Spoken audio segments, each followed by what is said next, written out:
Then, another loud crack resounded somewhere in the forest, followed by a muffled rustling. Sunny spun, trying to pinpoint where the noise was coming from. There was another echoing crack, and then another loud one. Because of the mist, it was hard to tell where the trees were falling, and why. However, the cracks were growing closer. Damn it! Slowly, the disparate cracks grew into a cacophony of noise. Sunny felt the ground quaking beneath his feet. Then, everything suddenly grew silent once again. Standing back to back with Nephis, Cassia, and Jet, he stared into the fog, feeling cold sweat rolling down his face. The blind girl suddenly shifted, sharply turning around. Following her motion, Sunny saw something dark flying at them from the mist. Cursing, he dodged and felt a large object hitting the ground behind him. Spinning around, Sunny raised the Sin of Solace and froze. His eyes widened. Out there in front of him, laying on the ground, was the ghastly leopard, or rather, its head. The skeletal snout was shattered, and the gaping hollows where the abomination's eyes should have been were dark and empty. There was nothing below the creature's mangled neck, but it did not seem as if it had been severed. Instead, it seemed as if someone, or something, had violently ripped the abomination's head off, with nothing but brutal strength. The great beast was dead. Sunny couldn't help but tremble. What the hell? What could have ripped a great beast apart? Flinching, he forced himself to look away from the revolting head and peered into the fog. Where is it? Where? He couldn't see anything. He couldn't hear anything. He couldn't sense anything. Sunny gritted his teeth and forced himself to calm down. Cassia. Even if he didn't know from which direction the attack would come, Cassia would. She could see a few seconds into the future, after all. It was all but impossible to get her by surprise. Turning slightly, Sunny tensely studied the blind girl. She was holding the guiding light in front of her, ready to deflect a sudden attack. It seemed that she had not felt anything dangerous yet. Maybe it's gone. But then, Cassia's shoulders trembled slightly. Her aspect ability had shown her the future. She did not turn to face the unseen enemy, though. Instead, her hands dropped, and she lowered her head, which meant that in the future Cassia saw, there was no escape. Sunny stared at her in disbelief. No. A moment later, he was swallowed by a heavy shadow. Looking up, Sunny saw a hand stretching toward them from the fog above. It seemed like a human hand, except that it was almost the same size as the great beast had been. He could see the lines on the giant palm and the blackened, broken, bloodied nails at the ends of the long, bruised fingers. The giant hand moved deceptively slow, but before Sunny could even blink, it was already upon them. Without ever slowing down, it smashed into the members of the cohort, squashing them like bugs. Sunny died. This time, his death was mercifully swift. Sunny waited for a moment, then slowly straightened. The deck of the chainbreaker felt solid under his feet. This time he simply peered into the fog instead of looking around. Not that he could see anything. His gaze was dark and hollow. I failed again. His face was pale and unmoving. In front of him, the mists of windflower flowed slowly, swirling in indifference as they devoured the world. Everything was as it had been before. Nephis and Cassia were talking about the guiding light. With no one noticing his hollow eyes, Sunny lingered for a while, then walked over to Nightmare. He reached to adjust the stirrups and froze. After a moment of hesitation, Sunny climbed into the saddle instead. His companions looked at him in confusion. Sunny? He stared into the mist. Stay here for a while, please. I'll be back soon. With that, Nightmare leapt off the deck of the chainbreaker and carried him into the fog. Damn it. The ghastly leopard had already been bad enough, and yet Sunny felt that the cohort would have been able to slay the dreadful creature, if at a steep cost. But that bloodied hand... They had not even caught a glimpse of the nebulous being that wandered the mist, snapping the towering pine trees like matchsticks. It had torn a great beast apart and obliterated them so casually. How was Sunny supposed to contend with something that oppressive and ineffable? It felt as though something was pressing down heavily on his heart. Was it fear? Damn it. Gritting his teeth, Sunny guided Nightmare into the misty forest. He spent some time searching for Jet, found her, and brought her back to the Chainbreaker. He waited for her to explain how she had ended up on Windflower, then told everyone about the time loop. There were some deviations from the previous conversations, but mostly it went almost exactly the same. In the end, Nephis suggested going after Effie once again. Sunny stared at her in silence, remembering the brief but gruesome moment of all of them being crushed under the giant bloodied palm. Then, he shook his head somberly. We tried already. As I said, it didn't end well. Nephis met his gaze, a subtle frown twisting the beautiful lines of her face. We can do better this time. What's the alternative? Give up and run? She shook her head. No. We can't even run away until nightfall. Before then, you won't have enough essence to empower the Chainbreaker and carry us across the vortex. Sunny sighed and rose to his feet. Glancing at his companions, he said, I agree. We must continue trying. But we don't need to keep trying the same thing. Our combined strength is not enough to brave the mist. At least not when we don't know anything about the dangers it hides. Jet leaned back, then winced when her wounded back touched the bulkhead and returned to her previous position. So, what do you suggest? Sunny shrugged. Use speed instead of strength. The group of us was intercepted and killed, but a single swift scout can make it through. Basically, I'll go retrieve Effie the same way I retrieved Jet. You three stay here, recover, and treat her wounds. Nephis lingered for a while. It was hard to read her expression, but she seemed reluctant to let Sunny take all the risk. I don't like it. He shrugged. What does that have to do with anything? Like it or not, that seems to be the best option right now. They discussed the situation some more, but in the end, Sunny managed to convince the other members of the cohort to stay hidden aboard the Chainbreaker. It wasn't that unreasonable anyway. Nephis was suffering from essence exhaustion, Jet was heavily injured, and Cassia did not possess a lot of physical prowess. Despite her insidious aspect, she was at her weakest in battles against overwhelmingly powerful adversaries. Considering her lacking physicality, an enemy who was fast, strong, and inevitable enough would leave no opportunity for the blind girl to exploit. Sensing a few seconds into the future was useless if those seconds did not allow her to change anything. I'm going. Saying those words, Sunny once again rode Nightmare and dove into the mist. I can do it. Can I do it?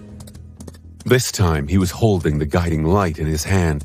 The softly shining crystal at the top of the sacred staff was pointing deeper inland. However, Sunny couldn't follow its guidance directly. Somewhere out there, in front of him, undying slaughter was hiding in the mist. To his left was the territory of the great beast, the decaying leopard. That was also where they had met the harrowing giant the last time. So this time, Sunny turned right. Reaching the end of the beach, he and Nightmare turned into shadows and scaled the black cliffs. Sunny had passed this way once already, the first time he had carried Jet back. However, by that time, they had been moving along the outer border of the island, so he did not know what was waiting for him on the surface. There was only the same forest and the same bog. Leaving the shadows, he sent Nightmare running across the narrow strip of land between the edges of the cliffs and trees. It was some time before the trees receded and the forest suddenly came to an end. Sunny stopped his steed, looking forward tensely. In front of him, the pine trees gave way to an open field. Most of it was obscured by mist, but he could see vague shapes rising from it, like tall pillars. They emanated a chilling, dire, and vaguely familiar feeling. Sonny hesitated for a while, then turned into a shadow and cautiously slithered forward. Soon the tall shapes revealed themselves fully. He grew somber after recognizing them for what they were. The towering pillars were, in fact, giant bones. The entire shore in this part of Windflower was littered with them, as if it was a graveyard for all kinds of gargantuan beings. From the look of the ancient remains, the leviathans that had left them behind were all nightmare creatures, abominable, dreadful, and appalling dwellers of the depths. Sonny was both shocked and unnerved by witnessing the skeletal remains of so many depth dwellers. Had their bones been carried here by someone? Had the abominations come to the shore to die on their own over the ages? Or had there been a titanic battle here that led to all these monstrous creatures being slaughtered by an unknown assailant? He did not know. Suppressing his panic, Sonny hid in the skull of an especially large creature and looked ahead. There, no more than 24 meters away from him, something dark and massive had just moved in the fog. Sonny would have held his breath if he wasn't a shadow at the moment. Out there, in front of him, something massive was hiding in the fog. If not for the slight movement just now, he would have mistaken it for another pile of towering bones. That movement might have saved his life. Curse it. Because of the mist, he could only see a vague dark shape. The details were obscured, and he could tell that the creature was enormous. It also instilled him with a deep bestial feeling of dread. A strange sweet smell permeated the air. Sonny froze, hiding in the skull of a dead leviathan. He did not know what to do. Moving forward was out of the question, but moving back could potentially inform the enemy of his presence as well. That only left Shadow Step. However, before he tried to slip away, Sonny lingered for a few moments. Something was gnawing at him. Why did this presence feel familiar? He had felt a strange familiarity ever since entering the monster graveyard. It was faint, but unmistakable. Why? Had he been to this part of the island already, in one of the revolutions that he did not remember? No, that did not make any sense. Before becoming aware of the loop, Sonny had to have repeated the same actions over and over, going forward alone to rescue Jet, and dying to Undying Slaughter's ghostly blade. So how could anything on Windflower feel familiar? At that moment, a strong gale blew from the direction of the vortex, and the mist receded. The giant creature hiding in the fog was revealed in all its eerie, grotesque beauty. Sonny shuddered. The massive shape he had noticed was a revolting butterfly. The butterfly's wings and back were black, but its body and underbelly were the color of white bone. It had 6 long, seemingly fragile legs that ended in sharp points, and 2 enormous faceted eyes that were like orbs of pure darkness. Between them was a disturbingly long, oily black beak, which was currently bent into a spiral like an elephant's trunk. 2 long antennae rose from its head. The eerie black butterfly was about 100 meters in size. It was the same great monster that had battled the Serpent King for an entire month for the right to devour the remains of the black turtle. The dark butterfly. What is it doing here? For a few moments, Sonny's mind was in turmoil. He had traveled so far into the past from the beginning of the nightmare, and yet this grotesque horror somehow ended up catching up to him nevertheless. Had it been following him and Nephis from the start? But then, Sonny felt a hint of relief.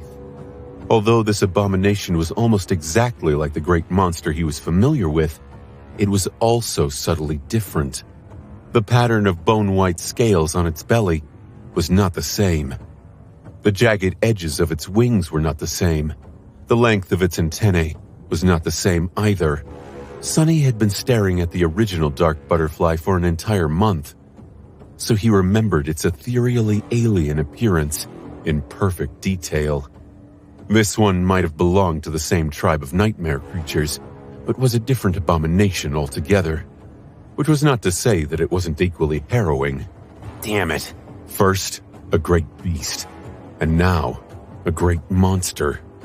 Just how impossible was this third nightmare supposed to be? And here he was, hoping that things would go easier if he chose a different path this time. Sonny swallowed his resentment and stared at the gargantuan abomination. The thing was much, much larger than the Chainbreaker. If they tried to fly away from the island and were caught by it in the air, there was no doubt what fate awaited them. Things had just gotten much more complicated. I'll have to go around the monster graveyard for now. The mist was already flowing back to hide the eerie creature. Before it did, Sonny followed a whim and peered into the soul of the dark butterfly, wanting to make sure that it, too, was a great monster. Then he froze, dumbfounded. A few moments passed before a coherent thought could form in his mind.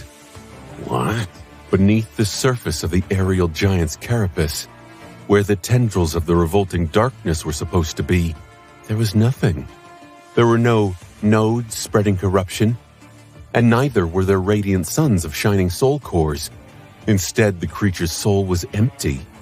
No, there was no soul inside that monstrous body at all. It's hollow. Sonny knew of awakened who had lost their souls in the dream realm and were left as empty shells, living, but truly dead. However, he had never heard of anything similar happening to nightmare creatures. How could it? If abominations did not travel between the two worlds in their sleep, their rotten souls were always safely anchored within their bodies. Of course, if an abomination's soul was somehow destroyed without damaging the body, there was a small chance that the body would continue to live on, empty and void of conscience. He hesitated for a few moments, and then, cautiously, left the skull of the dead Leviathan. Sliding closer to the giant butterfly, Sonny extended his senses and studied its shadow. The shadow was empty, like the shadows of all inanimate objects were. The dark butterfly that had frightened him so much was no threat at all. Sonny remained in the form of the shadow for a while, observing the gargantuan creature. The great monster sat among the bones with its wings laying listlessly on the ground. It seemed to be breathing, but other than that, it remained absolutely still. Its giant faceted eyes were dull and empty. After a while, Sonny returned to his tangible form and cautiously approached the creature. Even when he walked to stand under its terrifying beak, the dark butterfly did not react. It truly is hollow. He hesitated for a few moments, then looked down. There, in the shadow of the creature's wings, clusters of revolting eggs were embedded into slimy cocoons. Each egg was twice the size of Sonny and translucent. He could see the viscous, milky liquid and the shapes of giant worm-like larvae within. The shadows of the eggs were just as lifeless as the butterfly itself. Sonny stared at the eggs for a while, then threw a glance at the great monster. Then, holding his breath, he walked forward and sliced one open with the sin of solace. The revolting larva fell apart and convulsed, dead. However, the spell did not announce a kill. He did not receive shadow fragments either. There were no soul shards in the repulsive flesh of the dead giant worm. Sonny shivered. What is going on? Suddenly terrified, he backed away, then turned around and walked into the mist. It took him a lot of effort not to run. All of it. The torturous deaths, the suffocating mist, the orchard of ancient bones, the hollow monster, was all too much to endure. Walking among the remains of dead horrors, enveloped in milky fog, Sonny couldn't help but feel that this hell was everything there was to the world. Everything else All that existed in his memory felt like a strange, distant dream. Climbing into the saddle of Nightmare, he raised the guiding light and slumped, trembling.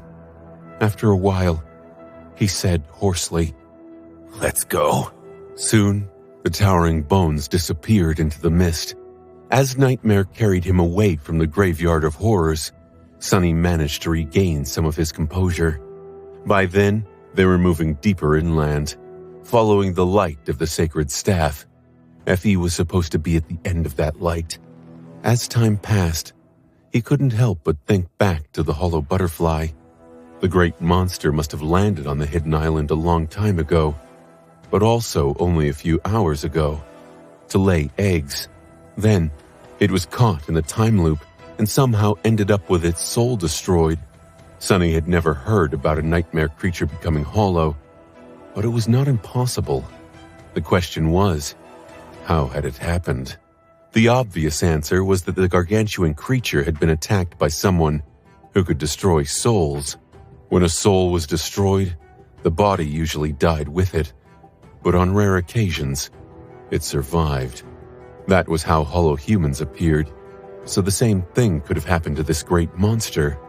There certainly could be a creature capable of shattering souls on this hellish island, and powerful enough to slay a great monster. In fact, Sonny did not even need to ponder long to think of one. Wasn't Undying Slaughter a perfect candidate? Killing a great monster was all but a hopeless endeavor for the members of the cohort, but to the Mistwraith, it would be no different from what facing Carapace Centurions had been for the sleepers of the Forgotten Shore. Fatally dangerous, but not at all impossible. There could be more soul breakers on Windflower as well. That being said, somehow, Sonny did not think that that was what had happened. Not because he didn't think that Undying Slaughter was incapable of slaying the Dark Butterfly, but because he didn't think that she was capable of doing so without leaving any trace of the battle. The Dark Butterfly was a great monster, and as such, it possessed 2 corruption cores. That meant that the defiled Wraith had to deliver at least 2 blows to its soul in order to destroy it. Would the aerial horror have remained idle while it was being killed? Not a chance. If it had been attacked, the whole place would have been turned upside down with one flip of its enormous wings. And yet, there was no trace of destruction around the monstrous butterfly. The bones surrounding it were unharmed, and the ground was unbroken. All its eggs were whole. It was almost as if the great monster had simply ceased to be, peacefully and without even noticing. The same went for the revolting larva. How could it be? Sonny felt a cold shiver run down his spine. He had no reason to make this conclusion, but he felt that he had an idea. Was it because of the time loop? Riding through the mist, Sonny gripped the guiding light tighter. The Sin of Solace had asked him before how many deaths Sonny would be able to endure before turning into a drooling fool. The answer was quite a lot, but there was no question that he had a limit. After spending a few years on Windflower, his mental state would inevitably deteriorate. Although his flesh was miraculously restored every time he returned to the starting point of the loop, the mental scars remained. What about spiritual scars? Sonny did not know a lot about souls, but he knew that they could be damaged. They could also be healed, and possessed the ability to slowly mend themselves just like flesh did. And just like flesh, there was a limit to how much punishment souls could withstand. So what was going to happen to his soul after he spent a long time being killed and reborn in the loop? Would it be covered by scars and gaping wounds? Was it going to collapse eventually? Maybe it would take a year, or a few years, or a few hundred years, or even a few months. When would his soul reach its limit? Sonny was unique because he had become aware of the loop and kept his memories after returning to the past. As far as he knew, no one except him bore the mental scars of the previous revolutions. Their minds were wiped clean, but maybe their souls weren't. At least, not entirely. So if the Dark Butterfly had landed on Windflower countless years ago, Maybe even the soul of a great monster could not withstand the terrible curse of the whirlpool of time. I have to be careful. If a great monster, a creature with a soul infinitely more vast and potent than his, had been made hollow by the time loop, then Sonny would be as well. He had never consciously relied on the nature of the repeating time, but deep down inside, Sonny was consoled by the thought that his failures would be erased, and he would get another chance. And then another, and another. But all this time, he was most likely on a timer. Time was merciless, and even when it repeated itself, living beings were not meant to be eternal. I have to make each revolution count. Steeling himself, Sonny looked into the surrounding mist and forced himself to calm down. Right now, he needed to survive the trip into the depths of the island, find Effie, and return to the Chainbreaker. That was all he had to think about. There were many harrowing creatures hiding in the fog without a doubt, but he was one of the most elusive awakened in the world. Even in the Antarctic center, when everyone had perished, Sonny managed to escape alive. He might not be able to slay Undying Slaughter, the dreadful giant wandering the mist, and the other abominations trapped on Windflower, but he would at least have a chance to run away from them. Not the most courageous sentiment. Who needs courage anyway? Being a coward is what keeps people alive. He vaguely remembered lecturing Master Roan on the topic.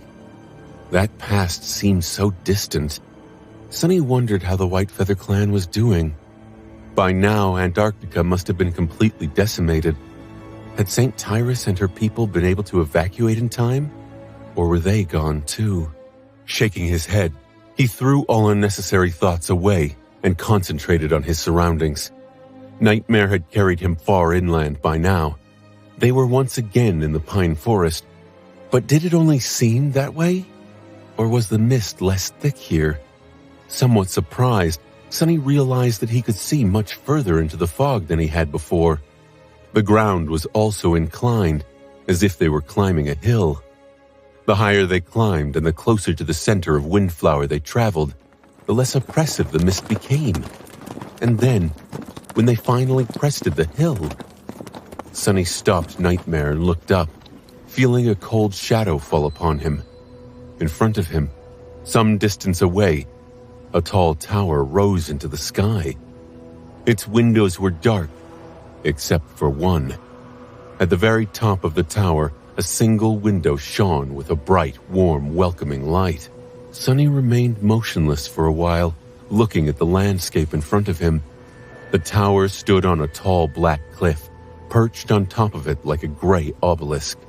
There were stone steps climbing down the cliff from its ornate gate, leading to a bridge that arched across the wide moat. Surrounded by the forest from all sides, the tower was like an island in the sea of swirling white mist. The light in one of its windows was not the only peculiar thing Sonny had noticed too. The most striking detail was the moat itself.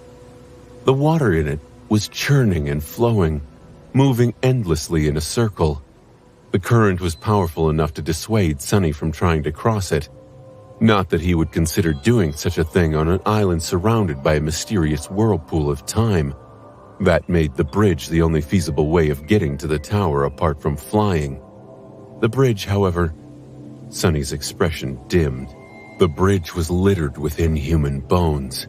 There were a few living nightmare creatures standing on it as well, all of them stiff and eerily motionless, as if petrified. Just one look at that scene made Sonny reluctant to go anywhere near the bridge. He did not need to anyway. The guiding light was pointing past the tower, at the vast expanse of the misty forest behind it. Effie seemed to have landed on the opposite side of the island from Jet.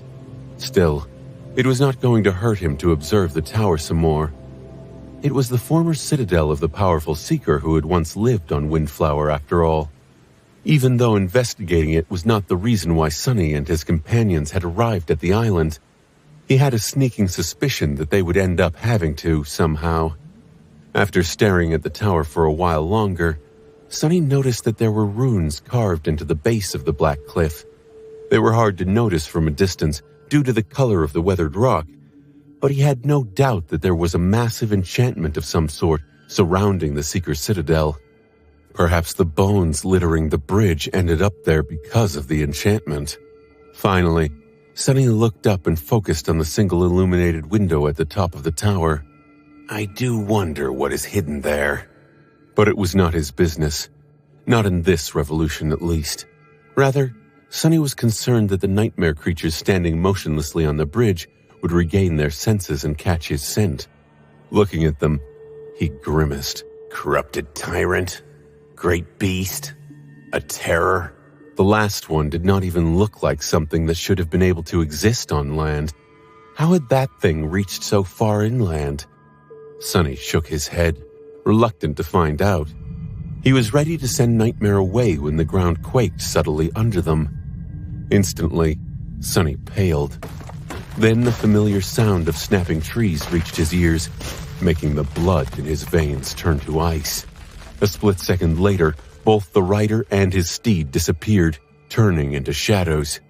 Hiding in the darkness, Sonny suppressed his fear and looked in the direction from which the cracking sound had come. Frozen, he watched as a towering figure slowly appeared from the mist. Damnation! Some distance away, something giant was hunched among the trees. As Sonny watched, petrified, the terrifying giant slowly straightened and towered above the ancient pines, dwarfing them with its impossible height. The tips of the trees barely reached its waist. That thing is at least 100 meters tall.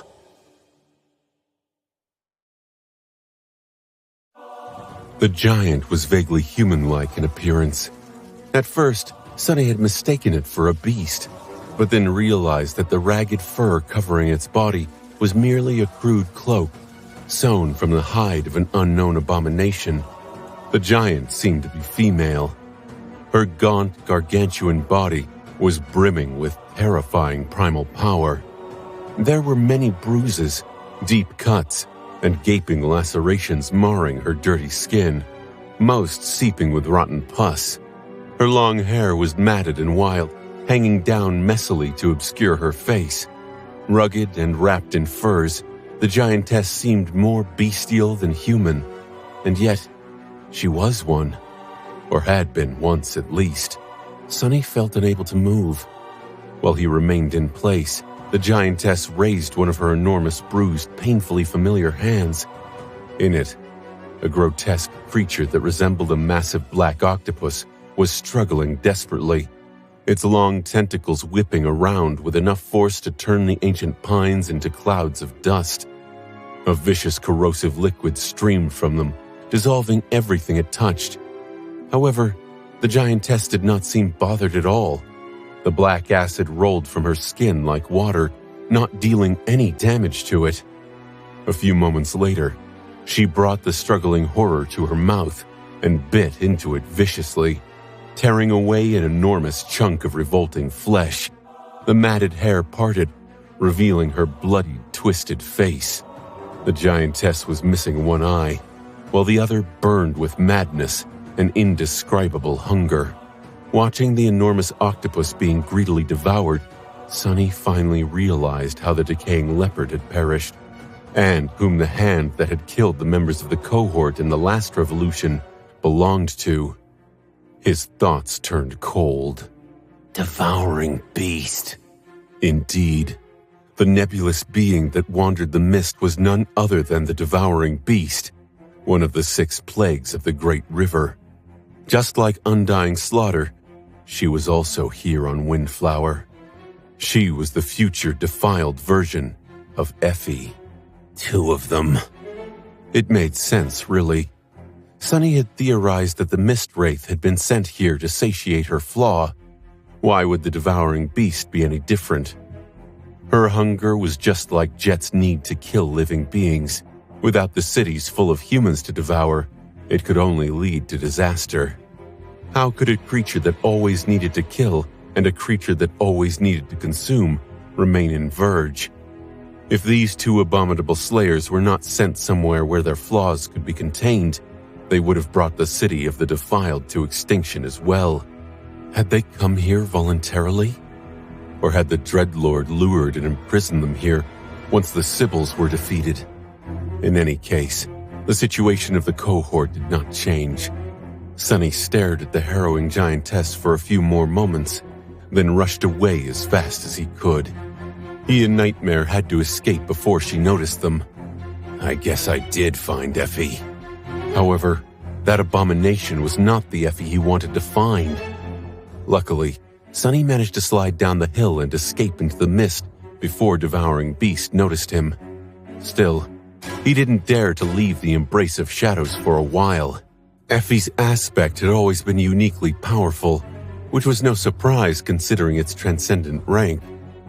Even on the Forgotten Shore, there had been few people more capable than her. Some, like Castor, had been superior to the solitary huntress in certain facets of physical combat, but none had been as well-rounded. That was one of the reasons why Effie had survived years of hunting the Dark City abominations alone. Her aspect was all about battle and physical prowess. So, Sonny was not sure the Devouring Beast even had means of destroying his intangible form. Still, it was better to be safe than sorry. His heart was cold and heavy. How do I fight something like that? Effie's dormant ability granted her a powerful and, more importantly, comprehensive physical augmentation. She was inconceivably strong, fast, enduring, and resilient. Now that Sonny was a tyrant, the gap between them was not vast, but she was still superior to him in certain aspects. The same went for her awakened ability. It basically made her skin as tough as steel. Sonny, on the other hand, had his marble shell. The two could be compared, but although the shell was more versatile, it was not as stalwart in terms of pure defensive potential. Of course, he had Shadow Step instead, making him much more mobile and elusive on and outside the battlefield. He had Shadow Manifestation as well, while Effie's Ascended ability was meant to empower her allies, so there was no question about who would win in a duel. No matter how much Sonny admired his boisterous friend, he knew that she stood no chance in a fight against him.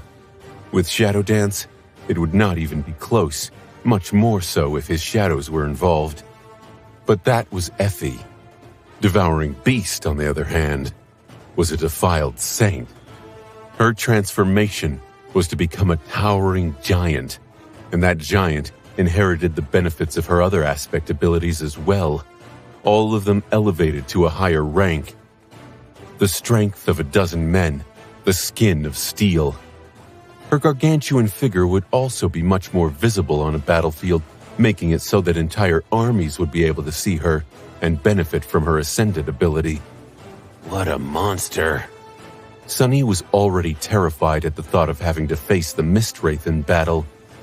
The bestial giant was, in a sense, even more harrowing. Damn it. Since when do I have to fight saints on a constant basis? And how did the plagues all transcend anyway? Facing Direfang was supposed to be an exception, not the rule. Eventually, he decided that there was enough distance between him and the tower to return to his human form. Diving out of the shadows, Sonny leaned on the trunk of a pine tree, breathed in deeply, and then looked at the guiding light. This escape through the shadows had consumed a lot of his essence, probably because he had brought the sacred staff with him. Usually Sonny was able to pull a certain weight of inanimate objects into Shadow Step, but perhaps because of the staff's divine nature, it had taken a lot of effort to carry it with him. To his relief, the guiding light was still pointing forward, not back to the tower. For a few moments there, Sonny had been concerned that it would lead him to Devouring Beast instead of Effie. He hesitated for a bit, then thought about the bestial giant. The radiance of the soul crystal did not change. After a moment, Sonny remembered how Cassia had described getting the sacred staff to work and coughed in embarrassment. Come on, really? Then he concentrated and said, Misguiding light, can you guide me to Devouring Beasts? Despite how foolish Sonny felt, the staff did not react. Its workings were really mysterious. Shaking his head, Sonny thought about Nephis. The radiance of the soul crystal changed, pointing back to where the chainbreaker was. When he thought about Effie, it returned to its previous state. Strange. Pondering the mystery of how the guiding light worked, he commanded Nightmare to emerge from the shadows, climbed into the saddle, and continued traveling through the mist. Windflower turned out to be extremely dangerous, but not as dangerous as Sunny had imagined it to be. There were many harrowing abominations trapped in its fog, certainly, but not as many as he had feared. There were 3 reasons for it. The first one was pretty obvious by now. Cassia had suggested that all nightmare creatures that had been caught by the vortex and managed to reach the island over the centuries were still here, reliving the same period of time over and over again inside the loop. She was both right and wrong. The mist was indeed hiding countless terrifying abominations. Sunny shuddered at the thought of having to fight them all. No matter how powerful, cunning, and lucky the members of the cohort were, they would inevitably die under the onslaught of these ancient horrors, over and over again, until their souls collapsed. But then again, not all of these creatures were still whole. Many were motionless and empty, just like the dark butterfly he had found in the bone orchard was. The circular passage of time had long turned them hollow. Of those that remained, many were already dead. While moving through the misty forest, Sunny found many areas where the trees had been broken and bloodied. Remains of devoured nightmare creatures littered the ground. That was where devouring beast had passed through. In other places, Sunny found ghastly abominations laying on the ground, dead. Not a single wound visible on their bodies. That was where undying slaughter had passed. The 2 defiled had already eviscerated many of the prisoners of Wildflower, making the island safer for the members of the cohort in an ironic twist of fate. Without their bloodthirst, Sunny would have never made it that far in a single revolution. He still had to flee and evade many terrible creatures using Nightmare's speed to escape them. Luck was on his side. And yet, Sunny still failed to find Effie this time. At some point, a wide chasm barred the way forward. Not knowing how long it was and not wanting to prolong the journey by riding around it, Sunny reluctantly dismounted and climbed down. His hope was to reach the bottom of the chasm, walk to the other side, and return to the surface. However, a boundless swarm of monstrous black millipedes was waiting for him in the moist darkness. Much worse, the revolting vermin were somehow able to hunt him even in his intangible form. Sunny was not devoured by the tide of worm-like creatures, but he was forced to move deeper into the chasm to escape them, eventually ending up in a system of caves below the surface of the island. There, he felt the approach of the night. Sunny knew that the suns were setting because the enchantment of the Crown of Twilight suddenly activated, replenishing his spent essence. I need to get back to the surface. It was easier said than done, though. The system of caves was not too vast, but he had to move with extreme caution. There was no need to thoroughly scout the caverns to know that there were indescribable horrors hiding in their darkness. Indeed, not long after, he met a creature that tested his ability to remain composed. Even then, Sunny managed to flee with his life, but not before losing several chunks of flesh and most of the skin on his left arm. He persisted. Covered in blood and tired, he and Nightmare continued searching for an exit from the caverns. Eventually, Sunny felt the approaching dawn. Sunny waited for a moment, then slowly straightened. He was standing on the deck of the Chainbreaker, surrounded by mist. What? He was back to the start. Even though he had not died, the time still reversed and was now repeating itself. A stunned expression appeared on Sunny's face. Did I reach the end of the loop? He felt certain that he had. The loop only encompassed a single day. Looking into the swirling mist, Sunny let out a long sigh. He suddenly felt tired. Or rather, not so suddenly. Time was repeating itself inside the loop, and while his body was restored to its initial condition at the start of each revolution, Mental exhaustion remained. The chain breaker had just landed on the shore of Windflower, but Sonny himself had already spent an entire day on highest alert, in constant tension, playing a lethal game of cat and mouse with dreadful abominations, and that was after dying miserably several times in a row. Of course he felt tired. Frowning, Sonny went about the usual routine of asking Cassia and Nephis to wait, then riding Nightmare into the mist to find Jet. Then he brought her back to the chain breaker and explained the nature of Windflower to the members of the cohort once again. Things were getting repetitive. If there was one constantly changing thing about the time loop, though, it was the Sin of Solace. The Sword Wraith had all kinds of hateful comments to whip him with, coming up with new ones in every revolution. Sonny was almost glad to have some variety, even if it was both infuriating and hurtful. After settling the matters on the beached ship, Sonny ventured to find Effie for the second time. However, he failed again. Sonny did not even make it to the Dark Chasm. He was killed by undying slaughter while searching for Jet. The next time, he fell prey to a horrid creature that resembled an unholy hybrid between a centipede, a scorpion, a human, and a praying mantis. That happened soon after leaving the Bone Garden. Then he managed to reach the chasm once again. Instead of climbing down into its perilous darkness, Sonny tried to fly to the other side by turning into a crow. Halfway across, he heard a quiet rustle, and something dove at him from above. The next moment, he was back on the deck of the chain breaker again. During the attempt after that, he was caught by the enormous abomination the devouring beast had consumed near the tower in one of the previous revolutions. Dissolving in the vicious acid, Sonny only managed to growl a hoarse curse. Then his words were replaced by agonized screams. Back on the chain breaker, Sonny grabbed the railing and lowered his head. His expression was dim. This island was starting to get on his nerves. While Nephis and Cassio were talking about the guiding light, he stood still, trying to throw the ghastly memories of his latest death out of his mind. Even though Sonny was not a stranger to pain, and even dying, it was not that easy to do. Suddenly, he was not sure that his previous boasts were substantiated. A few years of this, the Sin of Solace might have been closer to the truth. Shaking his head, Sonny sighed and looked at his companions. After hesitating for a while, he still convinced them to hide and wait for his return. He was confident in his ability to bring Jet to the chain breaker at least.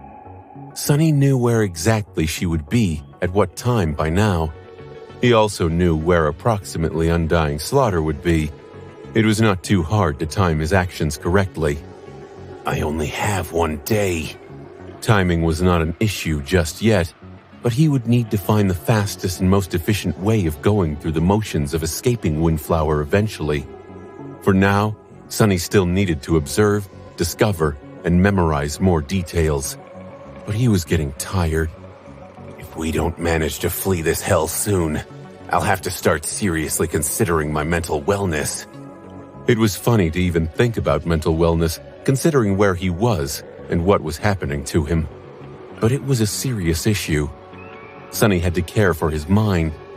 Right now, he was enduring blow after blow without giving himself time to rest and recover. Eventually, he would have to slow down and give himself a chance to catch his breath in order to last longer before going insane.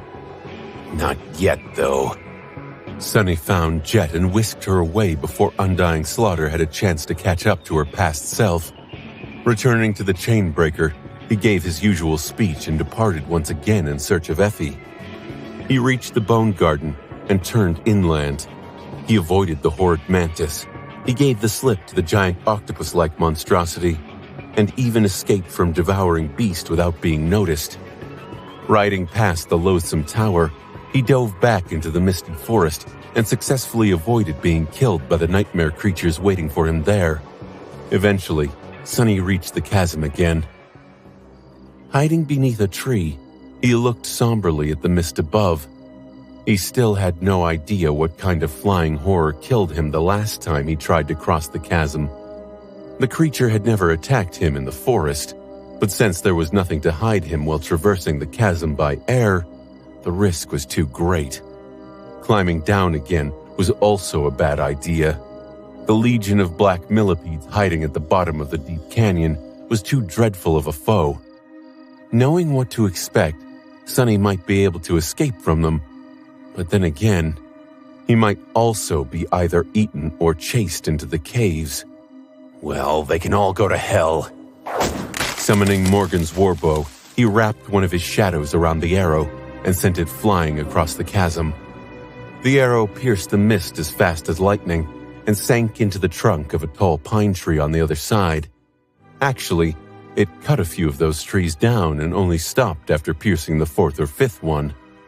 The shadow glided down the trunk and reached the ground. Dismissing Nightmare, Sonny used Shadow Step and appeared on the other side of the chasm unharmed. There, eat that, bastards. It was not the strongest creature that survived, but the most adaptable. And although Sonny was not that strong among the prisoners of Windflower, he was nothing if not resourceful. Grinning darkly, he summoned Nightmare and jumped into the saddle. Did it only seem that way? Or had the radiance of the guiding light become a little brighter? Stay alive, Effie. On the far side of the island, the misty forest was less thick. The trees stood further apart from each other and were not as tall as in the other areas. The ground, however, was more rocky and uneven. It rose and fell, forming steep hills and deep ravines. Not that it mattered. Usually terrain like that would make it hard to see a potential enemy in advance, increasing the risk of walking into an ambush. But with the damned fog veiling everything around, why did it matter? Every kind of terrain was just as bad here. Sonny still commanded Nightmare to slow down. Afraid to encounter another chasm and plummet down without ever having a chance to stop. Flying through a thick forest at breakneck speed was already thrilling enough, and he really didn't want to fall into a nest of monstrous millipedes due to the lack of caution. Riding the black steed through the mist, Sonny held the guiding light high and followed its shine. His breathing was heavy. Just a few minutes ago, he had fought a corrupted monster and killed it. The creature had almost sent him into the next revolution. It was not particularly strong as far as corrupted abominations went, but rather insidious. Its camouflage was good enough to make Sonny unaware of the imminent attack right until the moment thick roots sprouted from beneath the ground, and a rotten tree that he had been riding past suddenly moved to envelop him with creaking branches. If not for Shadow Step, Sonny might have been caught, swallowed, and digested by the creature without being able to put up any resistance. Since he managed to escape its grasp, though, a short and violent crash followed. The abomination looked like a monstrous tree and was as resilient as a tree. It had no organs to destroy and no blood to spill. Even after cutting it down, Sonny had to summon the cruel sight and burn it with divine flame.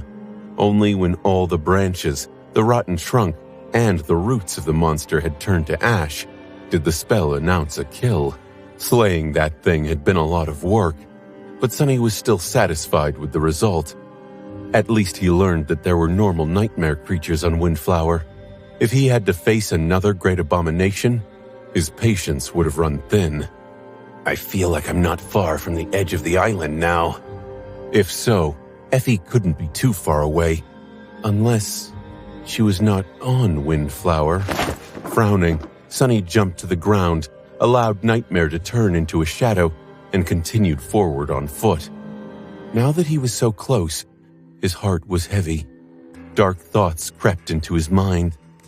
What if he finds Effie, only to discover that he is too late? What if what he finds is her mangled body? Sonny was not sure that he would be able to endure something like that. At least not without something inside him breaking. Cresting another hill, he spent some time searching for a way down, and then slid down the wet moss. At the foot of the hill, he used a pile of rocks to stop himself, sending a few of them flying. Then Sonny looked up. It was then that he noticed a vague shape in the mist, and it seemed to notice him. Almost before Sonny could react, something shot in his direction with astonishing speed. Cursing, he barely dodged the flying object. It hit the slope of the hill behind him, pierced the thin layer of soil, and struck the bedrock beneath. The impact was so severe that it produced an explosive shock wave. A moment later, pieces of rock, dirt, and moss rained on him like hail. Sonny was already moving to attack, but then froze. The thing that had flown past him was now embedded deeply into stone, trembling. It was a strange-looking spear with a shaft of gray wood and a long spearhead of deep crimson color. Since its passage had torn the veil of mist, he looked forward and saw the figure clearly. In the next moment, his eyes widened. Effie, what the hell? You almost killed me! She stared at him in shock too. Doofus? What the? Why on? How are you here? Indeed, it was the huntress. She looked a bit more tan and wild than usual, covered in dirt and scratches, but there was no mistake. The dewy olive skin, the perfectly sculpted lean muscles, the tall and beautiful figure, the long brown hair. Effie was not clad in her transcendent armor, instead wearing a crude garment made out of something that looked like shark skin. And there was something different about her. Gradually lowering his gaze, Sonny answered, How else? I came on a ship. He stuttered and grew silent. His mind was momentarily blank. Huh? There was indeed something different about Effie. Her entire build was different, or rather, certain parts of it.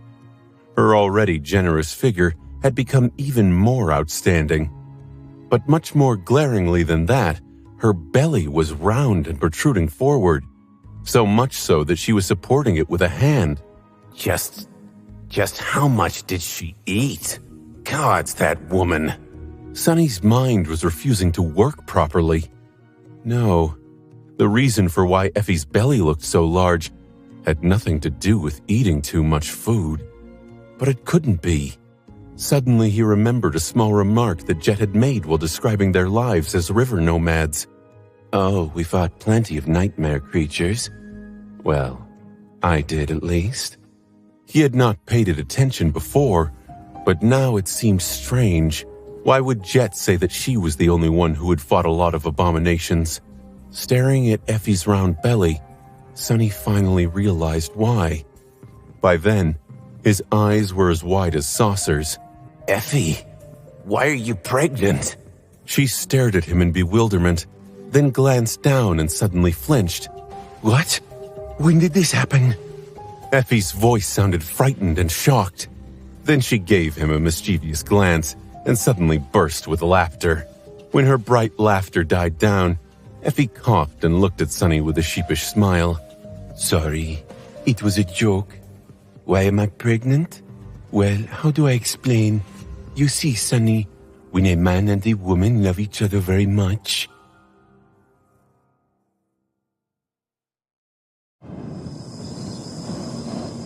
Sonny was so dumbfounded that he found himself listening passively as Effie gave him the talk about the birds and the bees. Her face absolutely straight. In the middle of it, he was suddenly shaken awake and pointed an accusing finger at her. No, that's not what I mean. I know how this stuff works, damn it. What I mean is how? Since when? Who's the father? Effie stopped talking and looked at him with a grin. Then, supporting her belly with one hand, she wobbled past him and pulled her spear out of the stone. Leaning on it, she sighed and shrugged. I think we already ascertained how. As for since when should be... Since 5 months ago, somewhere around that. She patted him on the shoulder and added, Oh, and I'm glad to see you too. Sonny froze for a few moments. 5 months. 13 had already passed since the start of the nightmare, but for Effie, it had been only 2. which meant that she had already been pregnant during their journey through the White Desert, the Battle of the Black Skull, and most of her time in Antarctica. But not all of her time in Antarctica. Suddenly, he slapped himself in the forehead. I'm such an idiot. A flood of memories surfaced in his mind. All the signs had been there. He should have noticed it much sooner. Back when the cohort traveled across the chained island, Effie had been acting strange. Her appetite had been unstable, and her choice of snacks had been odd, which would have been normal for any other person, but not for the gluttonous huntress. He had even teased her for suffering from motion sickness aboard the Chainbreaker. In hindsight, that sickness had nothing to do with the motion of the flying vessel at all. There were other hints as well, like Effie hesitating for a while before refusing Beastmaster's offer to take her back to the waking world and leave the rest of the cohort behind.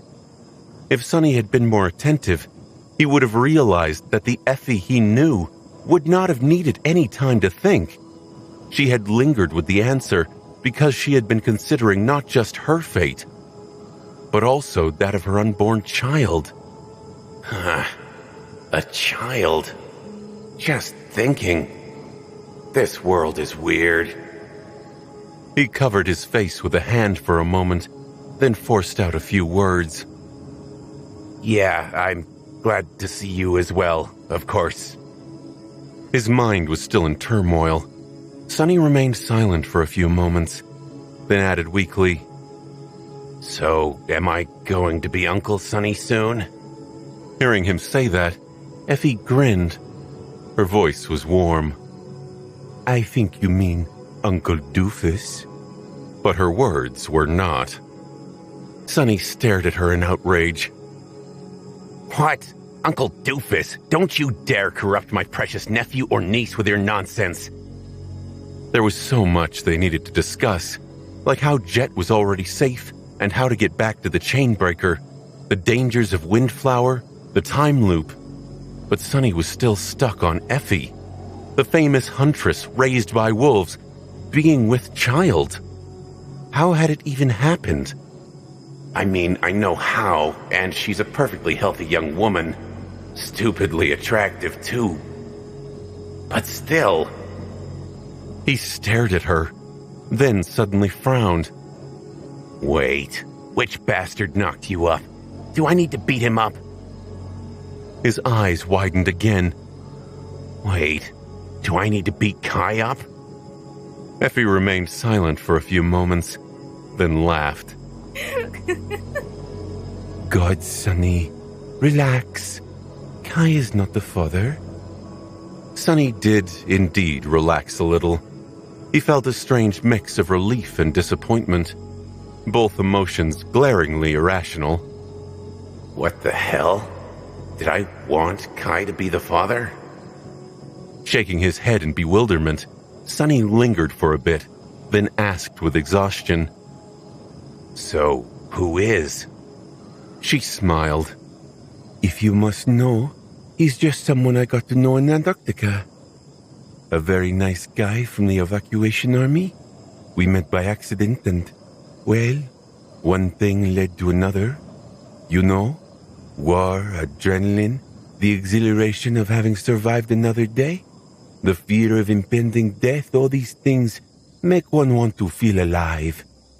As alive as possible. Effie had always been a physical person, and one that rejoiced in her physicality, precisely because it had been denied to her prior to becoming a sleeper. Chained to a wheelchair, she had been a prisoner of her own body for most of her life. So she exulted in being healthy and able ever since the spell had given her a chance. So Sonny could see how Effie would have let passion take over in the middle of a disastrous war. Still, he shook his head. What's his name? She suddenly coughed. Sonny's frown deepened. What's with that reaction? Effie hesitated for a moment, then looked away. That I don't know. Sonny stared at her, scandalized. Effie! His voice was full of disbelief and astonishment. She raised her hand defensively, a rare look of embarrassment appearing on her face. Hey, it's not what you think.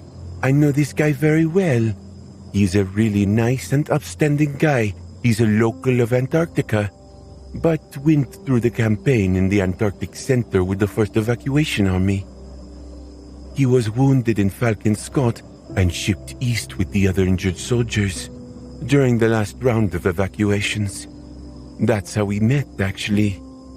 I was visiting one of my wounded subordinates in the hospital, and he was being discharged. Sunny felt a little relieved. At least she seemed to actually like the bastard, guy. And he was from the 1st Evacuation Army. Sunny might have even met him. So how come you don't know his name then? Effie coughed again.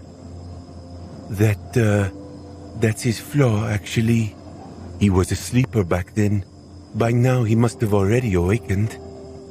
Her face suddenly fell, and after a short pause, she added quietly, Or died. I don't know. Sunny was suddenly speechless.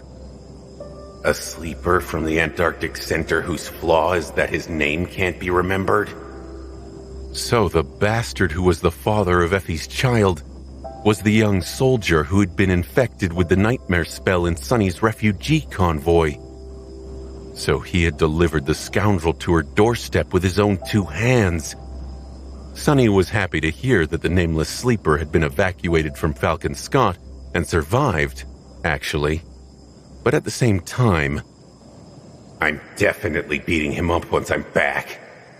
Sunny was preoccupied with his own emotions, but noticing Effie's forlorn expression, he pushed them down and took a deep breath. They had entered the nightmare not long before the winter solstice, so by now, the nameless sleeper was indeed either an awakened or dead. Much more likely dead, considering the state they had left Antarctica in. But that was not what she would want to hear. Sunny hesitated for a few moments, then forced out a smile. Oh, that guy. Ha, I know him. Don't worry too much. He's not that easily killed. I'm willing to bet that he's perfectly fine, even. We traveled 3,000 kilometers together, after all, and I personally gave him literally hundreds of soul shards to saturate his core. One could even say that I practically raised him. Will a sleeper I raised go and die without asking my permission? No, he would be too afraid. Effie looked at him for a while. Slowly, the sad expression disappeared from her face, and a faint smile appeared on it instead. Noticing that smile, Sunny frowned. What? I know that you're thinking about something inappropriate again. Cut it out. She shook her head and giggled. No. I was just thinking, since you say that you raised him, it should be Grandpa Doofus then, not Uncle, right? Sunny blinked. His expression froze. His heart skipped a beat. What? Grandpa Doofus, like hell! Take it back! This evil woman. After the initial shock of their meeting subsided, Sunny and Effie slowly headed deeper inland. Sunny was retracing his steps. While Effie had never been this far into the misty forest before, most of her time on Windflower had been spent hiding from a ferocious nightmare creature that dwelled on the shore. She had ventured out in search of Jet eventually, but found Sunny instead. He was still reeling from the fact that the vivacious huntress was with child, and that the father was a sleeper who had once been under his command. That was a lot to digest and come to terms with. It also changed a lot. No wonder Jet said that she was the only one who had killed plenty of enemies.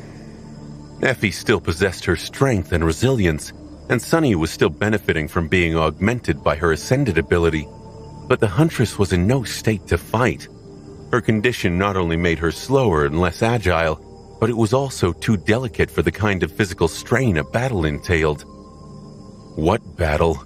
She couldn't even ride Nightmare, so they had to walk at a painfully slow pace. That's a problem. Now that Effie was with him, Sonny could not cross the chasm in the same manner that he had done it the first time, which meant that they would have to go around it. Added to their already lacking speed, the chance of making it to the other side of the island before the revolution ended was low. He could not run from the nightmare creatures inhabiting the forest either.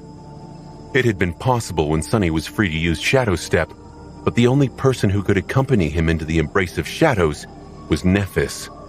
With Effie, he had to stay grounded in his tangible form. Suddenly, the misty expanse of the hellish island seemed infinitely vaster and more dreadful than before. However, Sonny kept these thoughts to himself. So we spent a nice relaxing month drifting downstream on the corpse of a great monster while it was being slowly devoured by a swarm of horrid abominations. Sounds ghastly, I know, but it was actually sort of peaceful. Well, anyway, in the end, I had to turn into a colossal sea serpent and kill another, even more colossal sea serpent. He turned out to be the former king of Twilight. Effie stared at him silently. But that Dusk, who I had killed before, turned out to be Cassia. That's right, she has been living the sweet life in a beautiful palace all that time. Talk about being lucky, huh? So we repaired the ship in Fallen Grace and sailed to kill a different Sybil. That one I had not killed before.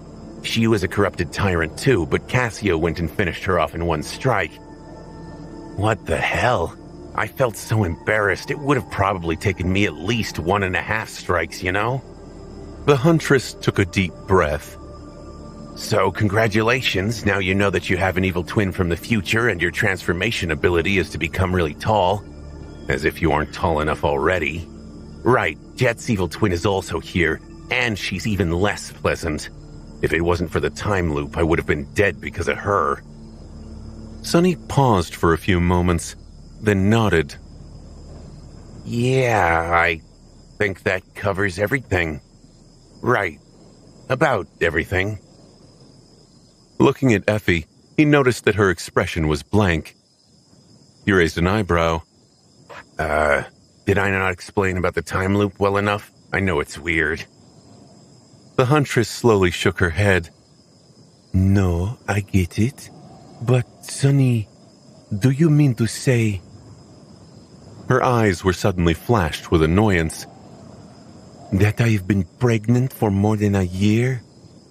Huh? Now it was his turn to have a blank expression. The corner of Sonny's mouth twitched. Everything I said and that's your only question? Effie shook her head furiously. No, but you don't understand. Do you think being pregnant is fun? Do you think it feels great? 9 months is already bad enough, but it has already been more than a year, and I'm barely half done. She rubbed her back with an aggrieved expression and pierced him with an angry look. Sonny blinked. What are you getting angry at me for? It's not my fault. Plus, it has only technically been that long. From your perspective, those additional months do not even count. Effie opened her mouth, then closed it again. That's even worse. Then she stopped, leaned on her spear, and let out a long sigh. I'm hungry. Sonny was stunned. He was perplexed. Women. Shaking his head, he summoned the covetous coffer and produced some food from it. Effie's eyes glinted when she saw fruit, bread, and cheese. Grabbing a handful of grapes, she sent them into her mouth. Oh gods, that's it. You can't imagine how sick I was of seaweed and fish meat. Well, abomination meat. Sonny watched her eat silently. It seemed that Effie's already impossible hunger had become twice as dire now. Even though there was a lot of food stored in the covetous coffer, it was disappearing with frightening speed. He had summoned Saint and Fiend soon after realizing that escaping the abominations was not an option anymore, so they were standing guard around them, joined by Nightmare. After a while, Sonny offered Effie the Endless Spring and hesitated for a few moments. Eventually, he said, "It must have been hard to survive the Great River like that." unable to fight or even protect yourself well, really. Both yourself and the child. The huntress looked at him for a few moments, then shrugged with a smile. Yeah, sure, it wasn't easy, but Jet took good care of me. He lingered for a bit. So why did you do it?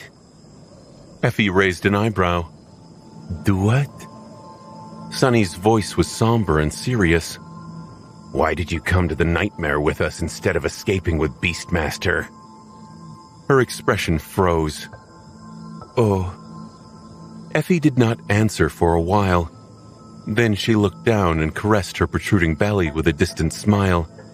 After a few moments of silence, she said in a subdued tone, Just, the world is already falling apart at the seams, so I thought in a place like that, would this kid want to also be raised by a mother who abandons her friends? And the answer was no. Looking up, she put on a fake grin and shrugged. At least that's what I reckoned.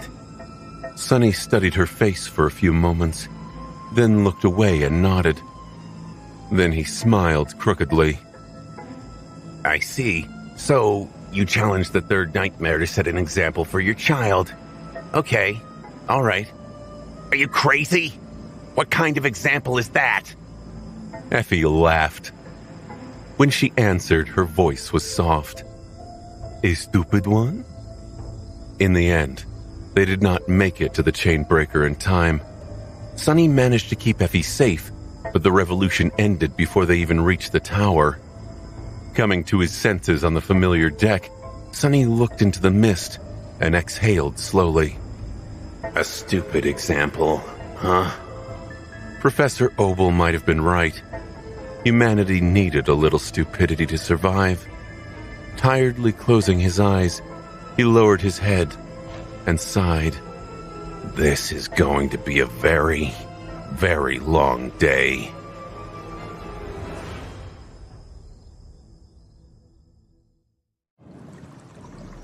Today, I'm not going to die.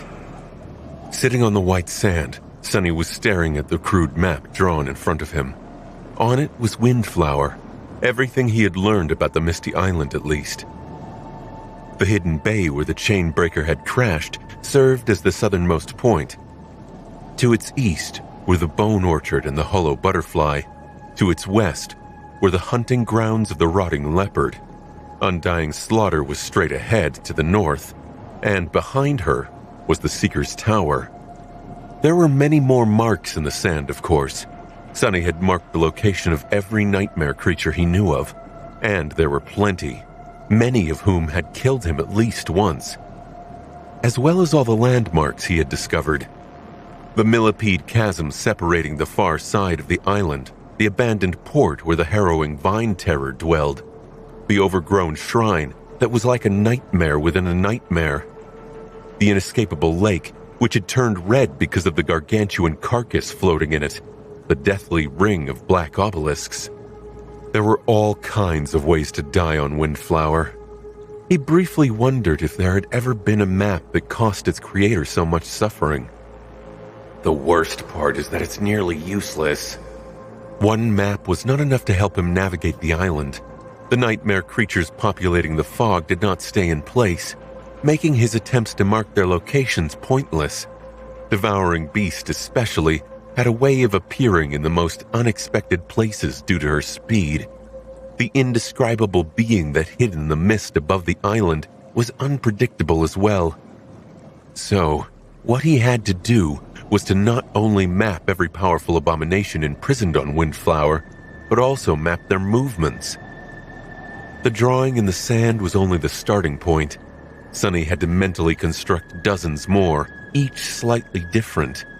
Only then would he get a clear picture of where the most terrible nightmare creatures were at each moment of the loop, and know how to avoid them. That, in turn, would allow Sunny to chart the fastest path to Effie and back. The problem was that tracking the abominations was not easy. If anything, it was absolutely lethal. And Sunny did not just have to find each of the horrors once. He had to find them repeatedly at different times. all the while evading the rest of the deadly creatures. He had just started on the task, but was already feeling utterly spent. The mental fatigue that had accumulated in the process of exploring the island was finally becoming unbearable. Sonny couldn't even think straight. Drawing multiple imaginary maps was out of the question. I'm tired. He rubbed his face, feeling rather strange.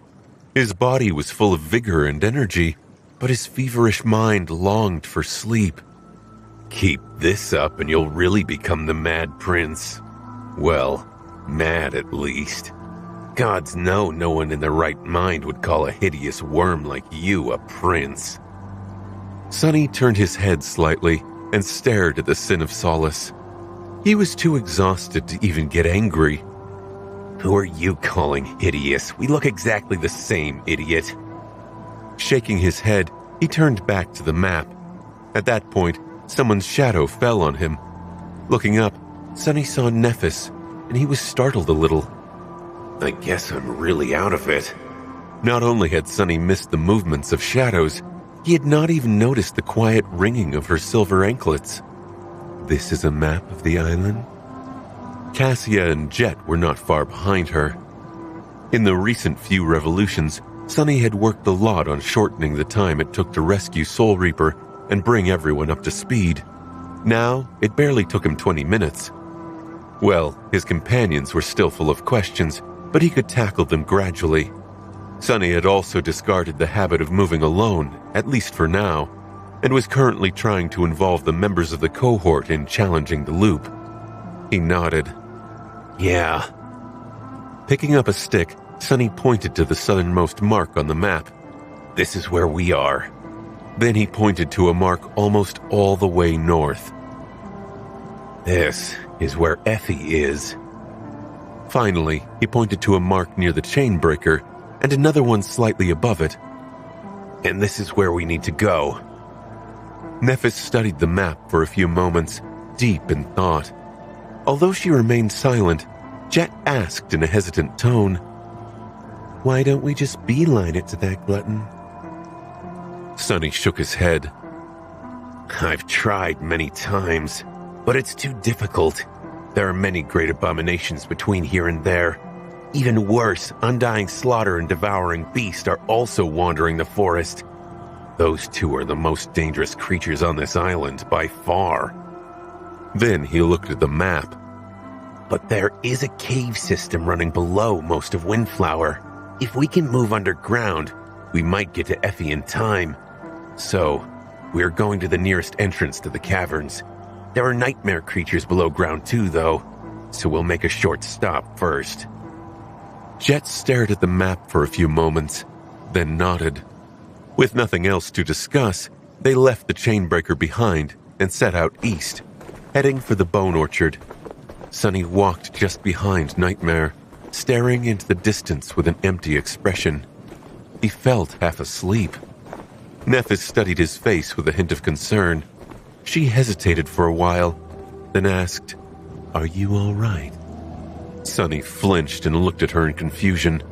After a few moments passed in silence, he said, "Sure, just tired." Her brow furrowed a little.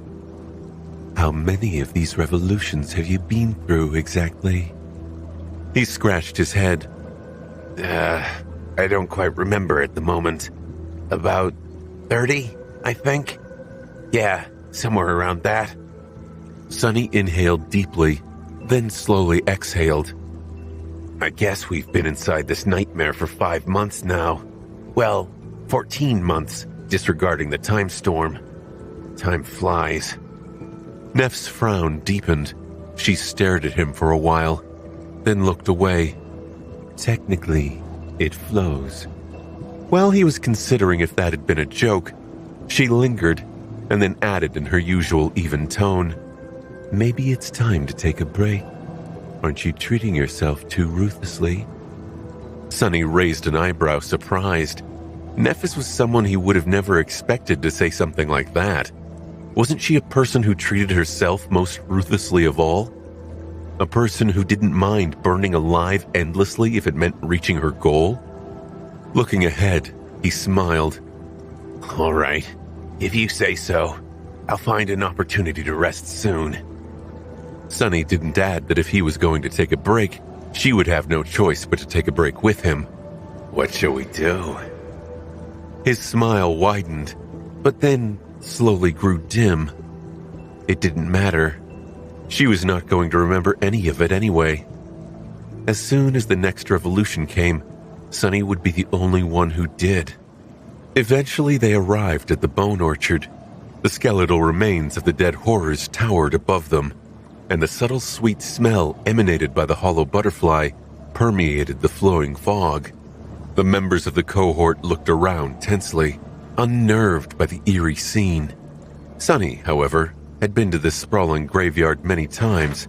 He walked nonchalantly between the bones, his steps hurried. Follow me. It's right ahead.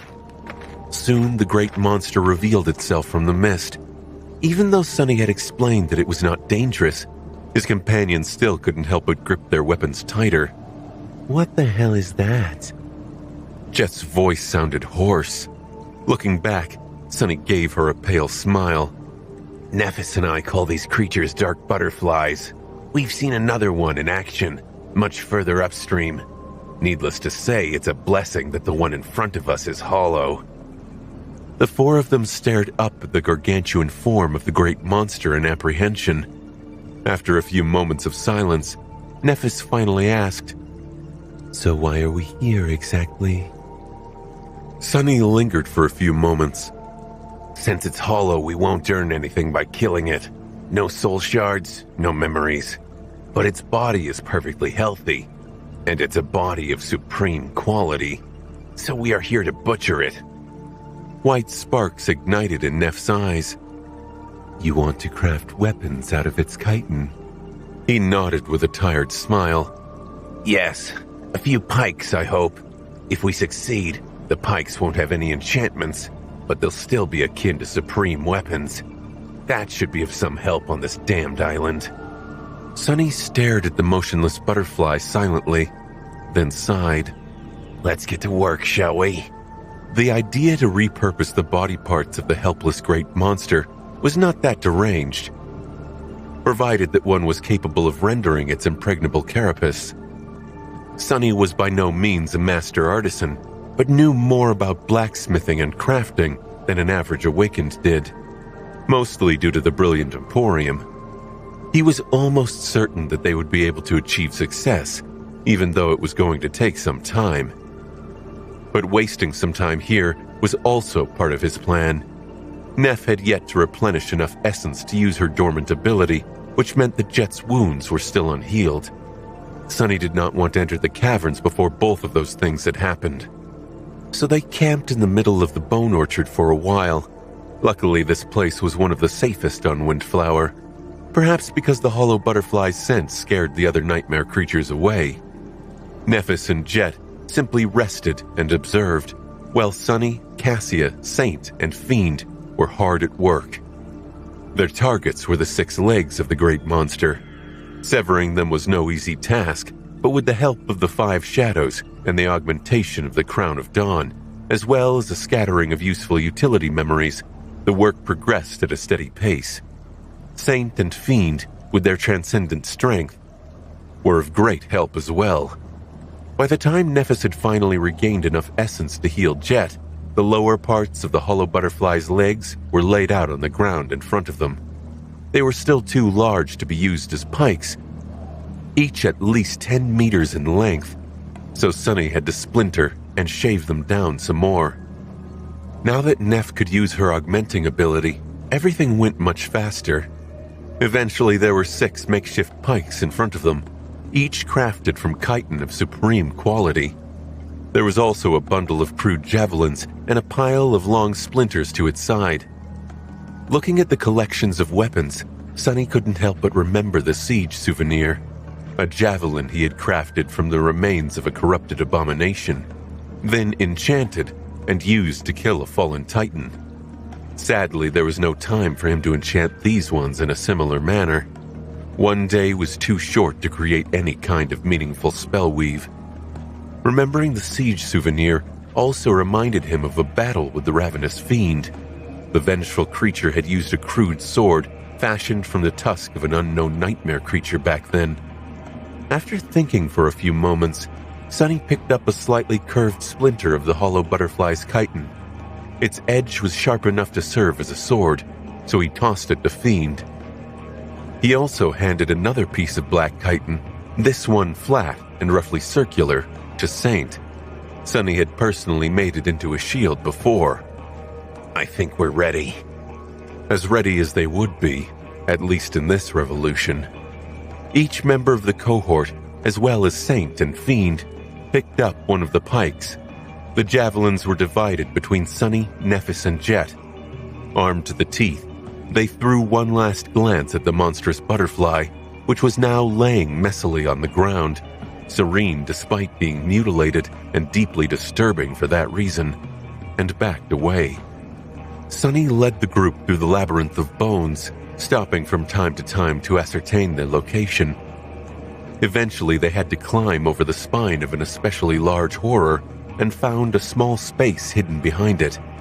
There, the ground had been broken by a titanic blow, and a black pit waited for them, full of darkness. That's our way down. It was one of the entrances to the system of underground caverns that Sonny had found.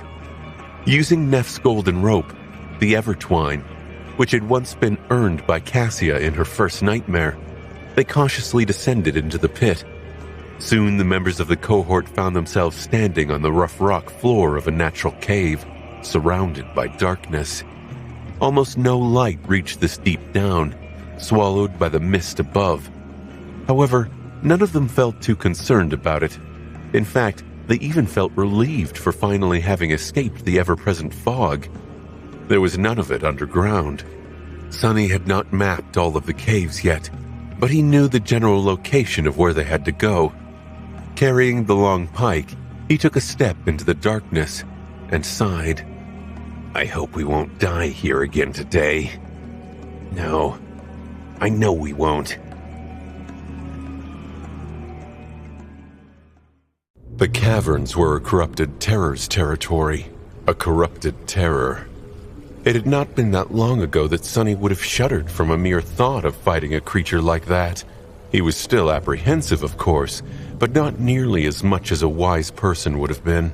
An abomination of that rank and class was not something a lone master should have the ambition to kill. Or a cohort of them, really.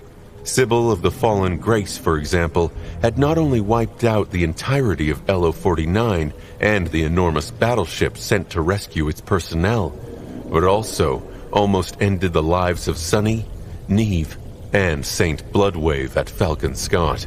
A corrupted terror was a walking disaster of chilling proportions. Of course, just like all people were not the same, nightmare creatures weren't either. One terror could be much more dreadful than another, even within the boundaries of a same rank. How one's aspect countered the creature's powers, or was countered instead, also played a large role. Sybil of the Fallen Grace, for example, had been a harrowing being, even among terrors. She had also possessed an especially insidious kind of power, the power to twist minds and subjugate living beings. The creature hiding in the caverns of Windflower was not entirely different. This terror did not possess powers that allowed it to play with its prey's mind. Neither could it destroy the prey's soul. Instead, it was viciously strong and covered by nearly impervious armor. Or maybe it was not nearly, but absolutely impervious. At least Sonny had not been able to break it yet.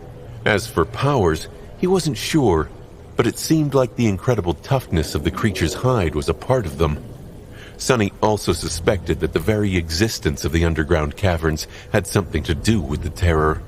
If not for the fact that time on Windflower only encompassed a single day, who knew? Perhaps in the near future, the whole forest would have been swallowed by the growing chasm beneath it. He could also imagine entire cities turning into ruin as they collapsed into the maws of devouring Earth continents. Perhaps, given enough time. However, Sunny was not too tense about clashing with the Cavern Terror. There were two reasons why he felt hopeful about the upcoming battle. Firstly, the creature was clearly out of its element. Not only was it trapped on an island and surrounded by water, with no time to let its dreadful influence spread, but it was also without an army of minions. Things would have been much more dreary if the system of caves was flooded with hundreds or even thousands of lesser abominations with similarly tough bodies. The second reason was Jet. Her ability to ignore all forms of physical defense directly countered the most threatening trait of the powerful terror. As long as they lived long enough for her to deliver several strikes, they would win. The long pikes were meant to buy them that time. As the cohort moved deeper into the caverns, Sunny explained all these points to his companions. Nephis nodded, expressing her approval of the plan. It would be wise not to kill it too quickly, though. He looked at her in surprise. Why? She silently pointed to Cassia. Cassia needs a little time to gain knowledge of its attributes and powers. Even if we kill this terror now, we'll still have to face it again in the future revolutions. Her insights are much deeper than what any of us can learn from pure observation. So, with her help, fighting this terror the next time will be easier. She paused for a moment, and then added evenly, in fact, in your place, I would have brought Cassia with me everywhere, to learn about every abomination on this island from her. Sunny stared at Nephis for a while, then turned to Cassia. Actually, she's right. He had been dying over and over again, slowly learning more about the dreadful prisoners of Windflower. With each death, bringing Cassia along would have sped up the process dramatically, and even allowed him to learn things he would have never learned otherwise. And yet, he had not. Because it meant that Cassia would die over and over again, too. And while Sunny shuddered at the thought of being cruelly killed, watching his companions die was so much worse. Watching Cassia die was especially hard. Maybe because despite the fact that the delicate blind girl had proven her strength over and over again, she was still the weakest of them. And deep down inside, he still saw her as someone who needed his protection. Cassia was quiet and unassuming, so it was not easy to keep her martial prowess in mind. Sunny sighed and lowered his head. I'll have to involve her regardless. My progress is too slow. At that moment, they entered another large cavern. The darkness here seemed especially deep and oppressive. Barely retreating from the light of their luminous memories, he suddenly sensed the shadows moving ominously behind the thick rock wall.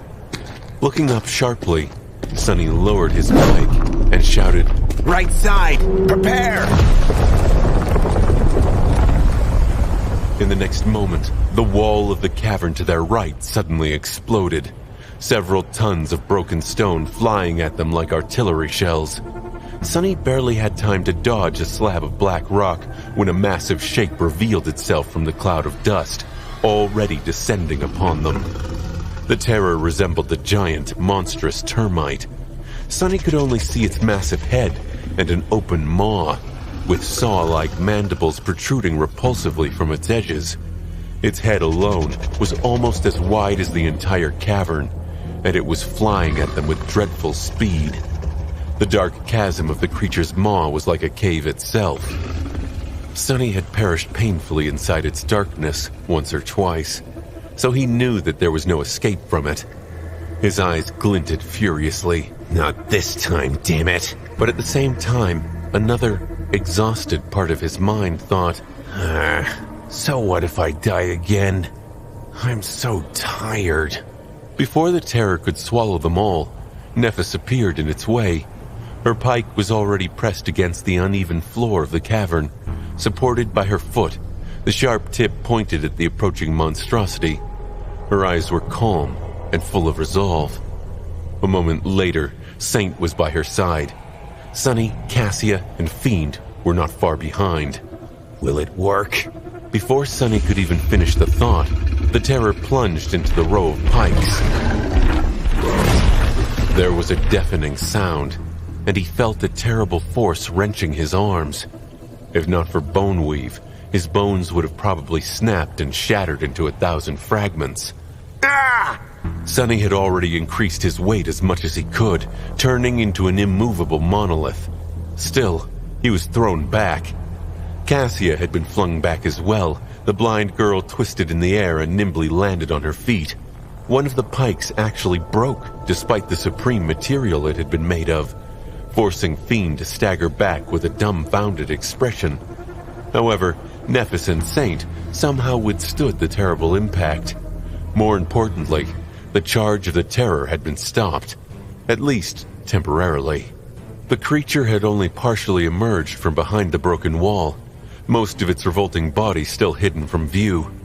Neph's pike had become stuck between two of its mandibles, while the one held by Saint was pushed against the black glossy membrane of its eye. And yet, there was still not even a crack on the impregnable chitin. Damn it! Even weapons crafted from supreme material were not able to break through the terror's armor, it seemed. However, most of them had not shattered from the impact, and the cohort was momentarily a safe distance away from the trembling mandibles. The pikes were doing their job. Rushing forward, Sonny put his whole weight into his own, joining Nephis and Saint. At the same time, he called upon the shadows. Tenebrous chains arose from the floor of the cavern and fell from its ceiling, wrapping around the terror to immobilize it.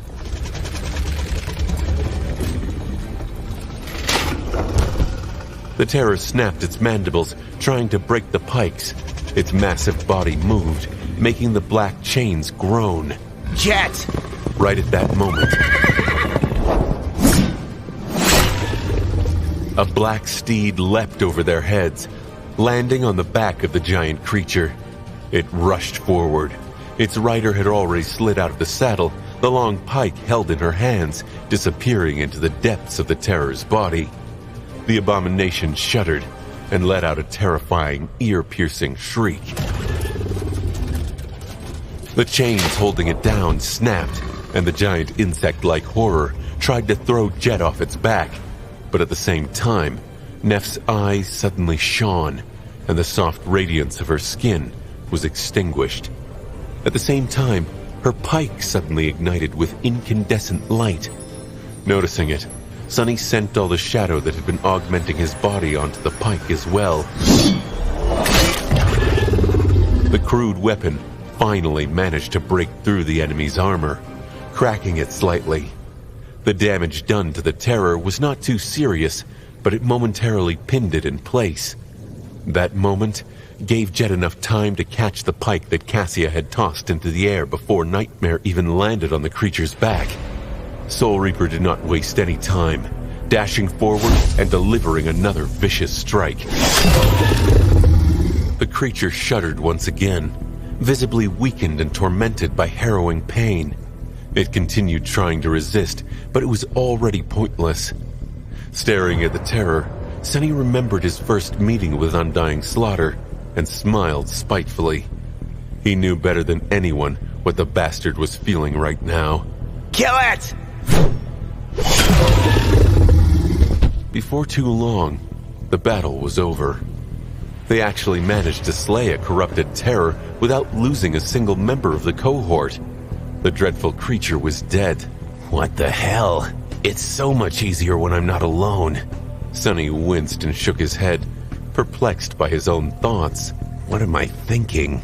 Of course it is, you fool. He was sitting on the floor catching his breath. Nephis was massaging her forearms with a small grimace. Cassia had retrieved the guiding light from the sling on her back and was now leaning heavily on it. Jet had just jumped down from the dead terror's massive carcass. There was an amused smile on her face. What would you know? I received a memory. Sonny smiled weakly.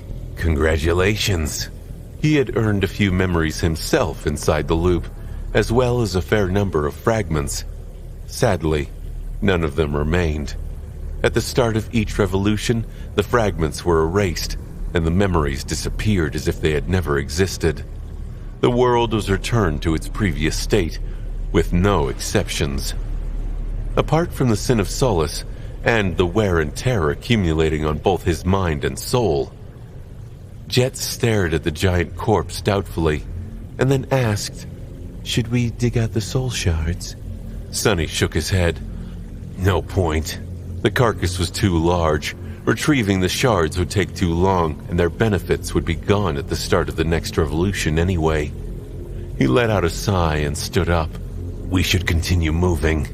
There should be no more abominations until we leave the caves, at least on the route I chose. Once we reach the chasm, though, it's going to be a little rough. There are these millipedes, you see.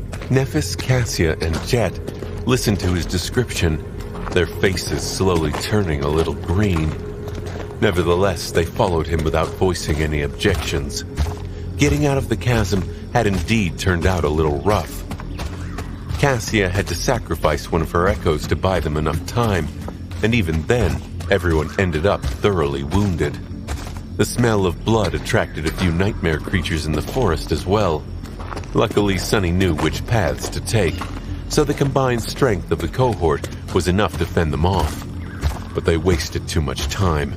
It was already too late to try and return to the Chainbreaker by the time they reached the northern edges of the island. Walking through the mist, Sonny suddenly raised a hand, signaling the others to stop. Then he shouted, "Effie, it's me, Sonny! Don't throw your spear!" In the next moment, he cursed and hurriedly dodged to the side. A gray spear flashed past him and hit Saint's shield with a loud crack. The graceful knight was pushed back several steps. God damn it, every time! Every damn time! Sonny raised himself from the ground and looked into the mist with a resentful expression. There, Effie stood, supporting her belly and looking at him with wide eyes. Doofus? She turned her head slightly, finally noticing the rest of the cohort. Bright joy flashed in her eyes. Jet secretly let out a sigh of profound relief. Damned glutton. I knew you'd be all right. Cassia lingered for a moment, then tilted her head slightly. Nephis, however, was frozen in place. Her eyes were strangely wide.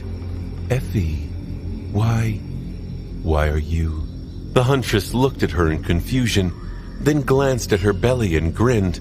Oh, I guess you wouldn't know. You see, princess, when a man and a woman love each other very much. As she continued talking with a sincere expression, Neff's bewildered face slowly turned pink.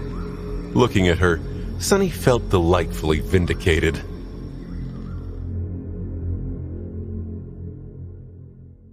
There was no point in trying to get back to the Chainbreaker. The cohort had spent too much time traveling to the far side of the island, and there was not enough of it left.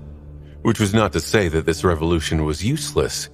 Sonny had learned how to craft weapons from the hollow butterfly.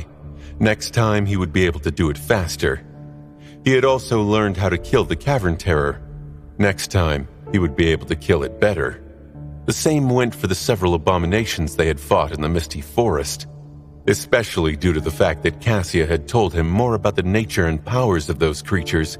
Some of the things he had already deduced, but others were a complete revelation.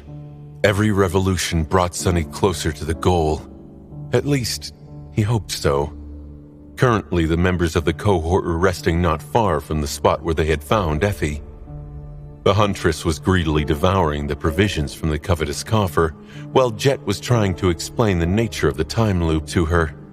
Nephis still seemed a little dazed after learning of Effie's condition, and Cassia had silently merged into the background like she always did. It was easy to forget that she was even here. Sonny, meanwhile, sat a little distance away, staring into the mist. Actually, it's a bit awkward. His thoughts were somber. Despite how much he tried to not let the nature of time on Windflower affect his mindset, he was still growing more and more reliant on the time loop. For him, this revolution was as good as done. They were not going to make it back in time, so there was no point in trying. Mentally, Sonny was already considering what to do next time. However, the situation was entirely different for his companions. For them, there was no next time. Even if they knew that time would repeat itself, it was not the kind of thing one could really make peace with. So they must be feeling both strange and desperate about the sudden inaction. There's time to do something, I guess. Sonny closed his eyes tiredly. The overgrown shrine was not too far from here. So was the Blood Lake. It was not impossible to reach the obelisk ring, as he had not thoroughly explored any of these places yet. And they could make an attempt.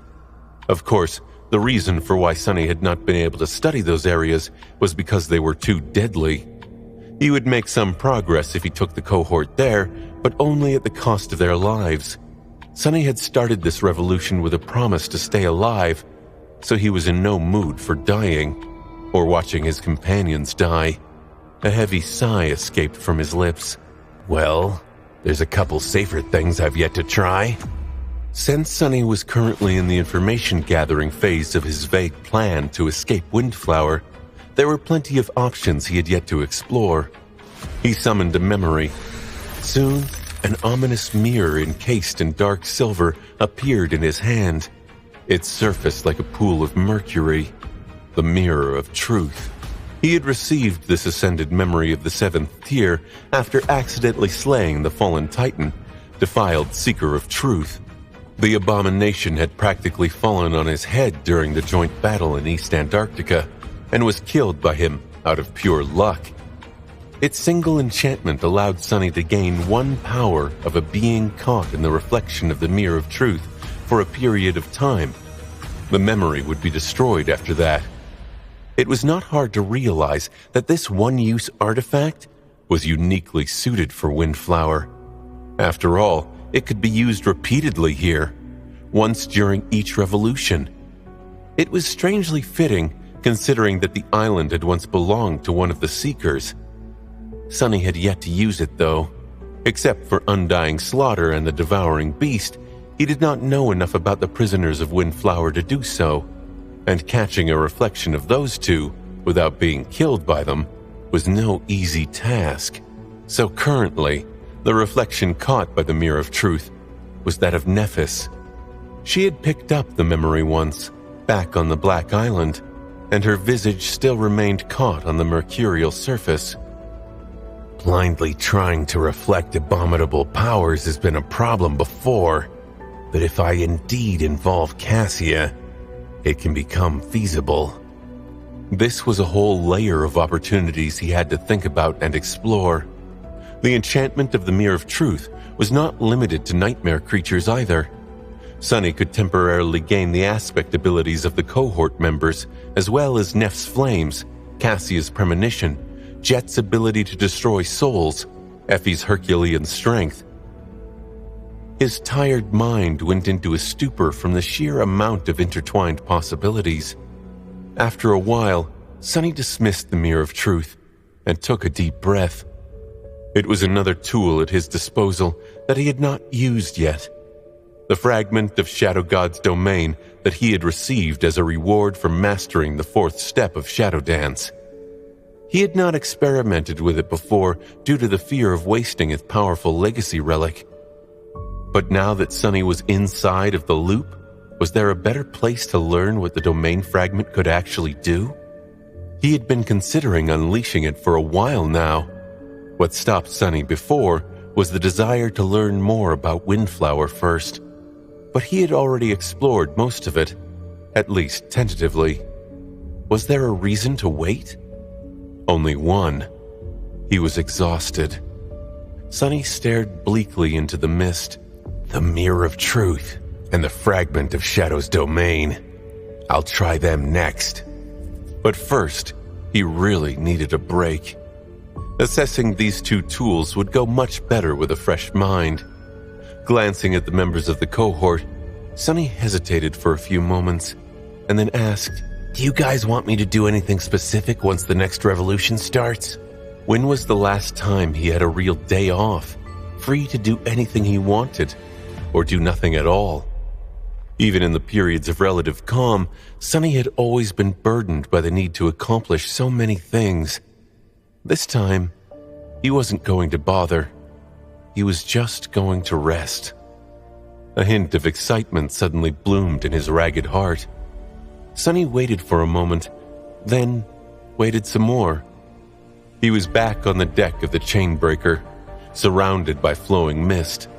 A slight tremor ran through his body. "I'm tired." He straightened slowly and stared into the fog. It was time for him to take a break. But Sonny wasn't even sure what he was supposed to do. His companions were just as useless as far as resting was concerned. None of them had given him a single good idea. Well, except for Jet. She had looked at him for a few moments, chuckled, and told him to take a good nap, which was not a bad piece of advice. As a government officer who had always looked overworked and suffering from sleep deprivation, she would know best. Even though this revolution was supposed to be his day off, Sonny still had to rescue Jet. Relaxing while she was being killed by undying slaughter did not sound restful at all. He couldn't bring himself to even think about skipping this step. Glancing at Nephis and Cassia, Sonny walked over to Nightmare and climbed into the saddle. Neph looked at him questioningly. "Sonny, what are you doing?" He couldn't be bothered to explain things properly. "Leaving. Don't worry, I'll be back soon. Until then, just stay here." Leaving the two bewildered young women behind, Nightmare leapt into the mist. As the familiar scenes flew past him, Sonny summoned the Mirror of Truth and studied the reflection of Nephis on its mercurial surface. After hesitating for a few moments, he activated the Searching Reflection enchantment. At the same time, he imagined a pure white flame and thought, "Soul Flame." A small crack appeared on the silver mirror. Suddenly, Sonny felt very strange. It was as if his soul, which had always been still and silent, was in motion, rolling, billowing, burning. It was not painful, just unfamiliar. Soul Flame. Ability description. Your soul burns with the purest of flames. That flame can both restore and destroy, and is both a blessing and a curse. How peculiar. Sonny had gained Nephis's dormant ability. It was then that he realized an important detail. Possessing something and being in control of it were two different things. He should have expected that much, though. After all, it took him some time to learn how to use his own aspect. For the rest of the way, Sonny kept trying to manifest Soul Flame. As he did, more tiny cracks appeared on the surface of the Mirror of Truth. Judging by the rate at which the memory deteriorated, he could borrow a dormant ability for about half a day. He suspected that an awakened one would destroy the memory in a few hours, while an ascended one would not last for more than one. A transcendent ability might shatter the Mirror of Truth in mere minutes, while anything greater, perhaps just a few moments, would be enough. It was still sort of exhilarating. Eventually, a small black flame appeared on his palm. Sonny stared at it incredulously. It's black? He had expected to see the pure white flame, just like what Nephis could summon. But it made sense. Soul Flame was just flame produced from one soul. Nephis's soul was pure and incandescent, while his was lightless and dark. Sonny also felt that his black flame was much, much weaker than hers. It was reasonable, too. Although the flame of divinity and the potency of his ascended soul fueled it, he lacked Nephis's lineage attribute, the fire. That attribute granted her unmatched affinity to flame and, among other things, empowered her soul. Also, Sonny lacked the innate resistance to fire it granted her. Ouch! He hurriedly dismissed the black flame when the skin on his palm started to blister. It hurt like hell. Sonny was no stranger to pain, but burning was up there with the absolute worst kinds of it. It was hard to imagine something more terrible. A deep frown contorted his face. As Nightmare dashed deeper into the misty forest, Sonny continued concentrating on his newfound ability. Eventually, he managed to summon Soul Flame again, this time channeling it into his body instead of manifesting it outside of himself. This time, it did not hurt. His skin was suddenly suffused with a strange dark radiance. Concentrating it on his hands, he watched as the blisters on his palms slowly disappeared. Sonny had just healed himself. Wow. How nice would it be to be able to mend his own wounds? He shook his head. Where did Nephis get the audacity to call me a cockroach even? If anything, she was the ultimate roach. He spent a bit more time experimenting with Soul Flame and eventually managed to get it to empower his body. Augmented by both the dark flames and the shadows, Sonny felt dire strength coursing through his veins. It was not quite as daunting as when Nephis shared her flame with him, but almost comparable. One curious detail of this augmentation was that it did not divide itself into 5 distinct parts, akin to his 5 shadows. Instead, it was a single mass of flame, which could be divided however he wished. Sonny imagined being augmented by his 5 shadows, all of the authentic Soul Flame, all of the mirrored Soul Flame, Effie's Ascended ability, and the Crown of Dawn on top of that. Wouldn't that turn him into an absolute monster? Yes, it would. Sadly, Windflower was a place where even a monster like that was close to the bottom of the food chain. It's an option worth remembering, though. At this point, Sonny could already smell Jet's blood in the air. Galloping past familiar trees, he noticed her hunched figure and reached down. "Grab my hand!" Jet looked up, her face pale and pained. It took her a moment to recognize his voice and another one to shake off her shock. Not even understanding the situation completely, she reached forward. Sonny pulled her up. This time, however, he put Jet in front of him instead of behind him. They ended up in quite an awkward pose, his hand pressed against her back and soaked in her blood. She grimaced. "Sonny, you really know how to..." He interrupted her. "Make a girl squeal? Yeah, I know. Now stay still." His bloodied hand was suddenly suffused with the dark radiance once again, and washed in that radiance, Jet's wounds slowly began to heal. It was nowhere near as fast and efficient as when Nephis healed people, but it still worked, and since Nephis was currently devoid of essence, that was more than enough. A dark smile appeared on his face. "That should save me a lot of time in the future." No matter how many times the future repeated itself.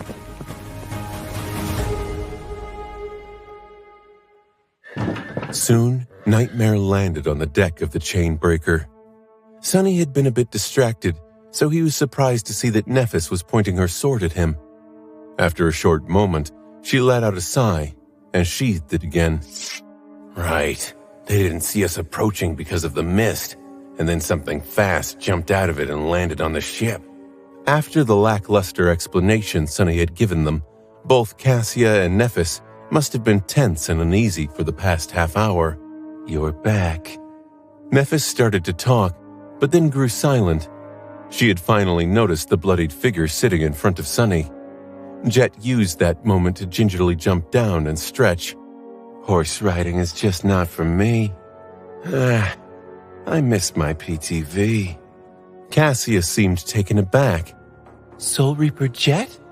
Jet nodded and smiled. "One and only." Then her expression darkened. "Well, I suppose not anymore." For a few moments everyone was silent.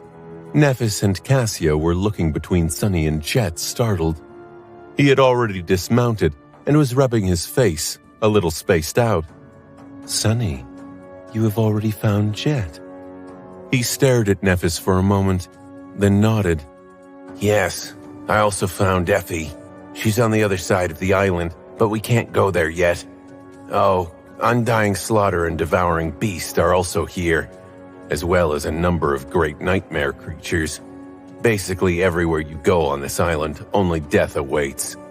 All of it was news for Cassia and Nephis, and most of it was news to Jet. He paused for a moment, ignoring their somber expressions, and nodded.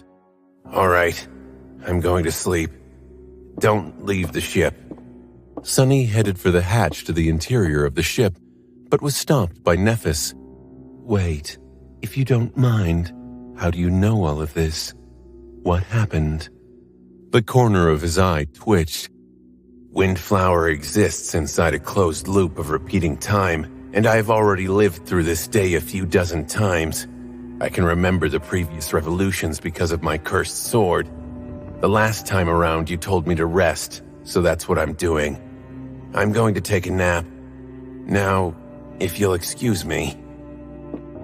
He walked between the three frozen women and disappeared into the hatch. Finding his way to his sleeping quarters, Sunny dismissed his mantle and toppled onto his bed. His pillow had never felt so soft. I'll take a small nap for just a few hours and then explain everything properly. Closing his eyes, he instantly fell into the comfortable embrace of sleep. The next thing Sunny knew, he was crouching on the deck of the Chainbreaker, just as tired as he had been before. He waited for a moment, then straightened and looked around in confusion. What is this? Sunny was back to the start of the loop. His expression soured. What the hell? Did I sleep through the whole day? Or had something killed him in his sleep? Turning around, Sunny frowned and looked at Nephis. She met his gaze and said, "I'm fine. I can still put up a fight." He stared at her for a moment, then cursed and jumped into the saddle. Before Nephis or Cassia could say anything, the Dark Destroyer had already disappeared into the mist. I just want to sleep in peace. How hard can it be? Sunny used the Mirror of Truth again, found Jet, and healed her. Returning to the Chainbreaker, he dismounted first and looked at his tense and startled companions in exasperation. Before they could say anything, he raised a hand and stopped them. Yes, I found Jet. Time loops on this island, so I have already lived through these events a bunch of times. Leaving the ship is too dangerous, so please don't. I'm going to sleep. I might seem crazy and rude, but it was actually you who insisted that I take a break. I'll be off then. With that, he nodded and used Shadow Step to disappear from the deck. 3 confused women were left in his wake. Falling on his bed, Sunny closed his eyes and sighed. Sleep. Then he was standing on the deck of the Chainbreaker again. Sunny straightened, took a deep breath, and bellowed. Damnation! It took Sunny 5 more revolutions to finally feel refreshed. Each time he rescued Jet and went directly to bed, only to find himself standing back on the misty deck not long after. At least it felt short. In truth, Sunny must have slept until the termination point of the loop each time. On the 8th revolution, finally, he came to his senses, feeling, if not well, then at least not bone-tired. His mind was clear, and his thoughts flowed freely without being burdened by the weight of accumulated stress. I must have been more exhausted than I thought. His recovery speed was already supposed to be incredible thanks to the Shroud of Dusk. Considering that it took him a whole week of doing pretty much nothing but sleeping to recover, Sunny promised himself not to underestimate the strain of reliving the horrors of Windflower over and over again anymore. Luckily, he had paused before his sanity collapsed. That said, his mental state was still delicate. Giving himself enough time to sleep was one thing, but he also had to go through some kind of positive experiences to counter the destructive effect of dying repeatedly in all kinds of macabre ways. What is supposed to come after getting a good night's sleep? Staring into the mist, Sunny pondered for a while and then smiled. Actually, isn't it obvious? Nodding to himself, he walked past Nephis and Cassia and climbed into the saddle. Both of them looked at him in surprise. "Sunny, what are you doing?" He looked down at his companions and lingered for a few moments. Then he said, I have an idea of where Jet is. I'll go fetch her really quick. Meanwhile, though, I have a strange request. Turning to Nephis, he put on his most pleasant smile. Neph, it might sound weird, but can you cook up something tasty while I'm gone? Go all out. Use any ingredient you need. It's rather important that you don't hold back. She simply stared at him, a hint of confusion hiding in her striking gray eyes. I guess I can? Sunny grinned. Great. Oh, don't forget to make coffee. Wait, we don't have coffee. Tea then. The best tea we have. With that, he commanded Nightmare to leap into the mist. It was time for him to be pampered a little. Some time later, Sunny was sitting on his opulent memory chair in front of a veritable feast of all kinds of delicious food. Better yet, it was all prepared by Nephis. He was drooling from just looking at it. They were currently at the mess deck of the Chainbreaker. Sunny was sick and tired of the mist, so being away from it was already doing wonders for his mood. Because of the dimness of the outside world, the mess deck was illuminated by the warm light of luminous memories. The fragrance of his luxurious breakfast permeated the air. Nephis was staring at him with a serious expression, her confusion hidden so well that no one except for him would have detected it. You said it was important, so I did my best. Sunny marveled at how endearing her seriousness was, then nodded and immediately picked up his chopsticks. Where to start? For a moment, he was lost for choice, but only for a moment. Soon he was happily stuffing his face with several dishes at the same time. His table manners would make Fiend look like a gentleman in comparison.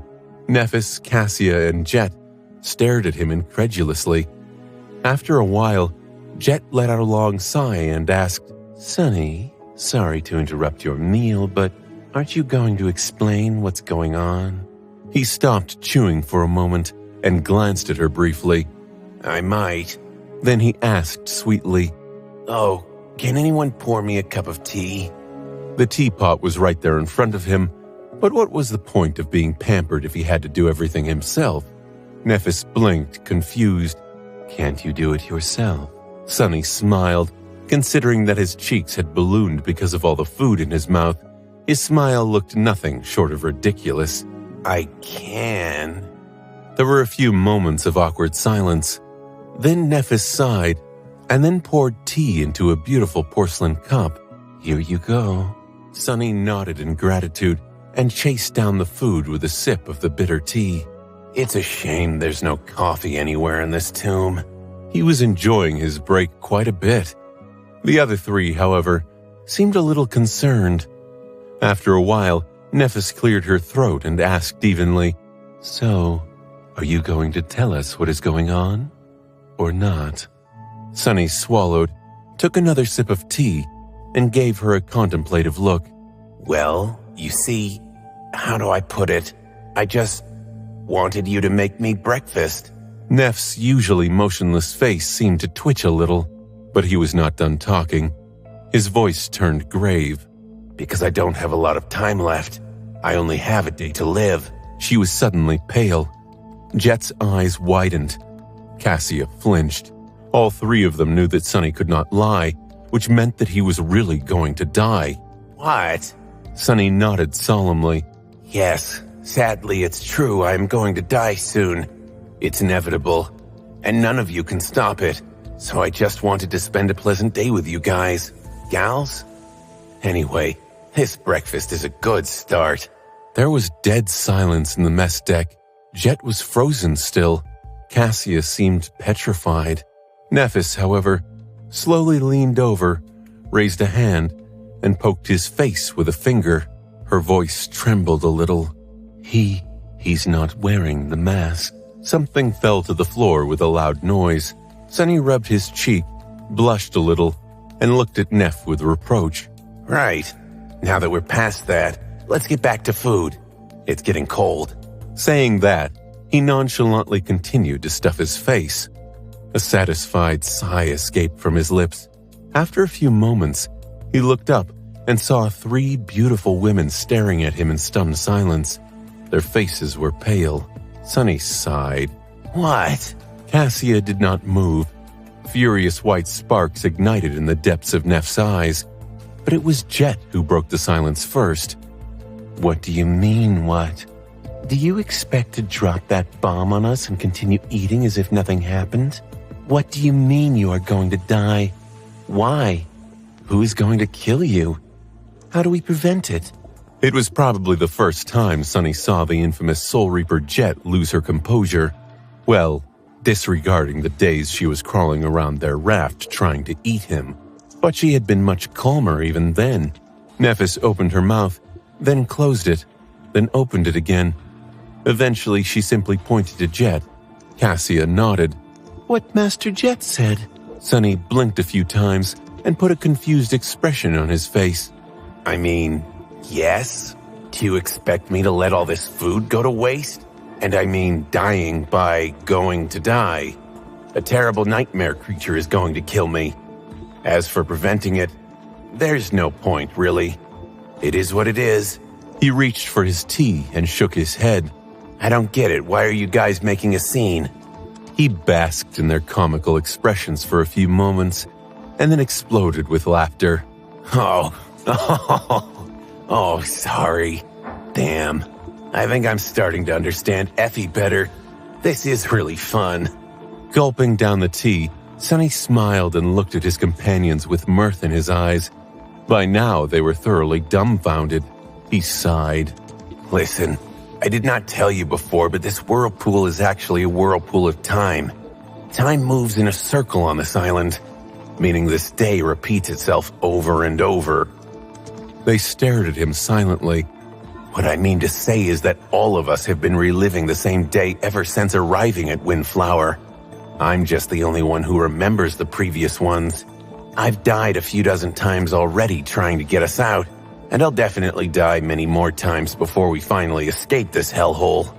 His teeth gleamed in a cavalier grin. What? Did you think dying would actually kill me? Since his companions seemed to be having trouble with comprehending the nature of the time loop, Sunny explained it again, this time in detail. He was not in a hurry and did not forget to thoroughly enjoy Neff's breakfast in the process.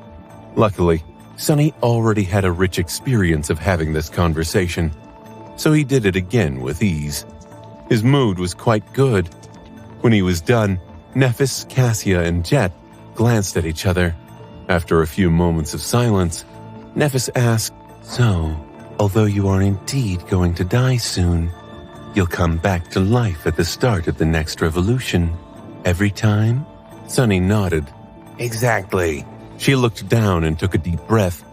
When she spoke again, her voice sounded strange. So what you mean to say is that we can kill you right now, and you'll be fine tomorrow. Sunny scratched his head. I guess so. Although that's a weird way to put it. Nephis nodded as if coming to a decision. Then she looked at Cassia and Jet. So, we're in agreement. He has to be killed, right? Cassia and Jet nodded seriously. Yes, of course. Let's not make it quick. Sunny blinked, this time out of sincere surprise. What? What do you mean, kill me? Jet smiled leisurely as she slowly rose to his feet. Why are you making a scene? We'll just kill you a little, for education purposes. Suddenly, a cold chill crept up his spine. Cassia and Nephis were standing up as well. Wait a minute. This has somehow gone terribly wrong. It was just a little joke. Today is supposed to be my day off, okay? Don't do anything rash.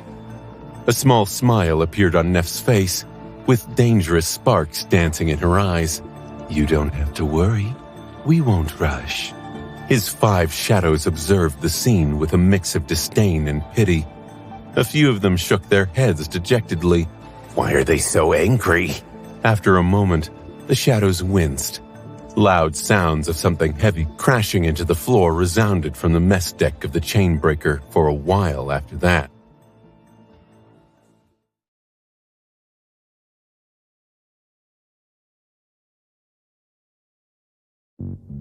In the end, Sunny was not killed. However, he did receive a few bruises. Considering that his skin was not easy to bruise due to the marble shell, it went to show just how much his little stunt had angered the 3 women. Luckily, they calmed down pretty fast. Even luckier, Sunny had wisely finished his breakfast before drawing their ire. In the aftermath of his punishment, the mess deck was in complete disarray, and there was nothing edible left on the overturned table. The wrath of 3 infuriated masters was a frightening thing. I don't get it. It was just a little joke. Rubbing his sides resentfully, Sonny stared at Nephis, Cassia, and Jet. Of course, he was smart enough to keep these thoughts to himself. Otherwise, a few bruises would be the least of his problems. His companions, in turn, were staring at the surrounding mess. We should probably tidy up. Cassia's voice sounded uncertain. Jet gave her a glance and shrugged. Won't it tidy itself up at the end of the day? Everything will go back to how it was. The blind girl hesitated. Still, let's clean what we can now. Sonny was not really keen on cleaning on his day off, but he could always make Fiend do it for him. Before he did, however, Cassia suddenly said that he and Nephis should leave it to her and Jet. Neph was still suffering from the symptoms of essence exhaustion, while Sonny was supposed to be resting. So the blind girl told them to go enjoy the dessert on the upper deck. Nephis seemed unconvinced, but Sonny was shaken. He remained silent for a while, then asked solemnly, There's dessert? After that, the two of them were sent out of the devastated mess deck. Soon, Sonny found himself sitting in the shade of the sacred tree, having an improvised picnic with Neph. There was indeed dessert on a cloth in front of him, as well as another pot of freshly brewed tea. Drinking hot tea while surrounded by the chilly mist was a special kind of pleasure. They spent some time in comfortable silence. Sonny was tired of having the same conversations over and over again, and Nephis seemed to be keeping her questions back. He let out a satisfied sigh. This is great. What is it? He pointed to one of the bowls, causing Nephis to glance at him. She lingered for a moment. Just a simple fruit salad. Sorry, I didn't have time to make anything fancy. Plus, the supplies we received in Fallen Grace are not very varied. Sonny tilted his head a little. Are desserts also included in the Legacy Nutrition course? How strange. She coughed, then looked away and remained silent for a while. Then Nephis suddenly stood up and said, I'll go brew more tea. With that, she disappeared, leaving him alone. Sonny stared into the mist, then lowered his gaze and looked at his hand. Soon, a black flame appeared above it. A few seconds after it did, his skin started to blister, and a few moments after that, Sonny winced and dismissed the flame. His slightly burned skin shone with dark radiance and slowly healed itself. Then he summoned the flame again. His hand was burned once more. Sonny repeated the process several times. Each time he couldn't keep going for more than a dozen seconds before dismissing the fire. Even if he consciously willed himself to endure, his instincts took over. I wonder if I can get used to this. His expression turned somber. I'm back. Nephis sat down, carrying a new pot of tea. Noticing the black flame on his palm, she froze for a second. What is that? Sonny made the fire disappear and smiled faintly. I used the Mirror of Truth to copy your dormant ability. That is how I healed Jet on the way back. She contemplated for a few moments, then nodded. Good decision. Looking at her with a complicated expression, Sonny sighed. But I don't have your lineage attribute, so the fire burns me. It hurts like hell. I don't know how you do it. Sonny was almost constantly using his aspect. Even when there was no active threat, his shadows were always out and about, either serving as his eyes or augmenting his body. Many routine tasks were solved with Shadow Step and Shadow Manifestation. Nephis, on the contrary, used her aspect as rarely as possible. She did not even summon its powers in most battles, relying solely on her training and skill.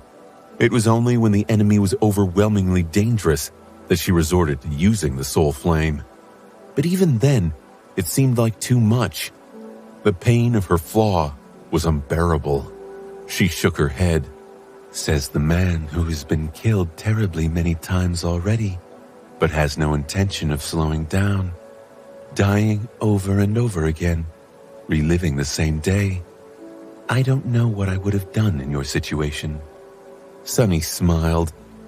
You say that, but come on. We both know that you would have seen it as a wonderful opportunity to fit more sword practice into your schedule. The corner of Neff's mouth curled upward. Maybe I would. She remained silent for a while, looking into the fog, then said with a hint of wonder in her voice, But then again, it would be strange and tempting to know that no matter what I do, there would be no consequences tomorrow. Maybe I would have done some things that I never dared to do before. Sunny stared at her in confusion, then frowned. Hey, if you are going to insinuate that I'm a pervert again, let me tell you that I am absolutely innocent. I've not done anything inappropriate in all of these revolutions, nor am I planning to. He gave her an indignant glance, then suddenly grinned and added in a more subtle tone, Unless you want me to. Neffis chuckled and looked away. After a while, she said, I wasn't insinuating anything, but it is interesting where your mind immediately went. Revealing, even. Sunny laughed. His day off was going better than he had expected. He was enjoying it quite a bit. Sunny and Neffis shared the desserts and enjoyed the tea. Their conversation flowed easily. Time passed slowly. But eventually, she rose and went to check on Jet and Cassia. Soon the sound of her light steps faded away, and Sunny was left alone. He leaned on the trunk of the sacred tree, looking into the fog. His heart felt warm and at peace. But at the same time, Sunny could not throw what Neff had said out of his head. Do something that I never dared to do before. There were a few things he could think of. He sighed and stared into the distance. Sunny had a complicated relationship with his closest companions, to say the least. Neffis, Cassia, and he. There was a mess of emotions trapped between the three of them. Most of the things they wanted to say to each other had been left unspoken for a long time, especially between Sunny and Neffis. He hesitated. At this point, he would have to be a complete fool to remain blind to how he felt. Sunny shifted uncomfortably and lowered his gaze. His heart suddenly felt stifled. He grimaced, then brushed his hand across the wooden deck. Just say it. Can't you even say it? If he couldn't say it now, then when would he? Wasn't he supposed to be the most honest person in two worlds? So why couldn't he even be honest with himself? Sunny remained motionless for a while, then let out a heavy sigh. I care about Neffis. No, that was not it. That was just being coy. He grimaced and looked up at the swaying branches of the sacred tree. Sunny remained motionless for a while. Then he took a deep breath and thought, I love Neffis. His expression collapsed. It was true. It had been for a long time. Sunny was not the most emotionally intelligent person, or at least he had not been before. If anything, his emotional development had been stunted, first by the rough life in the outskirts, then by the ruthless reality of the nightmare spell. Who had time to think about emotions when every day was a lethal battle for survival? So, it had taken him a long time to recognize the truth of how he felt for Neffis ever since the Forgotten Shore. In truth, he had already been in love with her before they reached the Dark City. Hopelessly so, perhaps. And those feelings had not grown any weaker, despite their many bitter disagreements. In fact, they were the reason why Sunny was so often infuriated with Neffis. If he felt nothing for her, he would not have cared either way. His feelings had not faded or disappeared despite the long period of separation either. If anything, they only grew more intense, almost becoming an obsession. To be stronger than her, to be equal to her, to be free of her? That was what he had claimed, but it was a lie. The indescribable relief, joy, and completeness he had felt when she returned to the waking world. The maddening fury he had felt when she unanimously decided to join Valor. the deathly terror he had felt when the skinwalker snapped her neck. By now, there was no denying it.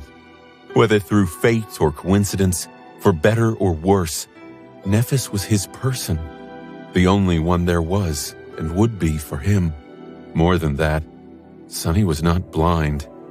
Even though neither of them had ever dared to say it aloud, he knew that she felt the same way. It wasn't that hard to see. However, there was a reason why both of them kept quiet. Too many reasons, really. He lowered his head and closed his eyes for a moment.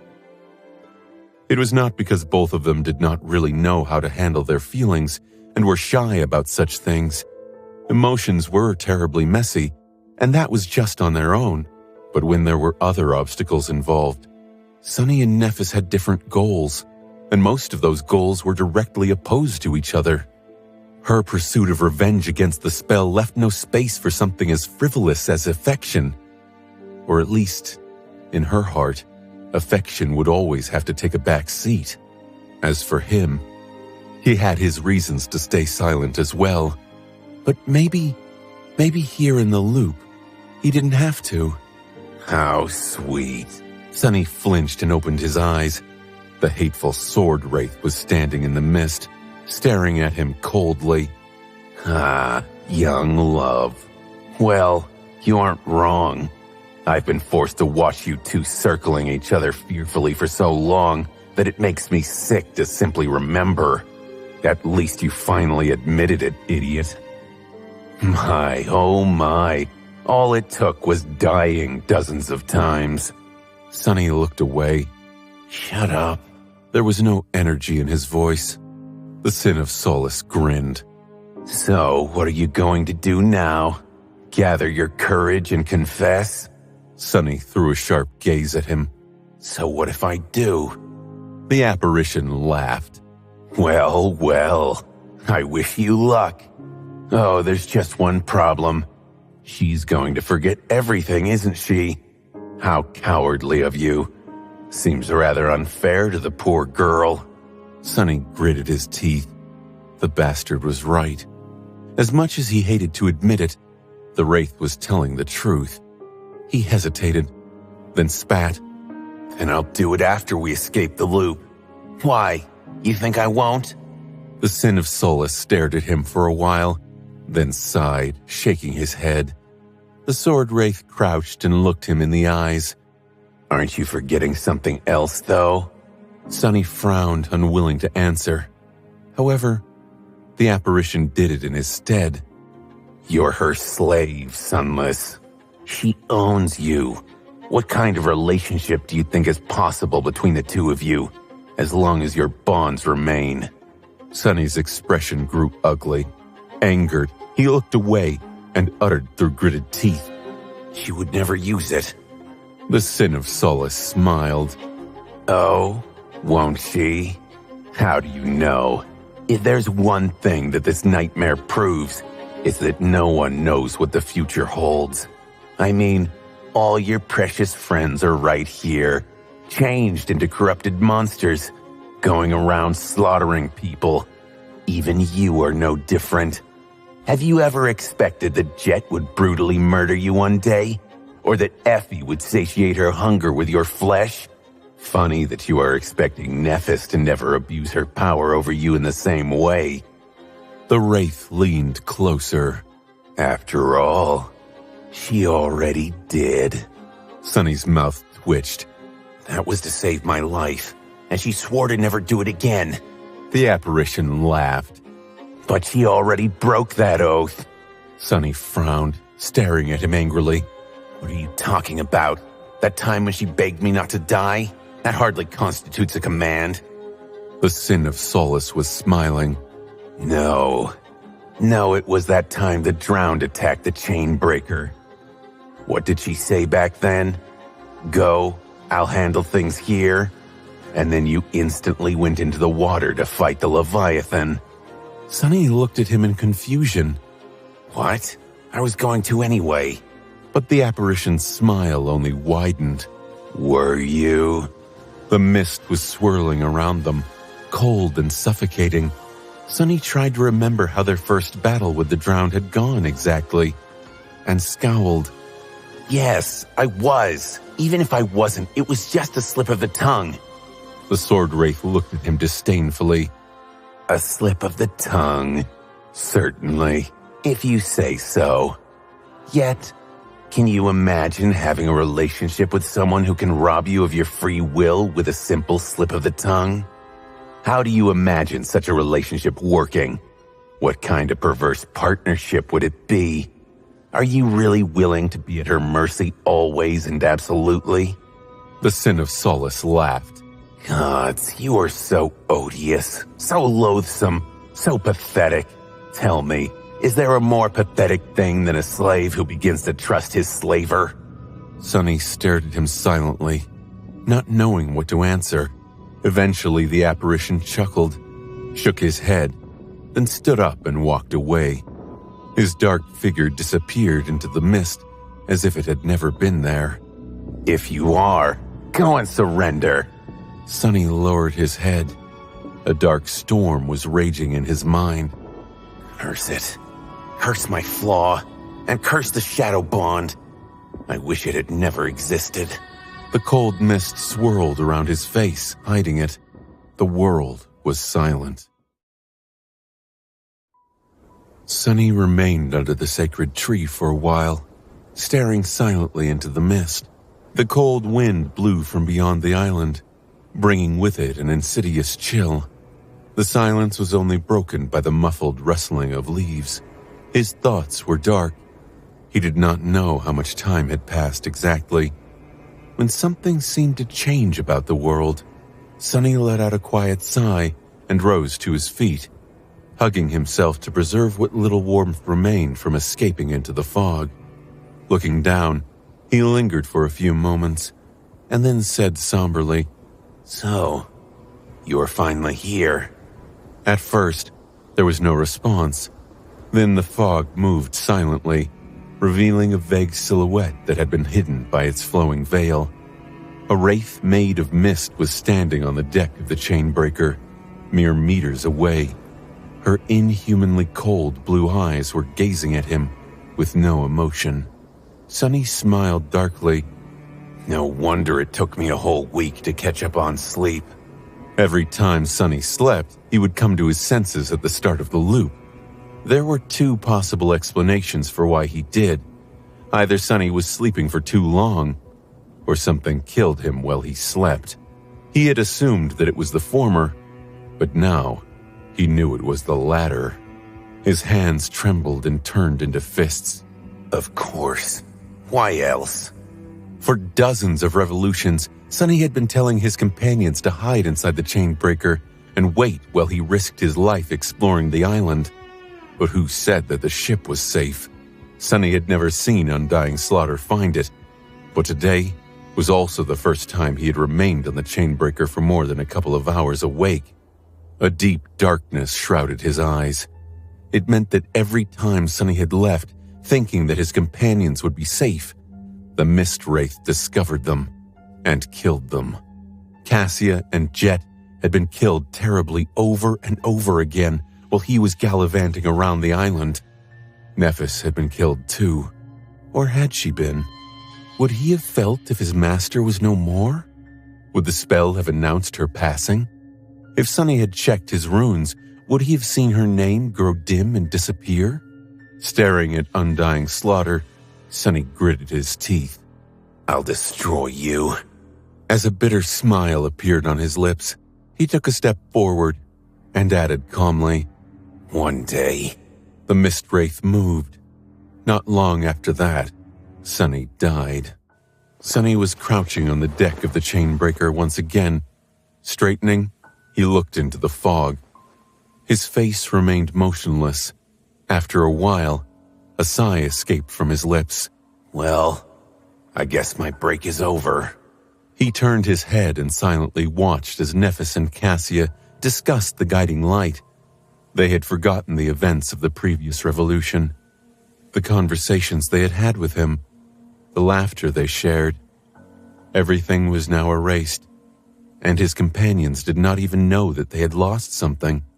But he knew. On this damned island, only two beings remembered everything. Sunny and the Sin of Solace, the wraith conjured from his own mind by the echo of Ariel's whisper.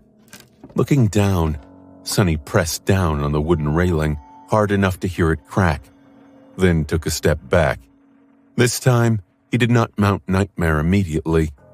Instead, Sunny concentrated and summoned the runes. Something about his posture must have attracted the attention of his companions, because they both suddenly grew silent. A moment later, Nephis asked, "Sunny, what is it?" His gaze fell at the bottom of the field of runes. He remained silent for a bit, then answered calmly, "I'm going to try something. I'm not sure what will happen exactly, so stay calm." With that, Sunny took a deep breath and called upon the fragment of Shadow Realm. It was strange. The fragment was not a memory, and neither was it an echo or a shadow. As such, he did not really know how to make it manifest. A mere ascended tyrant's essence was surely insufficient to summon a piece of a god's domain into existence. And yet, somehow, Sunny knew exactly what to do. That knowledge was buried deep in his soul, as if he had always known. In the next moment, the world around them suddenly grew dimmer, then dimmer, and dimmer still. A strong gale rose, making Sunny's black mantle flutter. It was as though his figure was devouring all light, replacing it with an endless shadow. His eyes widened. Behind Sunny, Cassia shuddered. "What?" It was as though a tide of darkness flooded the world, rolling outward from the chainbreaker. The sacred tree instantly disappeared from view, drowned in it, as did the figure of Saint at the bow of the ship. The dark cliffs could not be seen a moment later. The darkness did not stop there. Even though Nephis and Cassia could not perceive it, Sunny could somehow. He felt the entire island being swallowed by the shadow he had unleashed, with all light being extinguished in an instant. Soon, it was as though they were standing in a lightless black void. Only Sunny could see that the world had not really disappeared. It was still there. The sacred tree still swayed subtly in the wind, and Saint was still standing at the bow. The dark cliffs were where they had been a few moments ago. The mist still swirled and flowed, only now it was like a liquid darkness, and he could feel it. So this is what it is. The fragment of Shadow Realm was, unsurprisingly, a shadow so vast and ancient that his mind failed to comprehend its scale, so deep and unfathomable that his heart trembled in front of it. More than that, if Sunny wasn't mistaken, this inconceivable shadow was of the divine rank. It was lightless and black, but shone with the golden light of divinity. In his vision at the same time, it was not alive, but it wasn't empty like the shadows of inanimate objects either. It did not belong to Sunny, and yet he was connected to it somehow. Even though Sunny had summoned it, he was, perhaps, not qualified yet to be its master. As Sunny stood frozen in the world of darkness, Nephis summoned a memory lantern and raised it, illuminating the deck of the chainbreaker. A small island of warm light appeared around them. However, it was not nearly as wide as it should have been, as if the lantern was struggling to push back the unfathomable shadow. Its light trembled pitifully. "Sunny, what did you do?" He lingered with the answer, then said honestly, I summoned a fragment of Shadow God's domain. You must have seen it in my runes. It's a legacy relic I received. The fragment had already swallowed all of Windflower. Sunny could feel it, which was strange. As an ascended tyrant, he could control his shadows from around 20 kilometers away. However, the range of his shadow sense was much more modest, less even than that of his vision. How was it that he could vaguely sense the far side of the island? Sunny hesitated for a few moments, then carefully extended his shadow sense. However, he did not extend it outward. Instead, he extended it into the fragment. In the next moment, Sunny yelped, staggered, and fell. Hell! Before he landed on the hard wood, Nephis caught him. Suddenly, her concerned face was very close. Are you all right? He retracted his shadow sense and stared at her for a few strangely awkward moments. Then, Sunny coughed and nodded. There was a salty taste of blood on his tongue. Yes, I just overdid it a little. Supported by her, he rose to his feet and grimaced. This domain fragment, I'm not sure what else it can do, but it definitely enhances the range of my shadow sense, to a degree where I can perceive everywhere on the island at the same time. Well, except for the tower. It seems to be shielded from view somehow. Needless to say, that's not something that a human brain, even that of a master, is wired to handle. The sensory overload he had been blasted with was not something he wanted to experience again, even though it was only like a minuscule fraction of the indescribable horror of using "Where is my eye?" The strain was still too much for Sunny, and that was not even counting what he would perceive. There were all kinds of great and terrible creatures on Windflower, and witnessing some of them was dangerous in and of itself. Not to mention that more than one of these beings were capable of staring at him back. That said, Sunny was almost certain that he could be more precise with spreading his senses through the fragment. He reassured Nephis and Cassia that everything was all right and made another attempt. A moment later, his stifled scream traveled through the mist. In the end, it took Sunny some time and a lot of cursing to teach himself how to limit the scope of his shadow sense to a comparatively narrow area. The boon of this situation was that he could concentrate on any location on the island, meaning that he could observe all of it at will. He could also feel something else. As long as he remained in the unfathomable depths of the fragment, his aspect seemed to be enhanced. It was as if the ancient shadow was nourishing it. Sunny was not sure yet what this enhancement meant, but it had to be useful. As soon as he grew confident in not collapsing after extending his shadow sense into the dark distance, Sunny concentrated and searched for Jet. Soon, he felt her moving through the forest. Drops of blood fell into the moss, and a murderous wraith was pursuing her. Jumping into the saddle, Sunny warned Nephis and Cassia to stay on the chainbreaker and sent his steed into the mist. The next hour went somewhat differently from how it usually was. The descent of the Shadow Realm fragment affected his companions enough so that their familiar reactions and thoughts changed, but overall, it was all the same. Sunny rescued Jet, healed her with the help of the Mirror of Truth, and returned to the chainbreaker. Then he explained the nature of the loop to the members of the cohort. After that, however, Sunny had to make new decisions. Now that he knew that leaving his companions on the chainbreaker was tantamount to leaving them for dead, there was no other choice but to venture into the mist together, which was a moot point, really, considering that he had already decided to rely on teamwork more before his break. His goal of compiling a time map of Windflower had become much easier as well, due to how far his shadow sense could reach in the boundary of the fragment. Perhaps the best thing about the fragment of Shadow's domain was that it existed independently of Sunny. It was not manifested from his essence and did not consume it to exist. On the flip side, it was also not under his control. Although Sunny could benefit from being within a piece of Shadow God's domain, he had not magically become akin to a sovereign. There was an unexpected but welcome side effect to his innate connection to the inconceivable shadow, though. It was that the rudimentary affinity to water that the Crown of Twilight granted him could be spread through the fragment as well, and since mist was made of water, Sunny found himself capable of influencing the fog. He could make it thicker or push it away from a certain area. It was hard to say how beneficial exactly such an ability would be, but Sunny felt that he would find a way to use it to his advantage.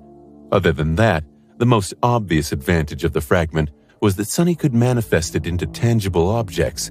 Even though these objects were manifested with ascended essence, their origin was still a divine shadow, As such, they were much more powerful and robust than what he had been able to conjure up previously.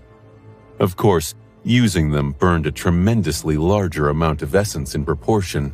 The last thing Sunny experimented with was dismissing the fragment of the Shadow Realm. Sadly, it seemed impossible. Just as he had expected, once unleashed, the fragment couldn't be taken back, or at least he had no authority to do so. The only exception was the Shadow Lantern.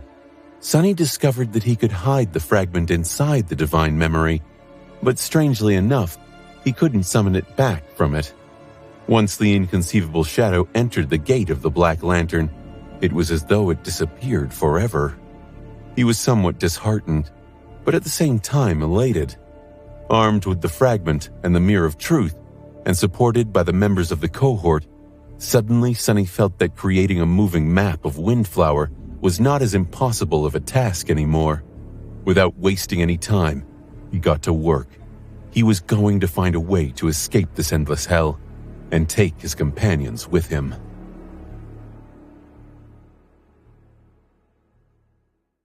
Over the next few revolutions, Sunny repeated the same actions. He would summon the fragment of Shadow Realm, rescue Jet, enter the cave system below the island with the cohort, and slay the Cavern Terror. Then they would proceed to the far side of the island, find Effie, and hide from danger until the end of the loop. Each time, the time it took to reach the northern edge of Windflower grew shorter, but it was still not nearly short enough. So Sunny continued to study the island and perfect his time map. He kept the cohort safe, or at least tried to, and explored Windflower through Shadow Sense. He progressed swiftly due to how drastically the fragment extended his reach. Sunny already knew which places on the island were too dangerous to observe, so he managed to avoid drawing the attention of the beings who dwelt there. Apart from those horrors, the rest of the creatures imprisoned on Windflower were now like an open book to him. Or rather, somewhat like an open book. Although he could perceive the movement of their shadows, that unique sense of his was not a true replacement for sight, nor could it replace the experience of actually facing the abominations. Luckily, Sunny had already done so in the previous revolutions. Combined with his already existing experience, Shadow Sense was enough to help him compile a map. He experimented with the Mirror of Truth as well, to varying degrees of success. The second aspect ability Sunny tried to copy was Cassia's Premonition. He judged that sensing a few seconds into the future would make him nearly invincible. However, Sunny was left disappointed. He seemed to possess the right affinity to use her ability with a high level of efficiency, but it was simply too strange. He had long been accustomed to perceiving the world from different points of view simultaneously. That was how he was able to scout through his shadows after all. His mental ability was further increased by the Shroud of Dusk. However, suddenly perceiving two distinct but moving and overlapping threads of time was just too much. The first time Sunny activated the Premonition ability, he instantly got disoriented and fell to the ground. Simply trying to take a step was enough to paralyze him. Dazed and lost, he stumbled around blindly for a while, then deactivated the enchantment of the Mirror of Truth and watched it crumble into pieces. His head was spinning. Perhaps Sunny could adapt to Cassia's strange way of perceiving the world, but it was not going to be a short process. His time was better spent exploring other opportunities. Neff's ability to control fire, on the other hand, was easy enough to master. Sadly, it was not very useful without her affinities and her soul flame. The same could be said about Cassia's ability to perceive the world through someone else. Then there was Jet. Sunny had high hopes for her ascended ability, not because it allowed her to absorb fragments of shattered soul cores and improve her own, but because it removed the limit of how much her body could be enhanced by essence. Outrageously, his first attempt ended in one of the most gruesome deaths he had experienced in the loop. As it turned out, the ability to oversaturate her flesh with essence worked for Jet only because of her unique constitution, not quite dead but also not alive. When Sunny tried doing the same, He was quite literally torn apart from the inside. He did not make the second attempt. Her dormant ability could allow him to absorb the essence of the enemies he killed. A useful tool, but not useful enough to sacrifice the Mirror of Truth for. At least not in their current situation. Her awakened ability, though, was extremely powerful. Being able to strike the souls of his enemies directly, it was hard to describe how much more deadly of a creature it made Sunny. Effie's physical augmentation wasn't bad either. However, there was one ability that outshone them all. It was Cassia's dormant ability. That ability allowed her to learn a lot about the aspects and attributes of Awakened, as well as the attributes and unholy powers of nightmare creatures. Cassia had to be close to receive that information, but Sunny could rely on his shadows to serve as his eyes. He could even gain some knowledge purely through shadow sense. That allowed him to study the prisoners of Windflower infinitely faster than he had ever expected. Slowly but surely, his knowledge of Windflower grew. Armed with that knowledge, the cohort managed to kill the rotting leopard. They clashed and triumphed over the octopus-like abomination as well. They even learned how to destroy the swarm of black millipedes. The time map he had been trying to create was becoming more and more complete. There were empty spaces on it, of course. For example, Sunny had never managed to learn much about the tower. There were a few places on the island that were too lethal for him to explore as well. But he did not need to study them anyway, because his goal was not the exploration of Windflower. His goal was simply to get Effie and return to the Chainbreaker in time, then escape this hell and never look back. Nevertheless, the closer his came to completion, the colder Sunny felt.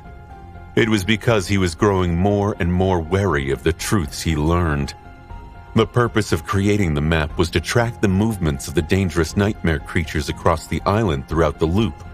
He needed to know about them to create the most efficient path to the far side of the island and back to rescue both Jet and Effie and leave Windflower in the span of a single day. However, once Sunny had most of the information he needed, he felt nothing but dread, realizing that that goal was utterly unattainable.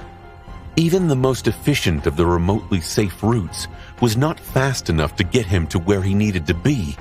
Even if he made Effie ride Nightmare, there was not enough time. With their current strength, and with the tools available to them, making a round trip across the island before the loop terminated seemed simply impossible. Sunny was on the deck of the Chainbreaker once again. He straightened and looked into the mist, his eyes sunken. Doesn't work. That doesn't work. Should we abandon the caverns route? His bleak voice was quiet enough to not be heard by Nephis and Cassia. Although Sunny had been careful not to overwork himself too much again, the strain of surviving and failing to survive on Windflower was slowly getting to him. It was hard to keep himself from succumbing to hopelessness and numbness. Sunny had known many bitter defeats, but being crushed over and over again still burdened him. More than that, his mindset was slowly deteriorating into not caring about whether he lived or died at all. Why would he care if all that waited after death was another revolution, and then another, and another, endlessly and without reprieve? If there was one thing that kept him grounded and served as an anchor for his sanity, it was the fact that watching his companions die was always an act. Even knowing that they would be reborn in the loop did not ease the pain and desperation Sunny felt each time he miscalculated and led them to their deaths. If he was by himself, he probably would not have given up, but his focus and determination would have deteriorated much faster. He had to take the members of the cohort away from Windflower, though. Jet, Cassia, Effie, and her baby, Nephis.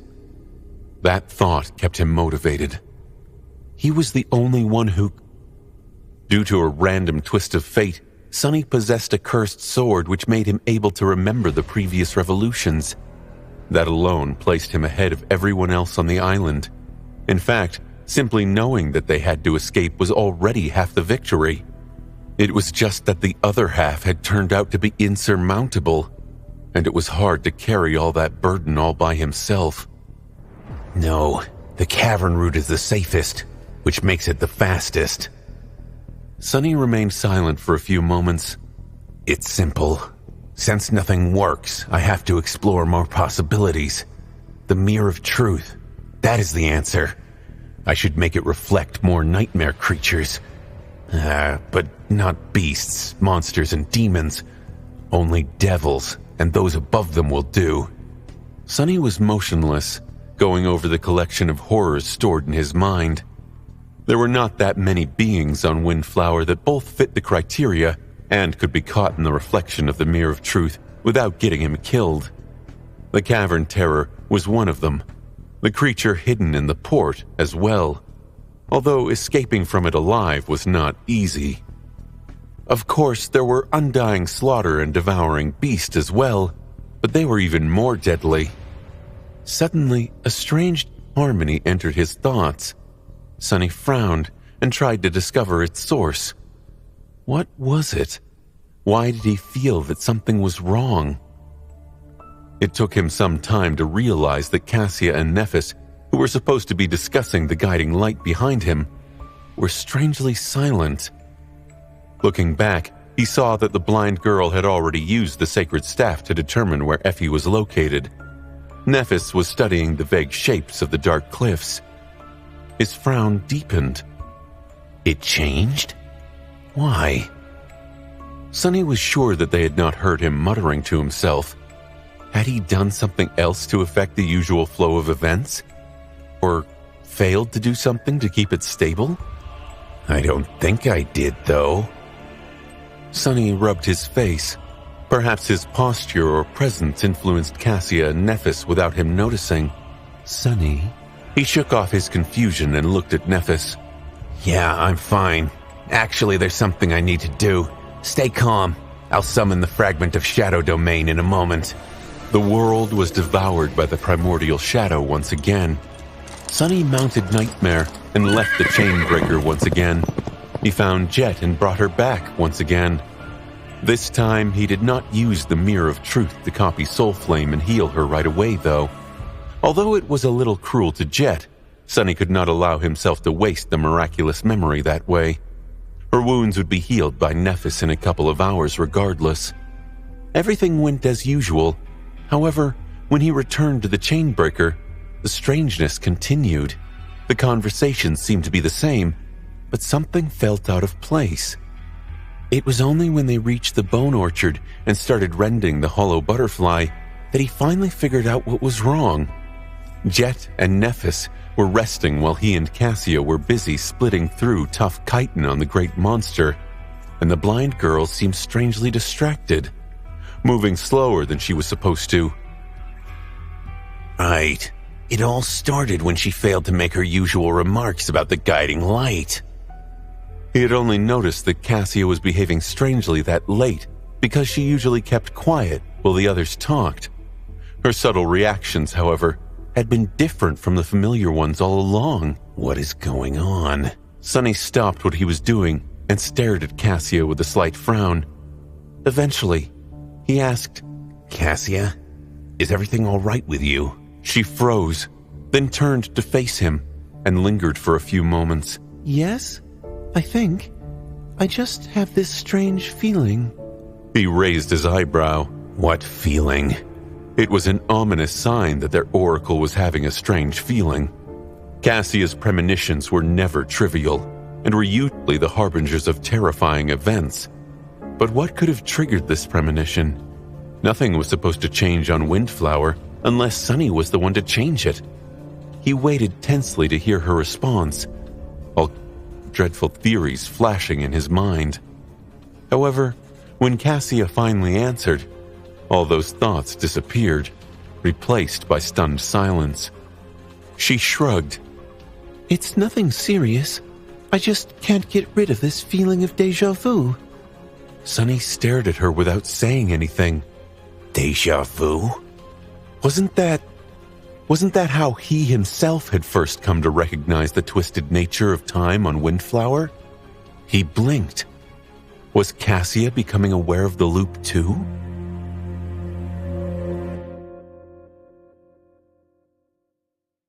throughout the rest of the loop, Cassia continued to be a little off. The changes were subtle, but Sonny could easily spot them. After all, he had been going through these tribulations for a long time now. Anything that was different from how things were supposed to go drew his attention. Cassia was clearly in a slightly dazed state, not unlike how he had been the first time around.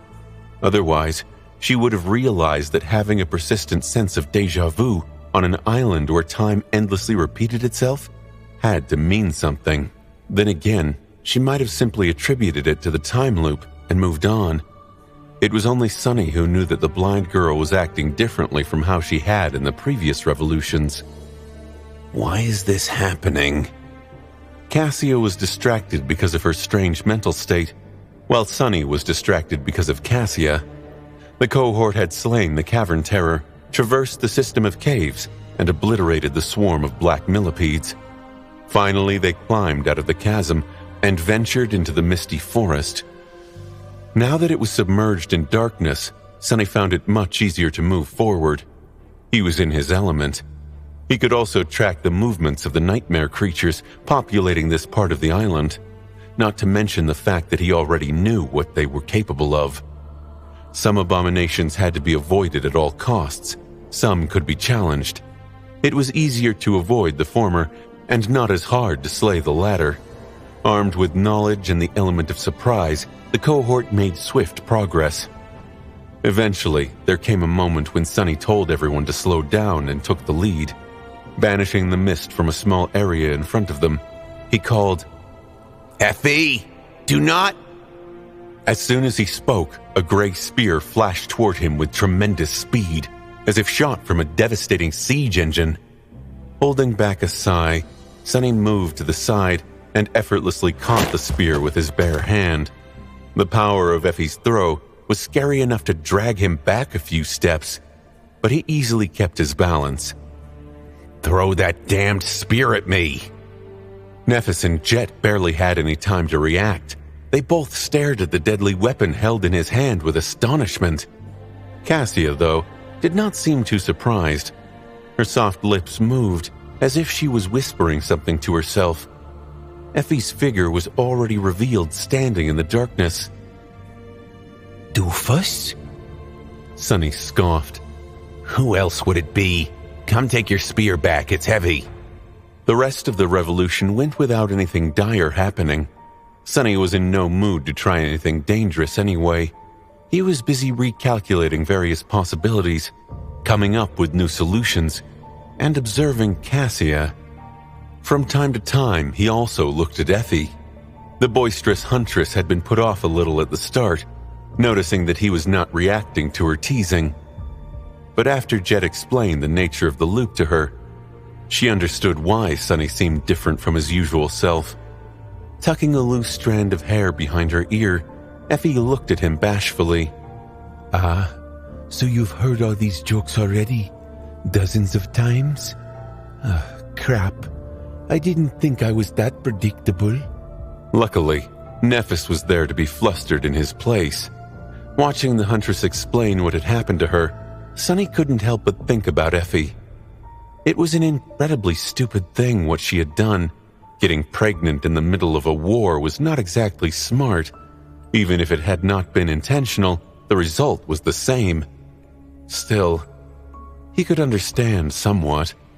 Passions were high on the battlefield, and even the smartest people were prone to making mistakes when they were not thinking straight. Gods knew he had made his own share of stupid decisions. Plus, modern medicine was often unreliable when it came to awakened, especially the more powerful ones. Sonny did not know if Effie had taken steps to prevent this exact situation from happening, but even if she had, they might have ended up failing her. Even if that was not the case, he could understand. But how the hell had she ended up being pregnant in a nightmare? Bad luck, really. An avalanche of misfortune that started with a single pebble. A heavy sigh escaped from his lips. Indeed, Effie had never had any intentions of challenging the third nightmare. She was only here because of a series of tragic events that no one could have foreseen. to have started not long after she found out about her condition.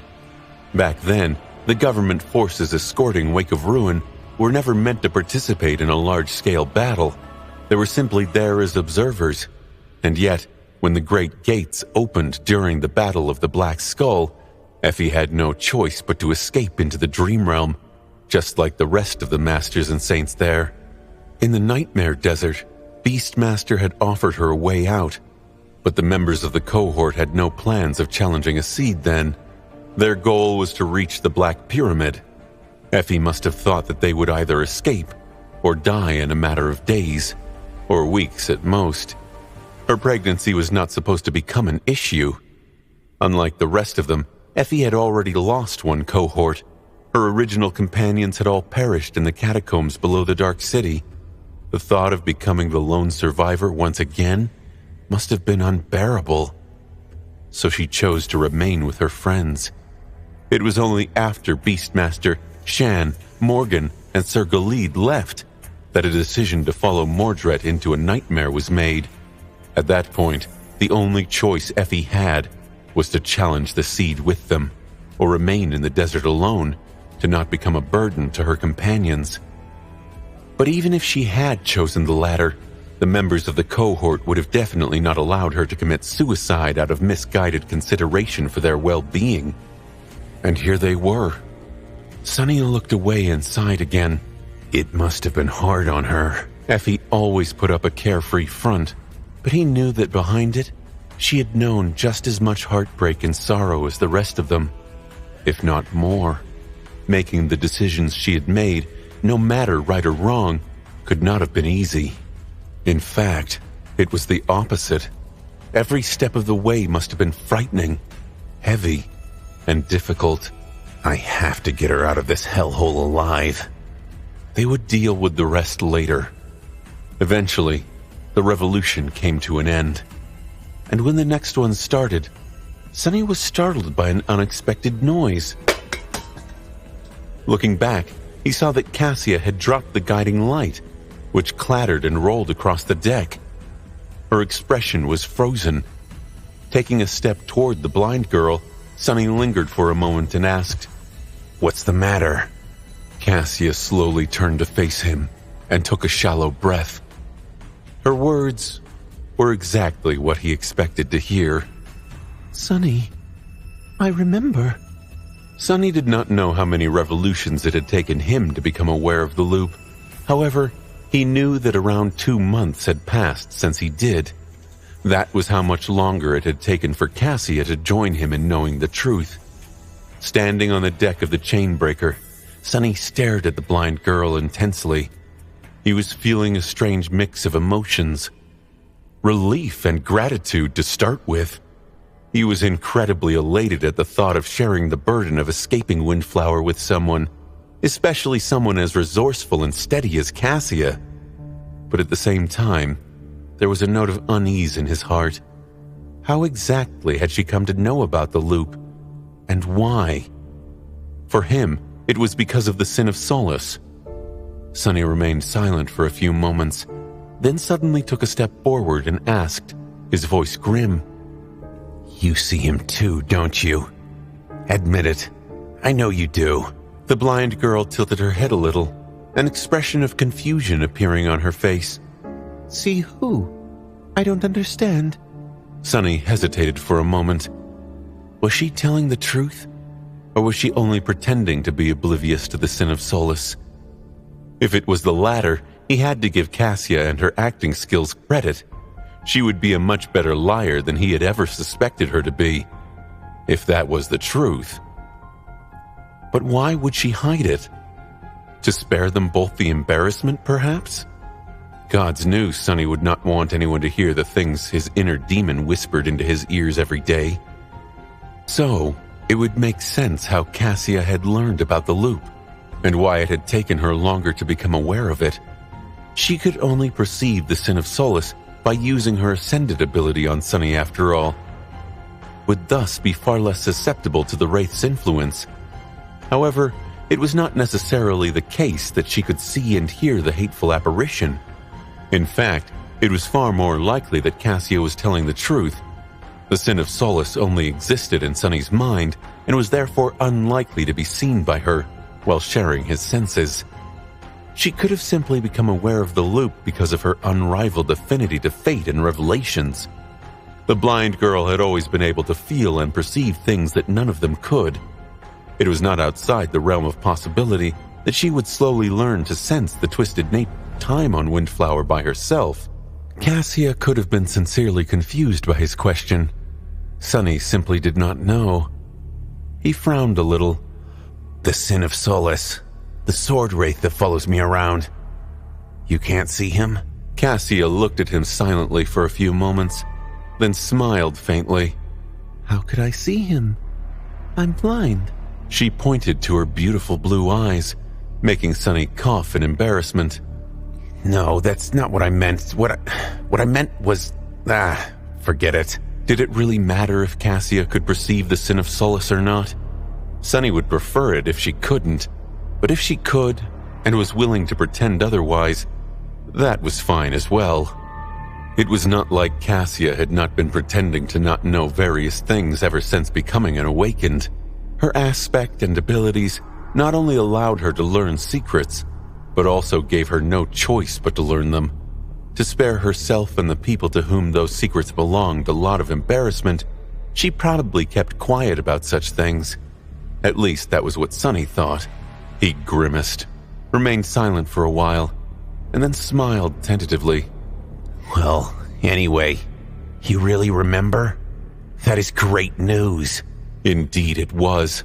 At first, Sunny had only considered his mental state and how sharing the burden with another person would alleviate his fatigue and loneliness. But really, the benefit was so much greater than that. With 2 members of the cohort being able to carry the knowledge of the previous revolutions into the future ones, the range of things they could achieve would double. Everything that Sunny had been doing alone would be done faster, and solutions he had not dared to try would not be nearly as daunting anymore. More than that, Sunny and Cassia did not need to pursue all these goals together. They could split up and tackle different tasks simultaneously, thus accelerating the entire escape to a great degree. Of course, he needed to consider his plans carefully. There were things that Cassia could potentially achieve on her own, and things that she would never be able to do without his help. He would have to teach her everything he had come to know as well. Even though the blind girl had become aware of the loop, the current revolution was only her second one. Sunny, however, had been accumulating knowledge of Windflower over more than 60 revolutions. She had to benefit from the groundwork he had laid before becoming a true ally to him in this timeless hell. Yes, I'll have to teach her about the island and the abominations populating it first. Cassia, meanwhile, turned to face the mist. The soft lines of her delicate face twisted slightly, expressing her doubts and anxiety. Yes, I do remember, but it seems odd, like a strange dream. She lowered her head. That hollow butterfly, caverns, the dark forest, and Effie. I can't believe that Effie is... It was at that moment that both Cassia and Sunny were suddenly interrupted. Looking at them in utter confusion, Nephis raised an eyebrow. What are you two talking about? She frowned. What does Cassia remember? And why is remembering something so important? Caverns, forests, and butterflies. What does it mean? And what is it about Effie? The two of them turned to her, surprised. Sunny was suddenly very guilty about forgetting Neff in all the commotion.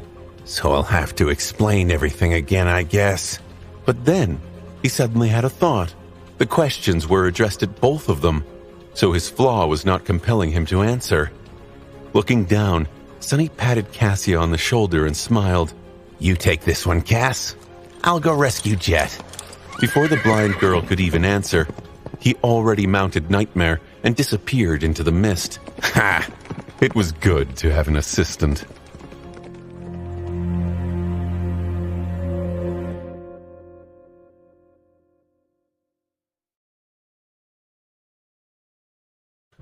By the time Sunny returned with Jet, Cassia had already explained the situation to Nephis as best as she could. That had already saved him some time. Not that it mattered during this revolution. For now, his goal was to get Cassia up to speed.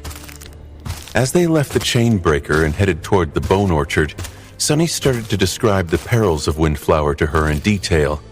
Jet and Nephis listened too, growing grimmer with each minute. The devouring beast is here as well? Hearing Jet's somber question, Sunny nodded. She lingered for a moment. Who is devouring beast, though? Oh. Soul Reaper only knew who Undying Slaughter was because they had met. She had no concept of who the 6 plagues were, and no explanation to how a defiled version of her could exist on the island. Sunny explained the things briefly, noting that he knew much more than her. We don't know how they exist or why. These future versions of ourselves are known as the 6 Heralds of the Estuary, of the 6 plagues. And 2 of them are here, on the island. The future version of you, and the future version of Effie. He lingered for a moment before adding, We also don't know how the 2 of them ended up here. My theory is that they were exiled to Windflower to contain their flaws, but it's just conjecture. Jet's face remained impassive. She nodded silently, and did not say anything about his indirect castigation of her flaw. Who would like hearing that her personal curse was so terrible that even the nightmare creatures had chosen to banish her corrupted future self into isolation? Sunny let out a quiet sigh and continued explaining things to Cassia. The blind girl was listening to him attentively, seemingly not having trouble with digesting the incredible amount of information. From time to time, she asked him small but poignant questions. By the time they reached the Bone Orchard and found the hollow butterfly, Sunny had already shared the most important pieces of knowledge. Before they went about creating the pikes and javelins, he drew a crude map of the island on the ground. And Effie is here. For now, I have found no way to get to her and return to the Chainbreaker in time. Cassia, Nephis, and Jet studied the map. After a few moments of silence, the blind girl asked, Have you considered leaving the island with Jet and returning to the loop from the northern side? Sunny hesitated for a while. Eventually, he shook his head and said in a grim tone, I can't say that I didn't, but it is simply too dangerous to. Remember that it's only called north because that's how I drew the map. In reality, I have no idea which side of the island faces which direction. Navigating to Effie's side won't be easy, and it is not a given that we'll be able to navigate at all while being thrashed by the whirlpool. His expression turned even darker. I don't see us faring well in the vortex. Even if we fly above it, the winds would certainly throw us around. We might be able to get back to the island, but not to a landing zone of our choosing. We have gotten incredibly lucky the first time, actually. That beach where we landed is one of the few relatively safe places on Windflower. If we crashed almost anywhere else, we'd be dead in a matter of minutes. Even if the abominations dwelling in those places wouldn't have killed us, the thing that hides in the mist above the island would. Sunny sighed. Most importantly, we simply don't know how entering the loop functions. Not only where, but also when we land is a question. We can only leave at the end of the day, when the Crown of Twilight provides me with essence. But if we return to the same point in time, Effie will already be lost. In short, there are too many risks. Cassia contemplated for a short while, then nodded. I see. Remaining on the island seems like the most promising choice then. But you have already explored all the routes, and even learned a lot about most nightmare creatures here. Some of them, unbelievably, we have even defeated. So, why do you say that there is no way to get Effie to the Chainbreaker in time? Sunny remained silent for a few moments, then winced. The problem is that this damned place is simply impossible to traverse for a bunch of Ascended like us. Sure, we have killed a few of the local residents, but only the weakest and most vulnerable of them, or those that our powers directly counter. The rest are too dreadful for us to fight, so we can only advance by hiding and timing our movements perfectly, and that is too slow to get to the other side and come back in the span of a single day. the blind girl was studying the map. For a moment, Sunny was reminded of how strange the situation was. Cassia could not see, so she was simply pretending to look at the map. She seemed to have developed a habit of imitating the actions of those who had sight in order to not make the people around her feel uncomfortable. Well, in reality, she was actually seeing the map through the eyes of her companions. He hesitated, then added with a bit of hope in his voice, But that was back when I was the only one with detailed knowledge of the loop. Now that there are two of us, the situation might change. Cassia did not answer for a while. Then she slowly shook her head. No, it won't change. Sunny was taken aback. He stared at her tensely, then asked, his voice even, And why is that? The blind girl sighed. Because I am not strong enough to make a decisive difference. Sure, with my help, you can save an hour or two, but that is not enough. Even if we separate, the scope of things I can accomplish is limited. If this island is too dangerous for you, Sunny, then it is certain death for me. She frowned. Even if we somehow manage to make everyone in the cohort remember the previous revolutions, it will still not be enough. Not that having Nephis, Jet, and Effie slowly being driven mad by that cursed sword of yours is an option. Sunny's face darkened. He scoffed, then looked away. So, what are you suggesting we do then? Cassia shrugged. We explore every opportunity. The things we've learned offer us no solution, so there is no other choice but to turn to things we've yet to explore and hope for the best. Starting with...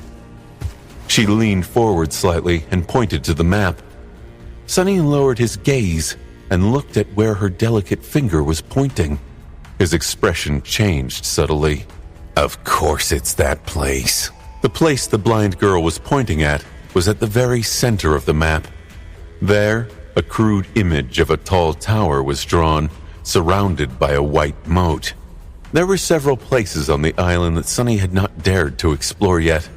They were too dangerous and lay off the route that led to Effie. He was already tormented enough by dying while trying to reach her, so losing his life meaninglessly to satiate his curiosity did not seem like a good idea. That said, Cassia was right. It was not as though Sunny had not considered grasping at straws by venturing into these dangerous territories before. He knew that he would most likely end up searching for a solution there eventually, but not before exhausting all other choices. Well, his choices had been exhausted. Cassia had become aware of the loop just when they had, so he allowed himself to grow hopeful for a few hours.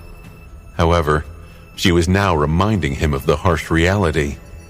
Even if there were two people who remembered the previous revolutions now, it was still not enough to solve the diabolical puzzle of Windflower. Even with everything he had learned, there was no feasible way to achieve their goals, which meant that they had to expand their efforts to the most dangerous corners of the hellish island. And the tower was the most dangerous of them all by far. Sunny had already tried to enter it once, during one of the earlier revolutions. However, before he could even cross the bridge, he had died without even realizing what had killed him. The bones of the dreadful nightmare creatures and the abomination standing motionlessly on the bridge only solidified the fact that the stronghold of the Seeker was absolutely deadly. More deadly than the overgrown port, the harrowing shrine, and the eerie circle of black obelisks. He stared at the map silently. Can't say I'm not curious to get inside, though. Windflower was just too mysterious. Sunny had been exploring the dreadful island for about 2 months now, and although he was now familiar with its landscape and dangers, he did not know a lot about its history. Who was the Seeker that had lived here before exactly? How had that person been able to not only survive inside the loop, but also build the tower, the port, the shrine, and the other structures within it? Or had the vortex not existed yet when they called Windflower home? If it had not, was the Seeker responsible for creating it? Sunny knew, of course, that Windflower had not always been trapped within a loop of repeating time.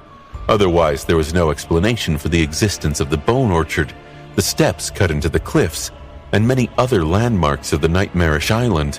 Even the line of footprints they had found in the white sand predated the starting point of the loop. They looked like they had been left only a few hours, but in reality, the person who had leapt off the edge of the island must have done so many centuries ago. Sonny wondered if those were the footprints of the mysterious seeker. He also wondered, If the loop was really created by someone, can't it be destroyed as well? if there was a place where he could find answers to at least some of these questions. It was the Seeker's Tower. Looking at its crudely drawn image and Cassia's finger pointing to it, Sonny let out a heavy sigh and nodded. All right. Now that there is no other choice, we will explore the tower. The tower was just like it had been before, but also a little different. This time, Sonny and the members of the cohort, including Effie, approached it from the northern side. Windflower was also shrouded in impenetrable darkness, so the sight of the lonesome spire rising above the forest was even more foreboding. The light in one of its highest windows seemed even brighter now, shining above the dreadful island like a beacon. The Seeker's Tower was not exactly ominous in and of itself. It was not a gargantuan structure like the Crimson Spire or the Great Ivory Pagoda of the Kingdom of Hope. Nor was its architecture particularly menacing. In fact, it was rather beautiful. The gray tower was perched atop a tall black cliff, airy and austere. Nevertheless, it emanated a sense of absolute harrowing threat. Every time Sonny looked at it, he could feel a chill run down his spine. The frozen figures of terrifying nightmare creatures that stood on the bridge did not help one bit. Even now, he was staring at them with a dark expression. The members of the cohort were doing the same as they hid between the pines. Is that a great beast? In the sinister silence of the misty forest, Effie's whisper sounded as loud as thunder. Sonny glanced at her and nodded solemnly. Indeed it is. One of the abominations caught by the bridge was a towering monstrosity that seemed to be made entirely out of bulging muscles, sharp claws, and harrowing fangs. It was almost unnoticeable in the darkness of the fragment, but because the light shining from the window reflected from its pale hide, a vague silhouette could be seen. Effie gulped. Damn. That reaction did not surprise Sonny. After all, only a fool would not be scared by a great nightmare creature. I want to eat it so much. It's not fair that only you and Princess got to feast on a great abomination. That turtle's meat must have tasted heavenly, right? Sonny remained motionless for a few moments, then shook his head. Never mind. He wouldn't have deigned to answer the gluttonous huntress, but sadly, his flaw compelled him to. Gritting his teeth, Sonny lingered for as long as he could, and then said reluctantly, Yeah, it tasted pretty amazing. In the darkness, Nephis carefully touched his shoulder. When Sonny turned to her, she asked in a low voice, What do we do now? He studied her beautiful face for a few moments and sighed. What was there to do? We will try to cross the bridge. Right. All of you, prepare to die.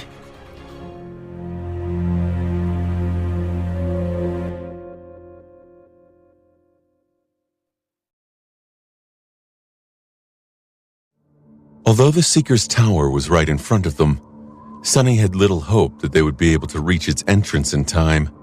Not only was the tower protected by the eerie enchantment, but the revolution was also close to its end. It had taken them a lot of time to find Effie and get back to the heart of the island. He did not know how much longer they had exactly, but it might have been mere minutes. In the end, they never found out. The black cliff was surrounded by a wide open space where there were no trees. Not long after the members of the cohort cautiously abandoned the forest, a gentle wind caressed Sonny's face, forcing him to look up.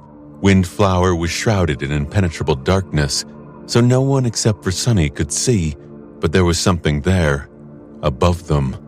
hiding in the black expanse of the misty sky. Frozen in terror, he watched dozens of twisting tendrils descending from the turbulent black fog, each hundreds of meters long. Then, he was dead. Coming back to his senses on the deck of the Chainbreaker, Sonny could not help but shudder. This was the first time he had caught a glimpse of the being that dwelled in the mist above the island. Sonny had thought that Windflower had no horrors left to surprise him with, but he had been wrong. What is that thing? Hiding how disturbed he was, Sonny turned and looked at Cassia. By now, he was, if not accustomed, then at least familiar with the terrible trauma of dying. The blind girl had only recently become aware of the loop, though. For her, it must have been a harrowing experience.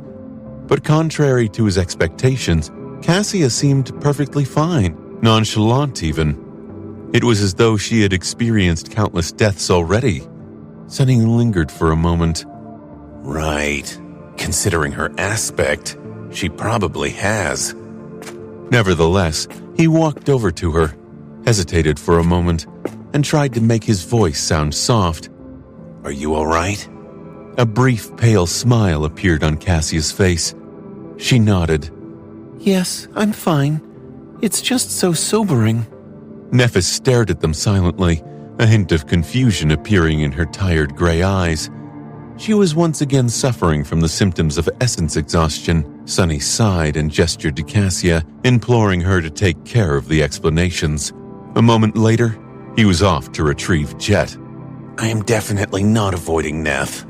He could have sent Cassia, Nightmare, and one of his shadows into the mist and remain on the Chainbreaker with Nephis instead.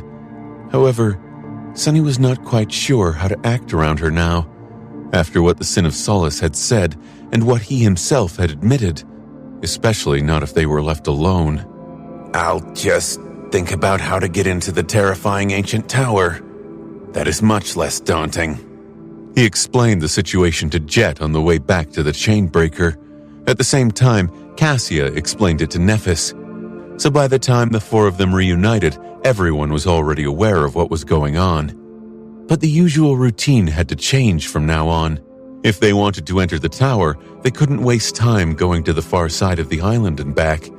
There were simply not enough hours in the loop. Nevertheless, Sonny hesitated. How could he leave Effie alone in the cold mist and darkness? He was not sure what had happened to her in the previous revolutions without them, but knowing what he knew about the island, he doubted that it was something he would want to know. Sonny remained silent for a while, agonizing over the choice. Then Nephis suddenly spoke. Jet and I can handle that. He looked at her in confusion. What do you mean? She leaned over and pointed to the map he had drawn. You and Cassia go to the tower. The two of us will enter the caverns, kill the terror, find Effie, and hide ourselves away until the end of the loop. Soul Reaper is the key to slaying that thing anyway, so we'll manage without you. Sonny listened to her with a grim expression and shook his head. But you know close to nothing about the island. The two of you alone won't be enough, especially with how low on essence you are. Nephis smiled. Who says we'll be alone? We can take your Onyx Saint and Ravenous Fiend with us. We can also send one of your shadows to tag along. Once you unleash the Shadow Realm fragment, you'll be able to extend your senses to almost anywhere on the island, right? You can observe where we are and guide us with the help of the shadow. That will be enough. Sonny hesitated for a few moments. Neff's suggestion had merit. He was still not convinced that they would be able to survive the dread of Windflower on their own, but there was a chance, no matter how small. Sonny would most likely be able to guide them through the forest remotely. Cassia could share senses with either Nephis or Jet, too, to warn him should anything unexpected happen. In any case, there was not much of a choice. Even though he did not like the idea of sending both members of the cohort who could not remember the past events of the loop blindly into the mist, it was worth trying at least once. Cassia and Sonny, meanwhile, had the best chance of actually making it inside the tower. I hate it. He shifted slightly, then nodded. Right. You two go and kill the Cavern Terror then. If you give it half of the beating you gave me, It might just run away and hide in fear. Both Nephis and Jet stared at him incredulously. After a few moments of silence, Jet asked, When did we give you a beating? Nephis nodded and raised an eyebrow. And why? Sunny coughed and looked away. Oh, don't worry about it. It was just a small misunderstanding a couple of revolutions ago. Anyway, there's no time to waste. We should hurry if we don't want to be discovered by Undying Slaughter. Come on, let's move. Soon, they left the chain breaker and separated. Accompanied by Saint and Fiend, Nephis and Jet headed east toward the Bone Orchard. Sunny and Cassia, meanwhile, hurried north, toward the Seeker's Tower. Going straight to the tower might have saved Sunny and Cassia a lot of time, but it was also the most dangerous direction. Not only was Undying Slaughter prowling somewhere in the mist, but Devouring Beast was also not far away. There were other horrors waiting for them in the forest as well. Luckily, there might not have been a more elusive duo than Sunny and Cassia in Two Worlds. With the blind girl riding Nightmare, they could move swiftly in the darkness. Since she was sharing his senses, they did not need to carry a source of light with them, thus avoiding unnecessary attention. Sunny could detect most dangers far in advance, and Cassia's supernatural intuition warned them about those threats that could not be perceived that easily. Added to the extensive knowledge of the island, that allowed them to avoid confrontations with its prisoners and advance inland stealthily. Of course, it would not have been possible without the fragment of the Shadow Realm. The silent understanding they shared also played a large role. At some point, Cassia patted Nightmare on the shoulder. The black stallion slowed down and then halted, standing motionlessly in the flowing mist. Sunny leaned against the trunk of an ancient pine and listened to the muffled sounds of the forest, focused and calm. Did you sense a threat? Cassia nodded. Something is approaching. He swiped the surrounding woods with shadow sense, but did not find anything. Nevertheless, the forest suddenly seemed more eerie than it had been before. Sunny frowned, contemplating which of the horrors of the misty island could be lurking nearby. His expression dimmed. Can we evade it? The blind girl frowned, then hesitantly shook her head. I don't think we can. There's not enough time. Sunny sighed and raised the sin of solace.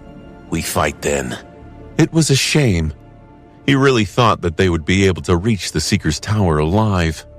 Before Sunny could prepare himself for the inevitable, and most likely fatal, clash, Cassia was suddenly surrounded by a whirlwind of sparks. Even the familiar motes of light seemed dimmer in the darkness of the fragment.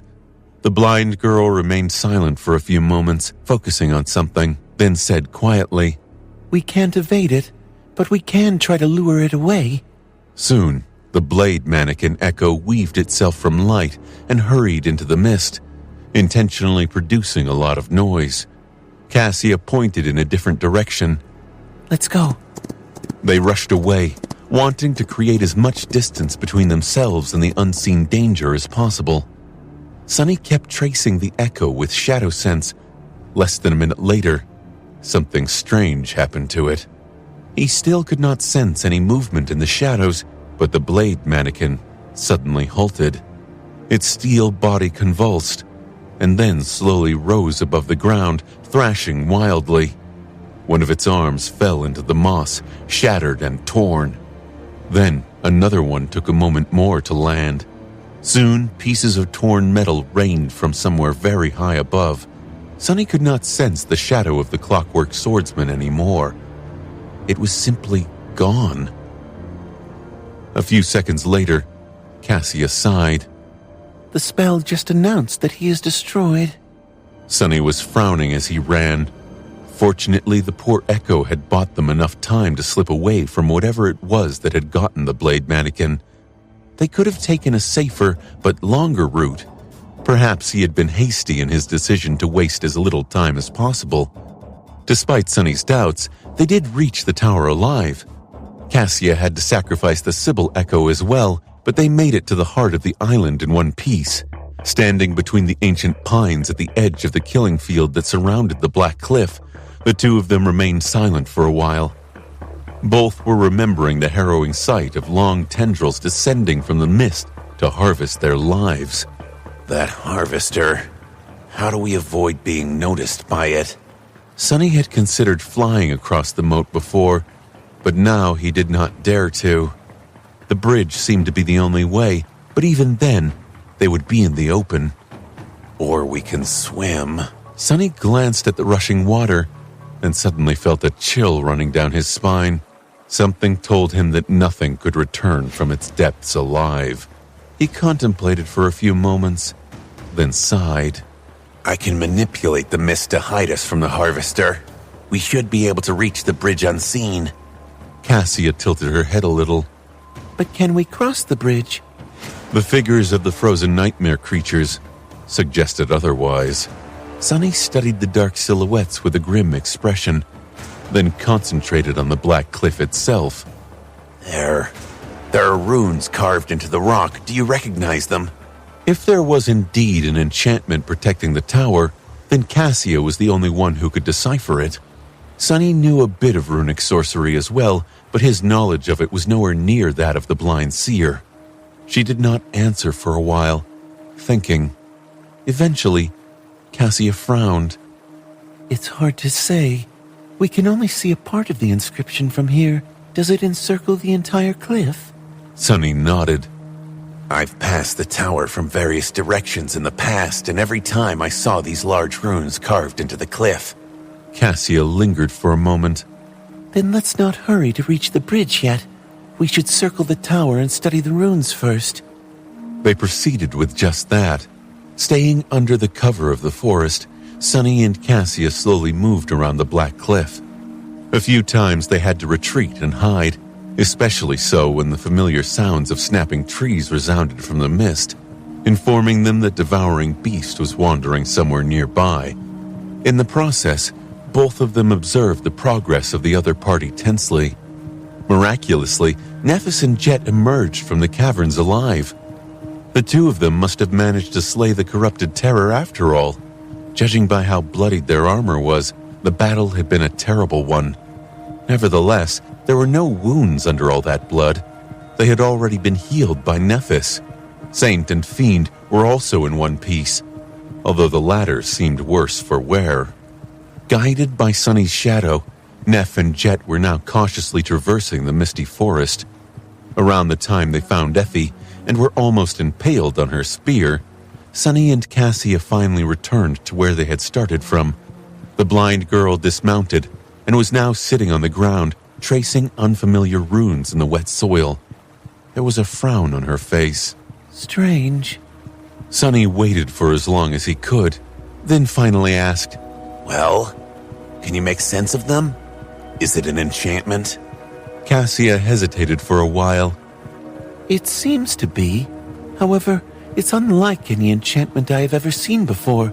Here in the Tomb of Ariel, in the Kingdom of Hope, and anywhere across the Dream Realm. Her expression was suddenly troubled. There are runes that do not seem to be a part of the enchantment as well. The spell does not translate them, so they are not exactly words. However, they are, in a way. It's like a code or puzzle, I guess. Sonny raised an eyebrow. Can you solve that puzzle? Cassia nodded. Yes, it's not particularly hard. For anyone knowledgeable in runic sorcery would be able to. He glanced at the black cliff, thought for a few moments, and asked, So what do these runes say? The blind girl hesitated. It's a bit strange. I don't quite understand the meaning, but if I'm reading it correctly, they say... Cassia remained silent for a bit, then turned to him and shrugged. I am the tower that Alethea of the Nine built. Sonny remained silent for a while, looking at the blind girl with a strange expression. Alethea of the Nine? The word sounded familiar. He had met a person with a similar name a long, long time ago. The young awakened swordsman from his first nightmare, the one whom he called Hero, the spell had called Aro of the Nine. Was it a coincidence? Or something more? Sonny frowned. What did he really know about Hero? Not much. Hero had been alive during the twilight of the Golden Age, not long before the Doom War started. He was a soldier of a militant empire which worshipped War God and had conquered many lands. He was a warrior of considerable skill and had already awakened at his young age. Now that Sunny knew how long it took one awakened without the assistance of the spell, that fact seemed even more impressive. But Sunny had known that Aro of the Nine was not a simple person all along, not because of his skill and talent, but simply because of all the people in the nightmare. He was the only one whose name the spell remembered. That alone told Sunny that Aro was special. The spell appraised Sunny's performance in the first nightmare as glorious, which meant that he had deviated from the natural course of events to a great degree. What would have happened to Aro if Sunny had never taken the place of the nameless temple slave? The slave would have died most likely, while the young swordsman would have survived. If he lived on and escaped the mountain pass, what fate would have awaited him in the future? And there was one more detail. What was it that he had said to justify killing me? Right before their fateful confrontation, Aro had said something peculiar. Something about how he would have gladly faced the Mountain King to let Sunny escape if his life belonged to him alone. But it did not. Because the young swordsman had sworn to fulfill an unencompassable duty of some sort, he couldn't allow himself to die because of it. What was the duty Aro had spoken of? And why was the name of another person of the Nine inscribed on the base of the Seeker's Tower? Who were the Nine? Sunny took a deep breath and glanced at Cassia. What do you think it means? The blind girl remained silent for a moment. Alethea must be the name of the Seeker who used to live on this island. He or she was proficient in sorcery, it seems. Other than that, it's hard to say. Sunny sighed. Have you ever heard of the Nine? He did not really expect a positive answer, but to his surprise, Cassia hesitantly nodded. I might have. If I remember correctly, Nephis mentioned once that she had met someone with the same title. Sunny blinked. Huh? How would Neph have met one of the Nine? It must have been in her second nightmare. If that was the case, then these Nine seemed to have a habit of popping up in many nightmares. Just who were they? Or had been, more precisely. Shaking his head, Sunny made a mental note to ask Nephis about the person she had met and turned his attention to the tower. All right. So, this Alethea was the master of Windflower and left a powerful enchantment to protect the tower. Cassia shook her head lightly. The island might not have been called Windflower back then. It's just a name by which people of Fallen Grace call it today. When the Seeker resided here, it was probably called Alethea's Island or something like that. Sunny shrugged. Whatever. In any case, how do we break the enchantment? He thought for a few moments, then asked, Will destroying some of the runes work? Cassia remained silent for a while. Not just any runes, but if the key ones are erased, the enchantment will fall apart. I can identify the ones we need to destroy. Sunny raised an eyebrow. I thought you said you couldn't make sense of the strange enchantment. The blind girl smiled. That's true. I wouldn't be able to recreate it, but breaking it is much easier than that. Nevertheless, don't be too encouraged. The runes are carved deep, and there are certainly measures in place to protect them. We'll have to shatter the entire slope of the cliff to erase them. He chuckled. Leave that to me. I might not be able to cut a mountain with one slash of my sword, but breaking a cliff or two shouldn't be a problem. Cassia nodded and fell silent, concentrating on identifying the key runes of the enchantment. Sunny, meanwhile, studied the black cliff. A long time passed. On the far side of the island, Nephis, Jet, and Effie had hidden among the cliffs and shared a meal. Sunny watched them through the shadow and listened to the calming flow of their conversation. Neph was holding the guiding light, explaining how it had been found in the lost temple of Fallen Grace. Finally, Cassia was done with her task. The two of them moved stealthily around the back of the cliff and reached the spot where the string of most vulnerable runes was located. There. Destroy that section. She pointed to where Sunny needed to strike, but he shook his head. Not yet. They had to wait a little longer. After about an hour, Sunny took a deep breath and rose. A whirlwind of scarlet sparks danced around his hand, forming into a black bow. He raised it and held the string. At the same time, somewhere outside the mist, the 7 suns were plunging into the great river. It was dusk. As the crown of twilight opened his soul to a flood of essence, Sunny drew the bow and activated its most powerful enchantment, Death Dealer. Usually he would not have been able to use it more than a few times in a row. The strain on his essence reserves was simply too great. But right now, it did not matter. Releasing the string, he sent a black arrow flying. Then, without wasting even a second, Sunny grunted and drew the bow again. The second and third arrows streaked through the darkness before the first one even hit the target. Then, the silence of Windflower suddenly exploded into a deafening roar of breaking stone. It was as though a furious storm suddenly descended, with booming thunderclaps shaking the world. Black arrows struck the face of the cliff, one after another. 1, 2, 3, 10. Despite how harrowing the force of these strikes was, the weathered black rock held for a while. Gradually, a net of thin cracks appeared on the surface. Then the cracks widened. Not long after that, shards of broken stone shot into the air. Finally, the side of the cliff exploded and collapsed, tons of black stone falling into the turbulent waters of the wide moat. Sunny lowered his bow and swayed a little, utterly spent. His breathing was ragged. By his side, Cassia clenched her delicate fists in excitement. It worked. The enchantment is failing. Sunny lingered for a moment. Yeah, I can see. Crap. There was no thrill in his voice. Out there on the bridge, the harrowing abominations that had been motionless before were already starting to move. Not only were the nightmare creatures on the bridge coming back to life, but the thunderous noise created by Sunny's arrows had to have attracted all kinds of abominations from the depths of the island.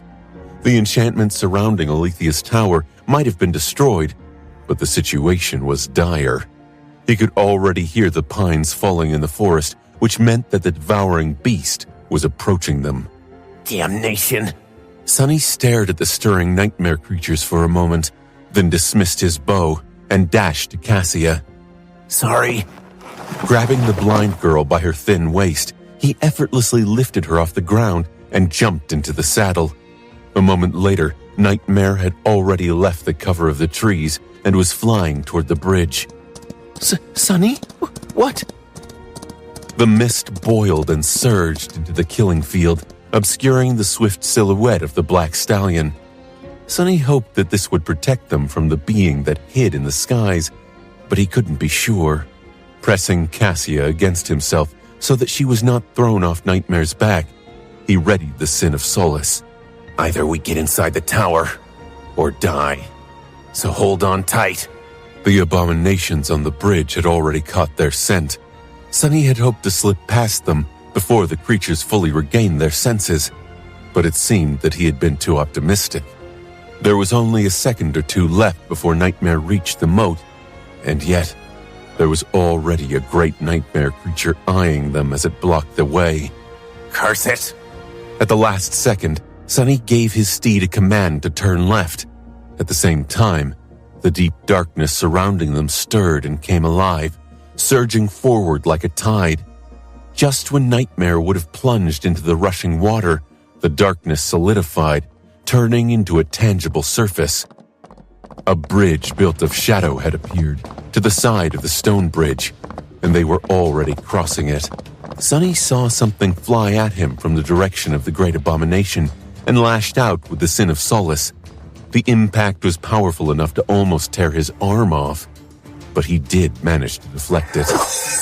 A moment later, they were past the nightmare creatures. Sunny even imagined that they could actually make it. But then, something was wrong. The further Nightmare advanced across the moat, the worse Sunny felt. His body had somehow turned weak and frail. His thoughts turned cloudy. What's happening? Cassia's golden hair, which was flying into his face a moment before, was now white for some reason. Pressed against him, her body felt unnaturally thin and fragile. The Sin of Solace slid out of his grip and fell into the water. Looking down in confusion, Sunny stared at his hand. His skin had turned wrinkly and translucent, like that of an old man. It was just like Ananka's hand when he had first seen her. His teeth felt loose in his gums, as if ready to fall out. Sunny?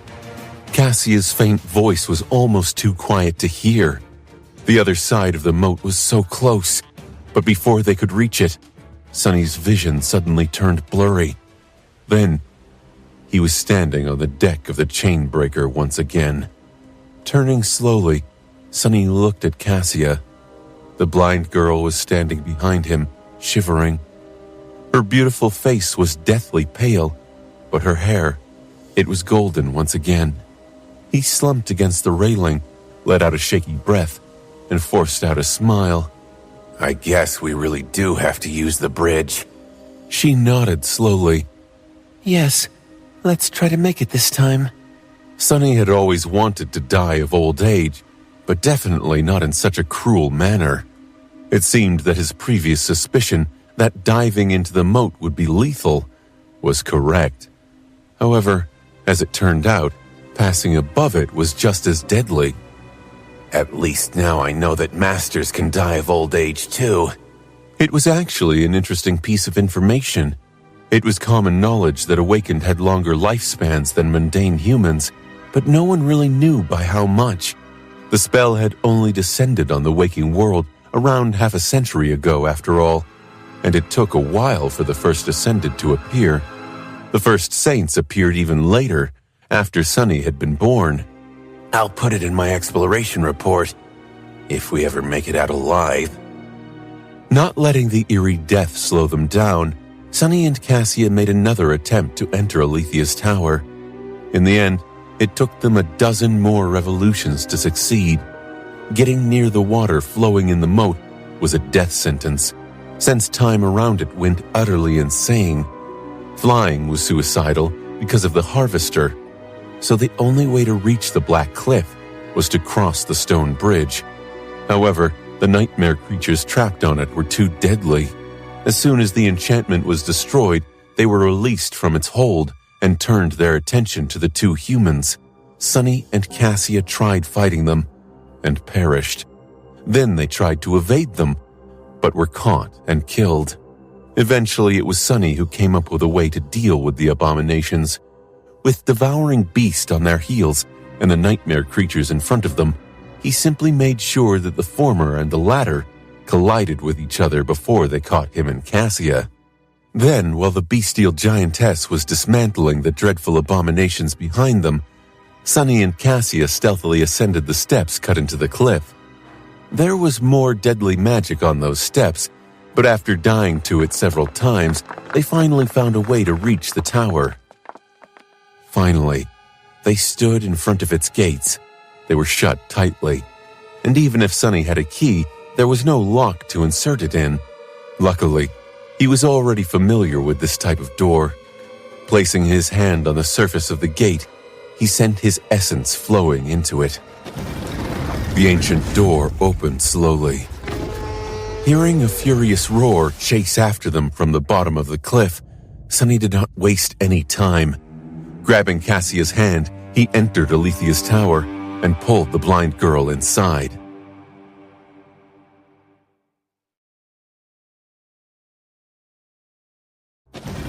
As soon as Sunny shut the gate behind them, the terrifying roar that had been approaching was cut off. A few moments later, the tower seemed to shake a little, as if something had crashed into its walls. However, apart from a little dust that fell from the ceiling, nothing happened. They seemed to be safe. From the threats outside, at least. Letting out a sigh of relief, Sunny took a step back and looked around. His eyes narrowed a little. Well, that is unexpected. He had wondered about what the interior of Alethea's tower would look like a lot. In his mind, there were two possibilities. Either it would be perfectly preserved and full of tantalizing knowledge, or serve as the lair for the most harrowing abomination yet. The truth was that it was both, and neither at the same time. From what Sunny could tell, the interior of the tower had once been austere but elegant. None of that elegance remained, however. At some point, a dreadful nightmare creature had made its way inside. He was currently staring at that nightmare creature. Its torso was hanging from the ceiling, terribly mutilated and seeping with black blood. The creature's revolting skull was crushed, and one of its arms was severed at the elbow. A vast and utterly disgusting puddle of blood, viscera, and brain matter covered most of the floor. Looking at the corpse of the gargantuan, vaguely humanoid creature, Sunny couldn't help but feel a sense of deep, primal terror. Alethea's tower had indeed become the lair of a dreadful abomination. However, the abomination was dead. Cassia was observing the corpse too. She seemed unnerved. After hesitating for a few moments, the blind girl said quietly, "It was a great tyrant." Sunny gulped. Why the hell is there a great tyrant in our third nightmare even? That has to be against the rules. And why was there something capable of mutilating a great tyrant to such a degree here as well?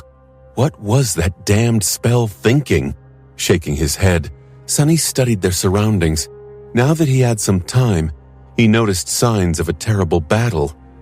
Everything inside the tower had been obliterated, turning into piles of splinters and rubble. Here and there, the corpses of the tyrant's minions could be seen, turned into bloody mush. Was the thing that had killed them still inside? It had to be, considering the nature of the loop. But then, why were the gates of the tower locked?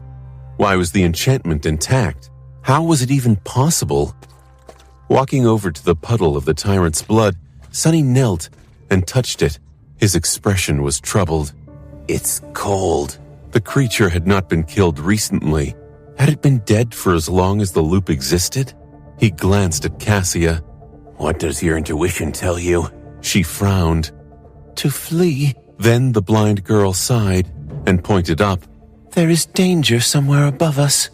Sunny grimaced and rose to his feet. He considered summoning Nightmare back, but then decided against it. The black steed would not be able to move freely in the narrow confines of the tower, so it was up to him and Cassia to find out the truth. Well, I'm not going to flee after dying so many damn times to get here. She nodded. "I agree." Trying to stay away from the dreadful corpse, they found the stairs and cautiously ascended to the next floor of the tower. In fact, it seemed that the clash between the tyrant and whatever it was that had killed it had mostly taken place on the higher floors. Sunny could tell just by looking up. Starting from the second floor, there were no ceilings anymore. Tall piles of stone debris were all around them. It seemed that the great tyrant had crashed through the floors of many levels before finally ending up hanging dead from the ceiling of the first one. Sadly, most of the interior of the tower had been destroyed in the process. Sunny glanced at Cassia, then sighed and started climbing. The blind girl followed by holding the hilt of the quiet dancer, which gently lifted her in the air. They slowly ascended past the destroyed portion of the tower before finally arriving at the second-to-last level. Here, a chunk of the floor still remained, leading to a narrow staircase. The battle seemed to have never reached the last level, so the ceiling was intact. Sunny could not tell what was above them, but he knew only the highest window of the tower was emanating light, so the source of that light had to be on the last floor. The source of the terrible danger Cassia felt was also there. Stay behind me. Moving forward to protect the blind girl with his body, Sunny put his foot on the first step and started ascending the stairs. He felt very wary and apprehensive, scared even. After experiencing so many painful deaths, It was only natural for his body to be afraid of another one. Even if he understood that he would be brought back to life by the loop, his body didn't. Let's just get it over with. Arriving in front of an engraved wooden door, Sunny hesitated for a moment, then sighed and opened it. Bright light washed over him the next instant. There was a faint smell of incense in the air. Taking a step forward, Sunny shielded his eyes with a hand and extended his shadow sense forward. He had expected to find a dreadful abomination waiting for them inside, but to his surprise, there was no movement at all. Lowering his hand, he looked at the final floor of Alethea's tower. It consisted of one large chamber. There were lanterns floating in the air all around, emanating a warm glow. A pleasant smell of incense permeated the air. The interior of the chamber was perfectly intact. A few pieces of simple but tasteful wooden furniture stood on the tiled floor. Sunny, Cassia pointed to the far side of the spacious room. There, a wide bed stood, surrounded by a half-transparent silk canopy. And on that bed, a beautiful woman in an archaic robe was laying, her chest rising and falling steadily. She was fast asleep. Both Sunny and Cassia froze, bewildered by the strange scene. Surely I'm seeing things. This was Windflower, a misty hell where harrowing abominations and defiled saints were imprisoned, not even knowing that they were. A place that slowly devoured the souls of great nightmare creatures until there was nothing left but empty husks, the abandoned stronghold of an ancient seeker who had left to challenge the estuary. How could there be someone sleeping soundly in its very heart? Sunny suppressed the desire to pinch himself. He also suppressed the desire to pinch Cassia. Hey, you feel what I see, right? As soon as he spoke, Sunny suddenly felt a wave of fear wash over him and covered his mouth with a hand.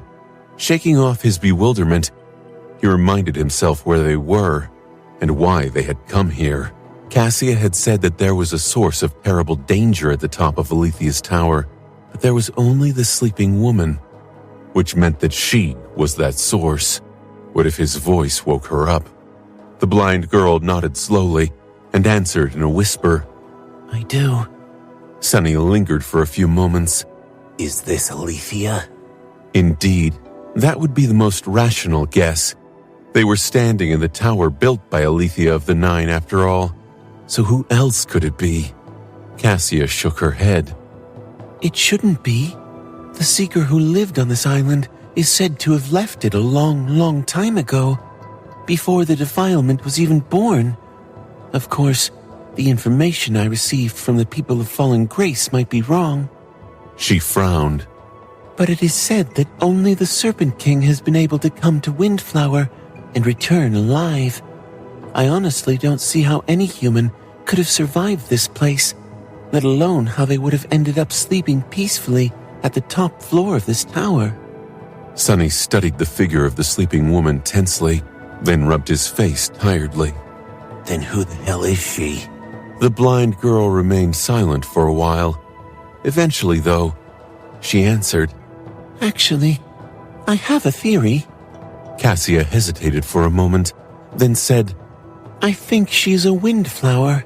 Sunny stared at her in confusion. What do you mean? She's a personification of this island?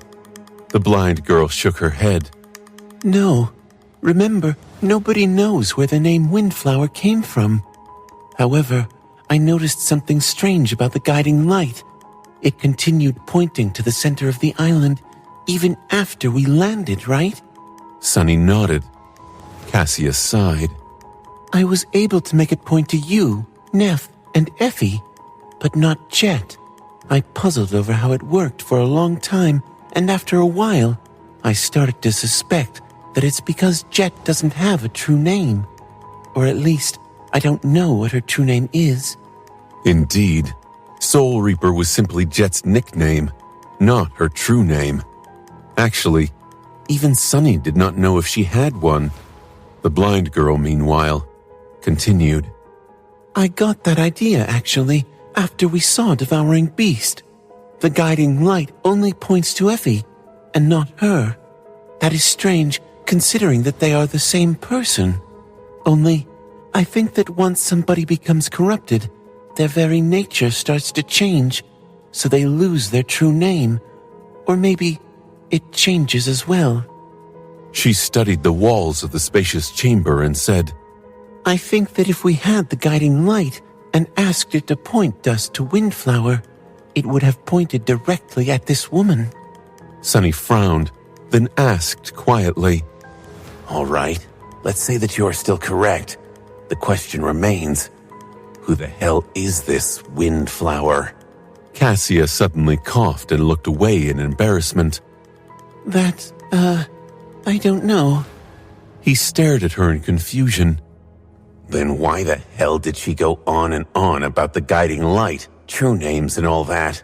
We are exactly where we started this conversation. Shaking his head, he took a deep breath and asked, So, what do we do now? We wanted to come here to find a way to escape Windflower, Alethia's Island, whatever this place is actually called. Do we just wake her up and hope that she's not some terrifying, defiled abomination? Cassia shook her head. She's not defiled. She is a transcendent human saint. Sunny raised an eyebrow. How do you know? The blind girl raised an eyebrow. How do you not know? I used my dormant ability to read her runes. You can do whatever it is you do to look inside people. He blinked a couple of times. He could do that. Shifting his perception, he peered into the soul of the sleeping woman. She had a single radiant core, its brightness similar in intensity to that of a fully saturated transcendent soul core. However, his expression dimmed. At the very heart of the beautiful radiance, almost unnoticeable, there was a tiny seed of encroaching darkness. It was small and insignificant for now, but Sunny knew that it would grow, because that was how corruption was. It spread and consumed everything, until there was nothing pure left. The woman might not be defiled yet, but she was going to be soon. She won't, though. The thought appeared in Sunny's mind almost on its own. He contemplated its meaning for a few moments, then tilted his head slightly. Right. She won't.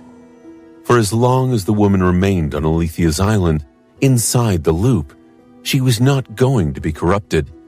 If she could hold out for a single day, at the end of the day, the time would rewind itself, and whatever progress the vile darkness had made would be erased. Therefore, for her, this island was like a sanctuary. Was that why she was here? It had to be. Sunny sighed, then looked at Cassia and hesitated for a moment. So, are we really going to wake her up?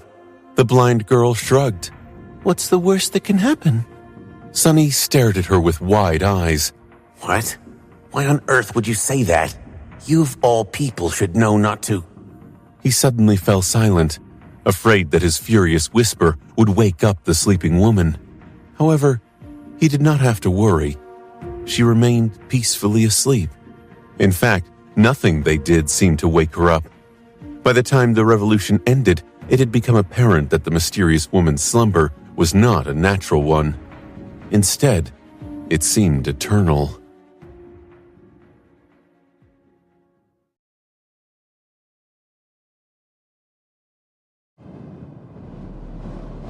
So, what do we do now? The cohort was hidden between the cliffs on the northern side of the island. Effie was pillaging the covetous coffer, while Jet and Nephis sat tiredly on the ground. They had taken point in the battle against the cavern terror, but strangely enough, Sunny and Cassia seemed more drained. The blind girl shook her head in dejection. I'm not sure. They had just shared their findings. The method to infiltrate Alethia's tower, the remains of a slain great tyrant, the sleeping woman on the top floor, and how they had failed to wake her up. Sunny was in a grim mood. They had wasted so much time and effort, but had nothing to show for it. The escape from the island seemed just as impossible as it had before. He remained silent for a few moments, then glanced at Nephis. There was something gnawing at him. Cassia said that you've met one of the 9. That question held no real importance for their current situation, but he felt curious. Perhaps knowing more about the former master of the island could help them think of a new solution. Neff looked at him with a hint of surprise. Yes, I did. Sunny did not react much to her confirmation. Was it in your second nightmare? He was more or less certain of it, but unexpectedly, Nephis shook her head. No, I met him in the Nightmare Desert. Everyone was confused by her answer. Effie and Jet because they did not know who the 9 were, Sunny and Cassia because they did. How could a person from the ancient past of the Dream Realm be alive in the present day? Noticing their confusion, Nephis explained. When I first entered the Nightmare Desert, I found 2 skeletons nailed to a mystical tree. One called himself Azarax the Mighty, and the other called himself Uris of the 9. I got the impression that they were left on that tree as punishment. She paused for a moment, and then added quietly, That Uris, he told me that he was a humble slave who had angered the gods by slitting the throat of one of them. I'm not sure if his words can be trusted, though, to me, it seemed like he had been a high-ranking soldier of the demon army. In any case, I took him off the tree, and he guided me to the underworld. We parted not long before I entered the nightmare. Sunny stared at her in bewilderment. Well, that is a wild story. 2 talking skeletons nailed to a tree? Sure, the Nightmare Desert is full of old bones that refuse to stay dead. However, none of those I've seen ever spoke to me. For a moment, he remembered visiting Neff's dream right after she had returned from her second nightmare. Had there not been a terrible tree there with 2 figures cruelly nailed to its trunk? And what was that about slitting a god's throat? Surely that was a play on words. Right? Interesting. Aro had been a soldier of the war god's empire. However, this Uris seemed to have participated in the Doom War on the side of the Daemons. Alethea, meanwhile, had come to the tomb of Ariel, perhaps the only place where the war had never reached. Just what was he supposed to make of it? If there was one unfortunate conclusion Sunny had to make, it was that knowing about Uris of the 9 did not help him at all. Alethea's island still seemed inescapable. The tower, which had been their hope for the last dozen or so revolutions, seemed to be a dead end. Cassia let out a heavy sigh. We should probably try to wake up that woman again. If nothing helps, although I don't like it, we might try attacking her. Sunny raised an eyebrow. You want to kill her? The blind girl frowned, remained silent for a few moments, then said quietly, If that is what it takes, I am. He was somewhat surprised. Cassia had changed more than he had thought. The shy girl he had known on the Forgotten Shore would have never thought of killing a bystander without provocation, even if it could help her. Or rather, she would not have thought of it if given another choice. Well, why am I surprised? The past years had changed all of them. Sunny was not the same person he had been on the Forgotten Shore. He hoped that it was for the best. Cassia would not have stayed the same person either. He sighed. Actually, we don't need to wake her. Everyone looked at him questioningly. After a few moments of silence, Nephis shifted slightly. Do you mean? Sunny nodded. He had visited Neff's dream once, so he could visit the sleeping woman's dreams as well. That way, they would not need to wake her. It was all thanks to Nightmare and one of his abilities, Dreamwalker. It allowed the dreadful steed to travel through dreams and take his master with him. Yeah, I can get Nightmare to transport me into this woman's dreams. Perhaps she will tell me something that can help us escape the island. The others looked at him somberly. After a while, Jet asked, "Are you sure you want to visit the mind of a saint who is slowly being corrupted, Sonny? It might be dangerous." Effie nodded. "Listen, Sonny, I'm sure that you visited the dreams of many young ladies, even without the help of that scary horse of yours. But this is different. This defilement. You guys think that it spreads simply through knowing a secret, right? What if you learn that secret in her dream?" Sonny shrugged. It's not that I want to do it, it's that I have to. Don't worry too much. I'll be careful. He still had the Mirror of Truth. If push came to shove, he would use it to copy Neff's longing and get Nightmare to carry him away from the mysterious saint's dream as fast as possible. It actually sounded like a plan. He nodded. Then it's decided. Cassia and I will go to Alethea's Tower again come the next revolution. And hopefully this time, we won't leave empty-handed. Finding themselves back on the deck of the Chainbreaker, Cassia and Sonny did not waste any time. After bringing Jet back, they sent her and Nephis to find Effie. Then they hurried toward Alethea's Tower. By now, traversing this area of the misty forest had become a routine for them. They knew just where to go, and when. Nevertheless, both of Cassia's echoes had to be sacrificed along the way. Now that they did not have to study the runes cut into the black cliff, there was even some time to rest while they waited for dusk. Hidden away from the killing field surrounding the tower, they shared a haphazard meal and waited. Sonny studied Cassia's face in the darkness. She seemed calm and collected, but he knew that she had to be struggling to stay sane just as much as he had struggled after living through his own first few revolutions. Alethea's island was just too cruel and harrowing of a hell. In fact, Sonny was not sure what his mental state would have been if Cassia had not joined him in the knowledge of the loop. Having someone steady to share the burden with was truly a blessing. Perhaps that was the reason the blind girl seemed less affected by the gruesome things they had lived through here. Unlike him, she had always had a partner to support her. Still, he hesitated for a moment, then asked, "How are you doing?" Cassia smiled. Her smile was faint and fleeting, just like it had been ever since their meeting in Fallen Grace. I am fine. Sonny wanted her to say more, but Cassia kept herself closed off. It was strange, really. There had been a time when they were close as siblings, and a time when they were like strangers. The ice between them thawed eventually, but it took Sonny a long time to want to mend their relationship. Now that he was trying, though, Cassia seemed unwilling. He simply did not know what was happening in that head of hers.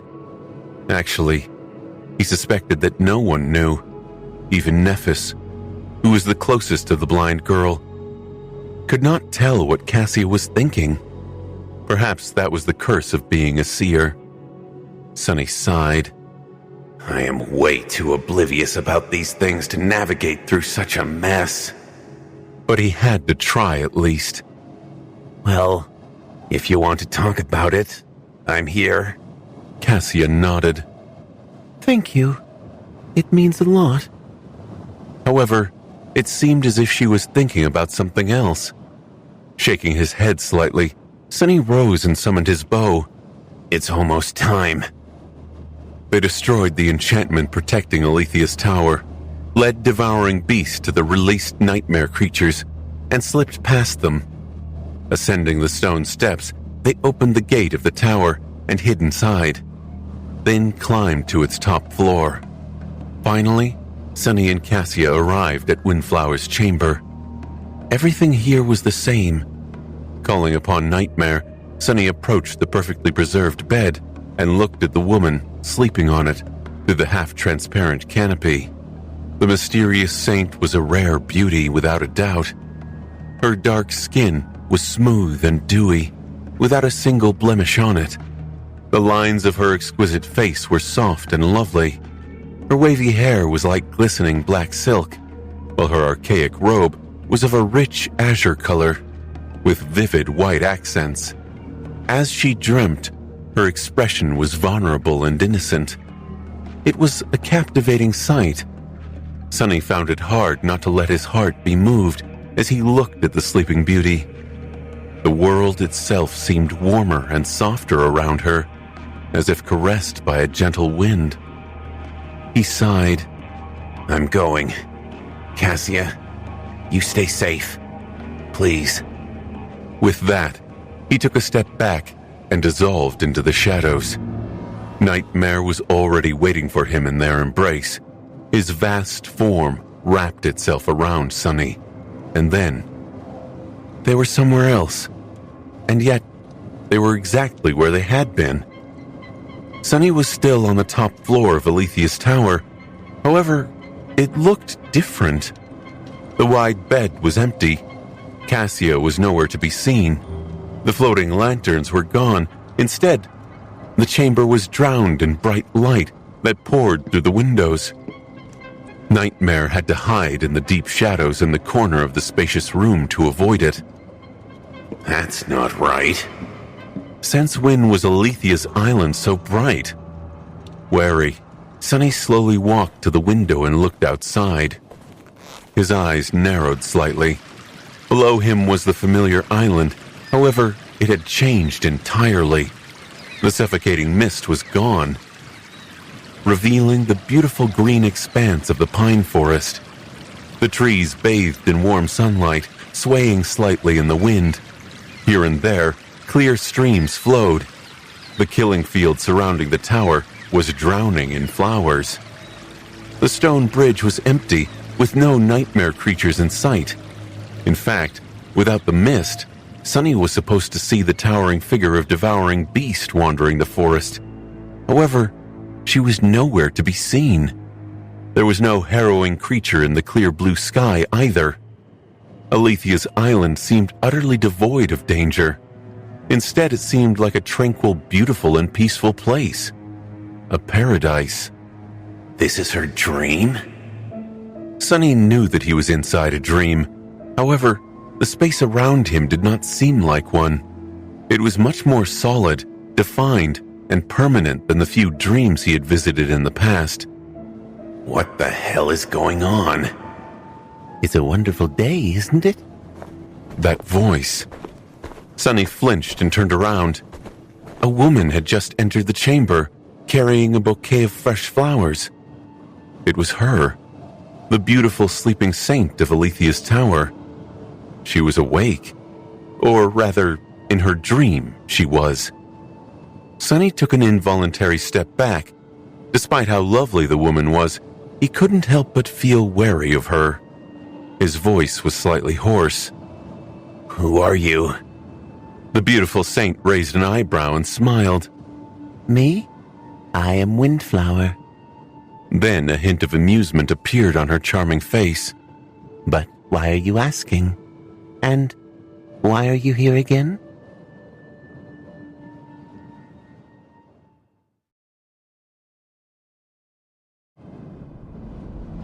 Windflower.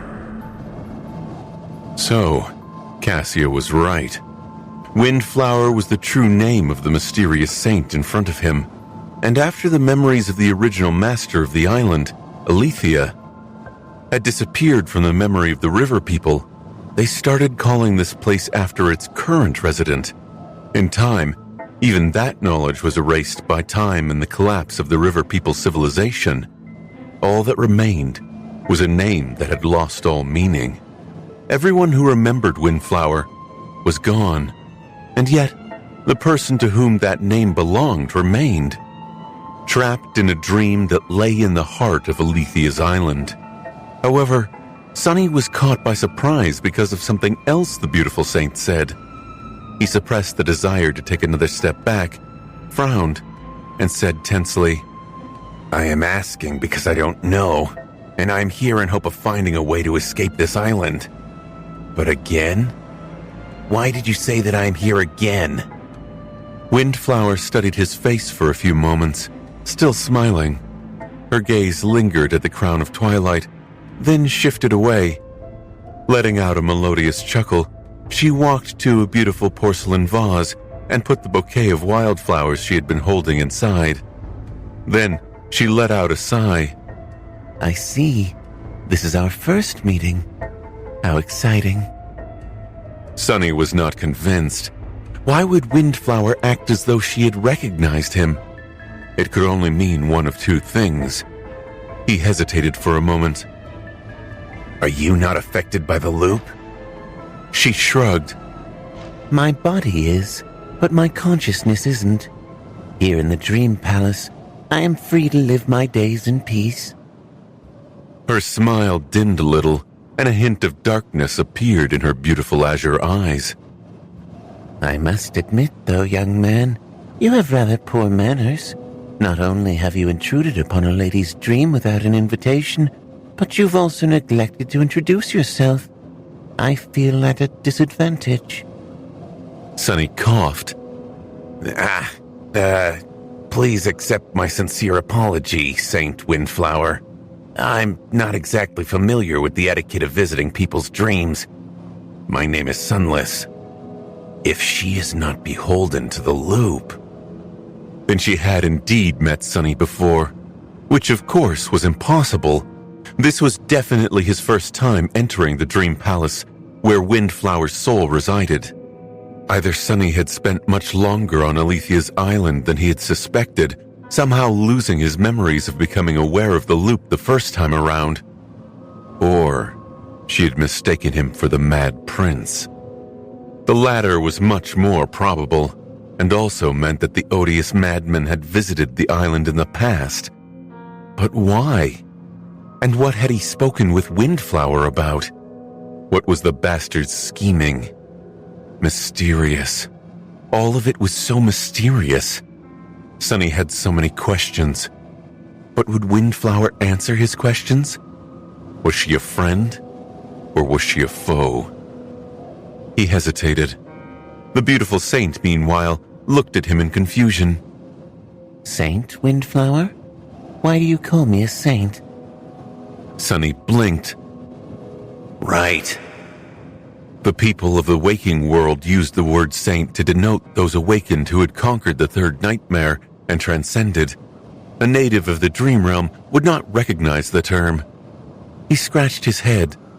It's what my people call transcendence. And honorific, I guess. Windflower smiled.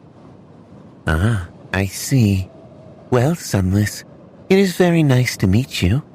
You are the second person to visit me in all this time. Very few beings possess the ability to travel through dreams, you know? Sunny nodded.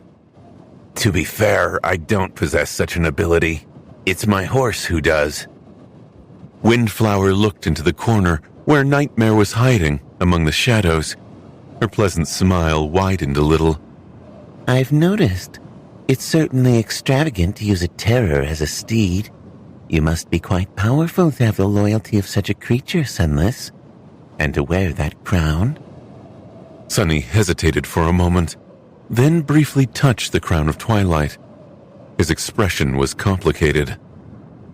Did she know what the crown of twilight was because she had seen the Mad Prince wear it? He asked cautiously, You recognize it, my lady? The beautiful saint studied him for a while, a small smile playing on her soft lips. Then she laughed. How could I not? Let me introduce myself properly. I am the Windflower of the Twilight Sea. King Dayron, the Serpent King, is my father. Or rather, he was, considering that you are wearing the memory of his crown. Sunless, he must have died by your hand. Time seemed to slow down for Sunny.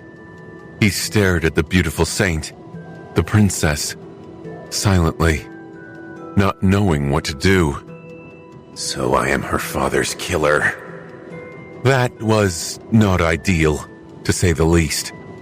He had already been wary of Windflower, and knowing that there was blood between them only made that wariness grow. Who would want to stand in front of a mysterious, partially corrupted saint after slaying her father? Of course, Daeron of the Twilight Sea had already succumbed to the corruption himself by the time Sunny killed him, so there was no rational reason for the enchanting princess to hate him. But when have people ever been rational? Wait a minute. There was another revelation in what she had said. Windflower easily identified the Crown of Dawn as a memory, which meant that she knew about the spell. Was its carrier, most likely? Sunny's eyes narrowed. Well, of course she is. If she was Daeron's daughter, then she was not one of the river people. Instead, she was a challenger of this nightmare, just like Sunny. No, not quite.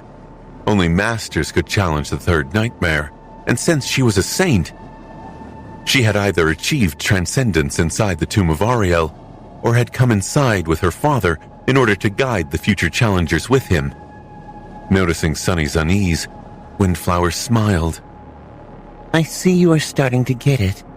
Indeed, I am not the real Princess Windflower. I am merely a copy of her, conjured by the nightmare spell. She is long dead by now, I think. And yet, I remain. Sunny's face paled. This was the first time he had met an inhabitant of a nightmare who was aware of their nature. He didn't quite know how to behave in front of her. Was this Windflower dead or alive? Was she real or not? Was she a mere echo of a real person? Or a true living being created by the spell for the duration of the nightmare? Windflower sighed, glanced at the Crown of Twilight one more time, and walked over to the window, gazing at the beautiful vista of this dreamy version of Alethea's island. She spoke. Back then, my father and his most loyal warriors braved the White Desert and entered the Tomb of Ariel. I was one of them. Our goal was to imprint our souls into the Great River so that when challengers entered this nightmare, there was someone to help them conquer it. She smiled lightly. It was a gamble, of course. A desperate one, considering that our world was dying.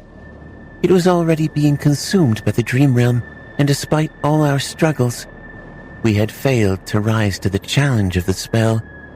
My father was the only supreme of our people, and there was not going to be another. At least, not in time to turn the tide of destruction. So he came up with a plan to raise an army of transcendent warriors in this unique nightmare. Windflower's shoulders fell. That plan failed as well. Sunny was staring at her with wide eyes, his thoughts in turmoil. What? Wait. Taking a step forward, he raised his hands and asked, his voice hoarse. Wait, your world being consumed by the Dream Realm? What do you mean? The beautiful saint turned and looked at him in surprise. Her enchanting azure eyes were full of confusion. Then she smiled. Shaking her head, Windflower chuckled and said, her words sending Sunny's mind reeling. What? Did you think that yours was the only world the nightmare spell infected, Sunless? Of course not. There were others. Yours is not the first. She lingered for a moment, then added with a hint of amusement. However, it will be the last.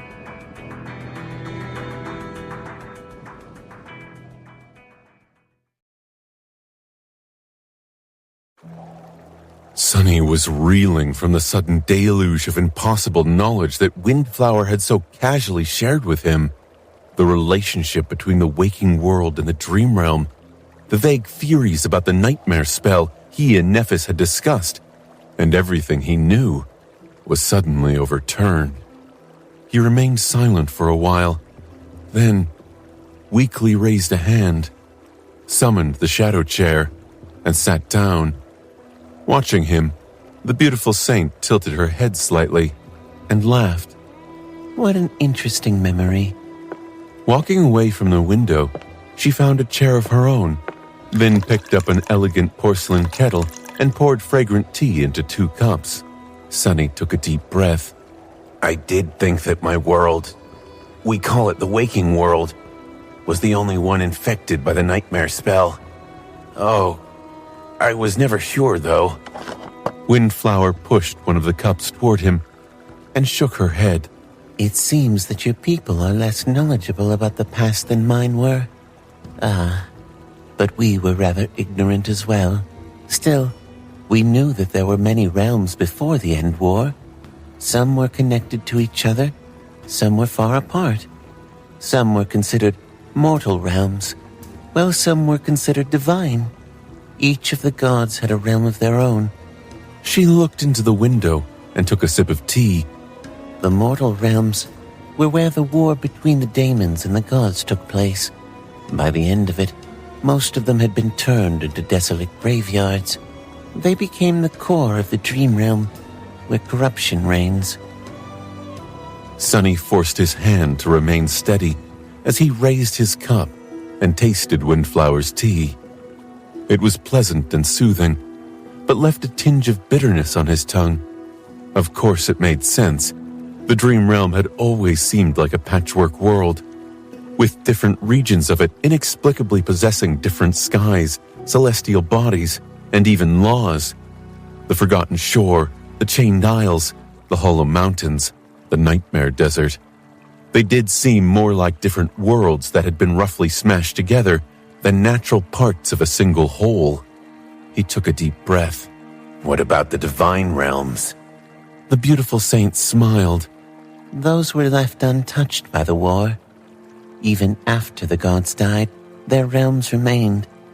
They were isolated from the mortal ones, and each other as well, and so were left untouched by the spreading corruption. At least, for a while. Naturally, there were 6 of them.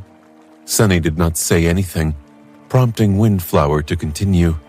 The world where I come from was one of those 6 realms. It is similar to the Great River, actually. A beautiful world covered entirely by water, with countless islands rising from it like gems. A world of storms, winds, and stars. Well, it was. Before. By now it must have been consumed by the dream realm already. Sunny's hand finally trembled. Bringing the cup to his lips, he lingered for a moment, then asked, What do you mean, consumed? Windflower leaned back in her chair and sighed. From your reaction, it seems that your people have not experienced the worst of it yet. What is the rank of the most terrible gate that has opened in this waking world of yours? He frowned. A Category 5. A great nightmare gate, I suppose. The beautiful saint looked at him with pity. I see.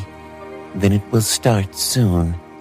Once more of them start to appear, pieces of your world will begin to be assimilated by the dream realm.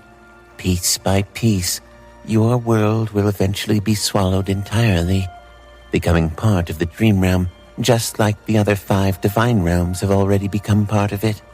That is why I said that your world will be the last one the spell ever infects. Once it's gone, there won't be anywhere left for it to spread to. Become a part of the dream realm. Sunny shivered. How had Windflower described her world? A world of storms, winds, and stars. Didn't it sound like the Storm Sea? The region of the dream realm controlled by the House of Night. Had the Storm Sea been a world like Earth once? Where mundane people lived and struggled, and where the spell had once appeared one day, forcing them on the path of ascension. A world that had eventually lost to the tide of nightmare gates and was destroyed, becoming another one of the desolate hells of the dream realm, just like 4 more worlds before it. Would Sunny's world share the same fate? He shook his head. But why? Why is this happening?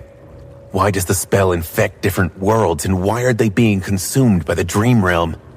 Where do nightmare gates come from? How can we stop it? Windflower sipped her tea and smiled.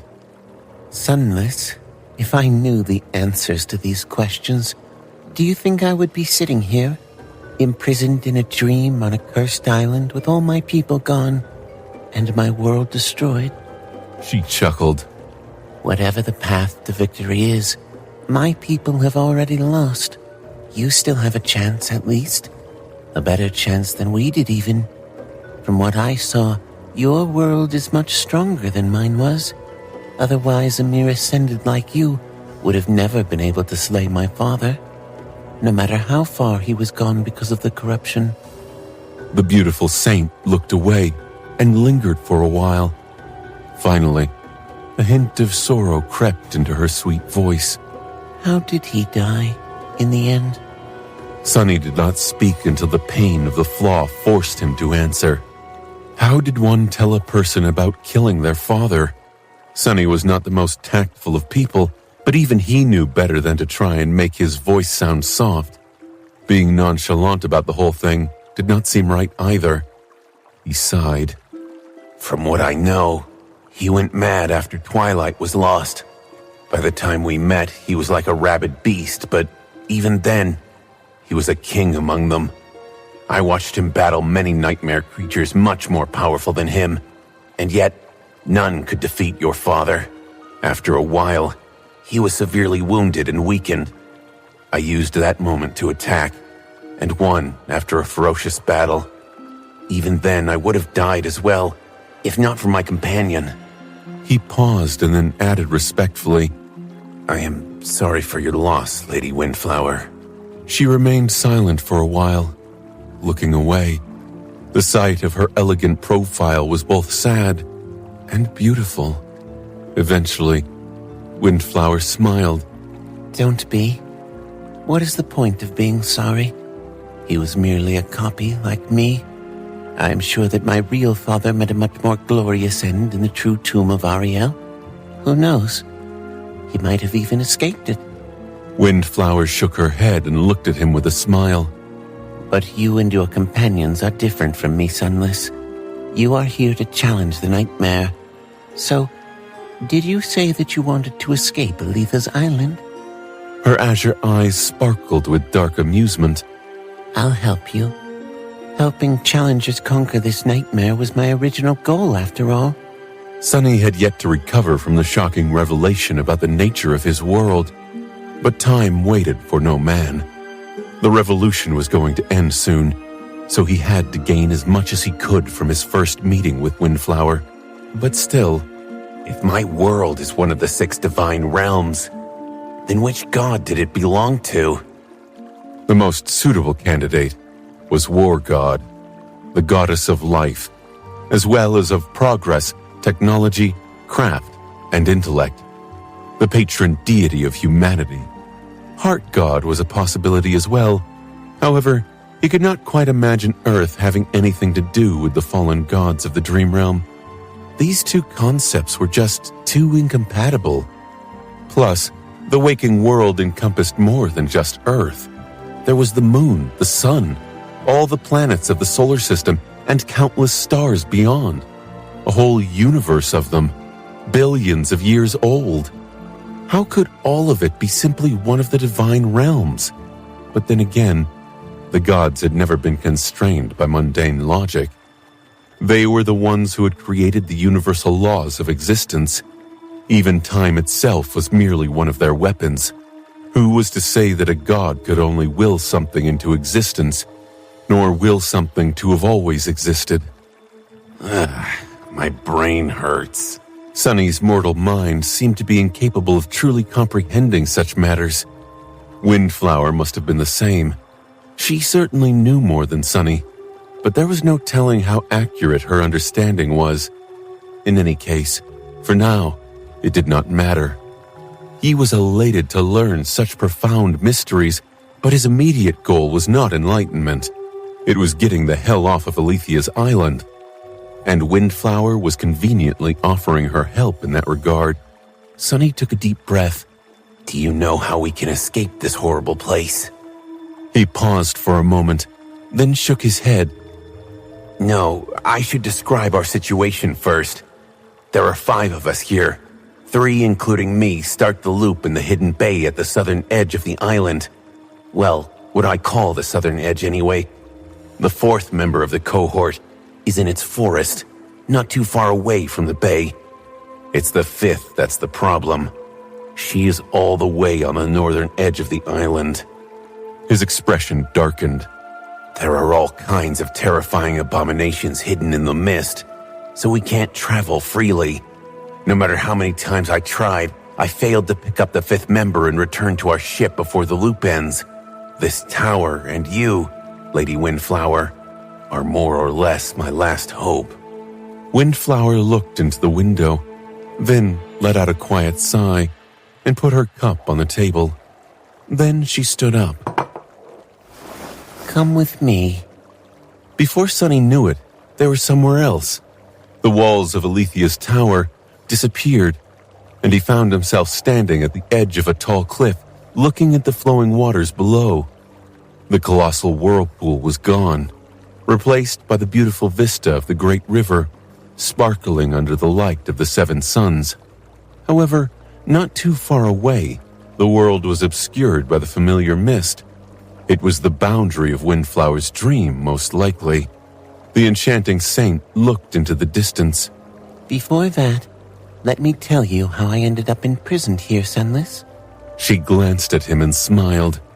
As you might have guessed already, it was my father who had brought me here and put me to sleep at the top of Alethea's tower.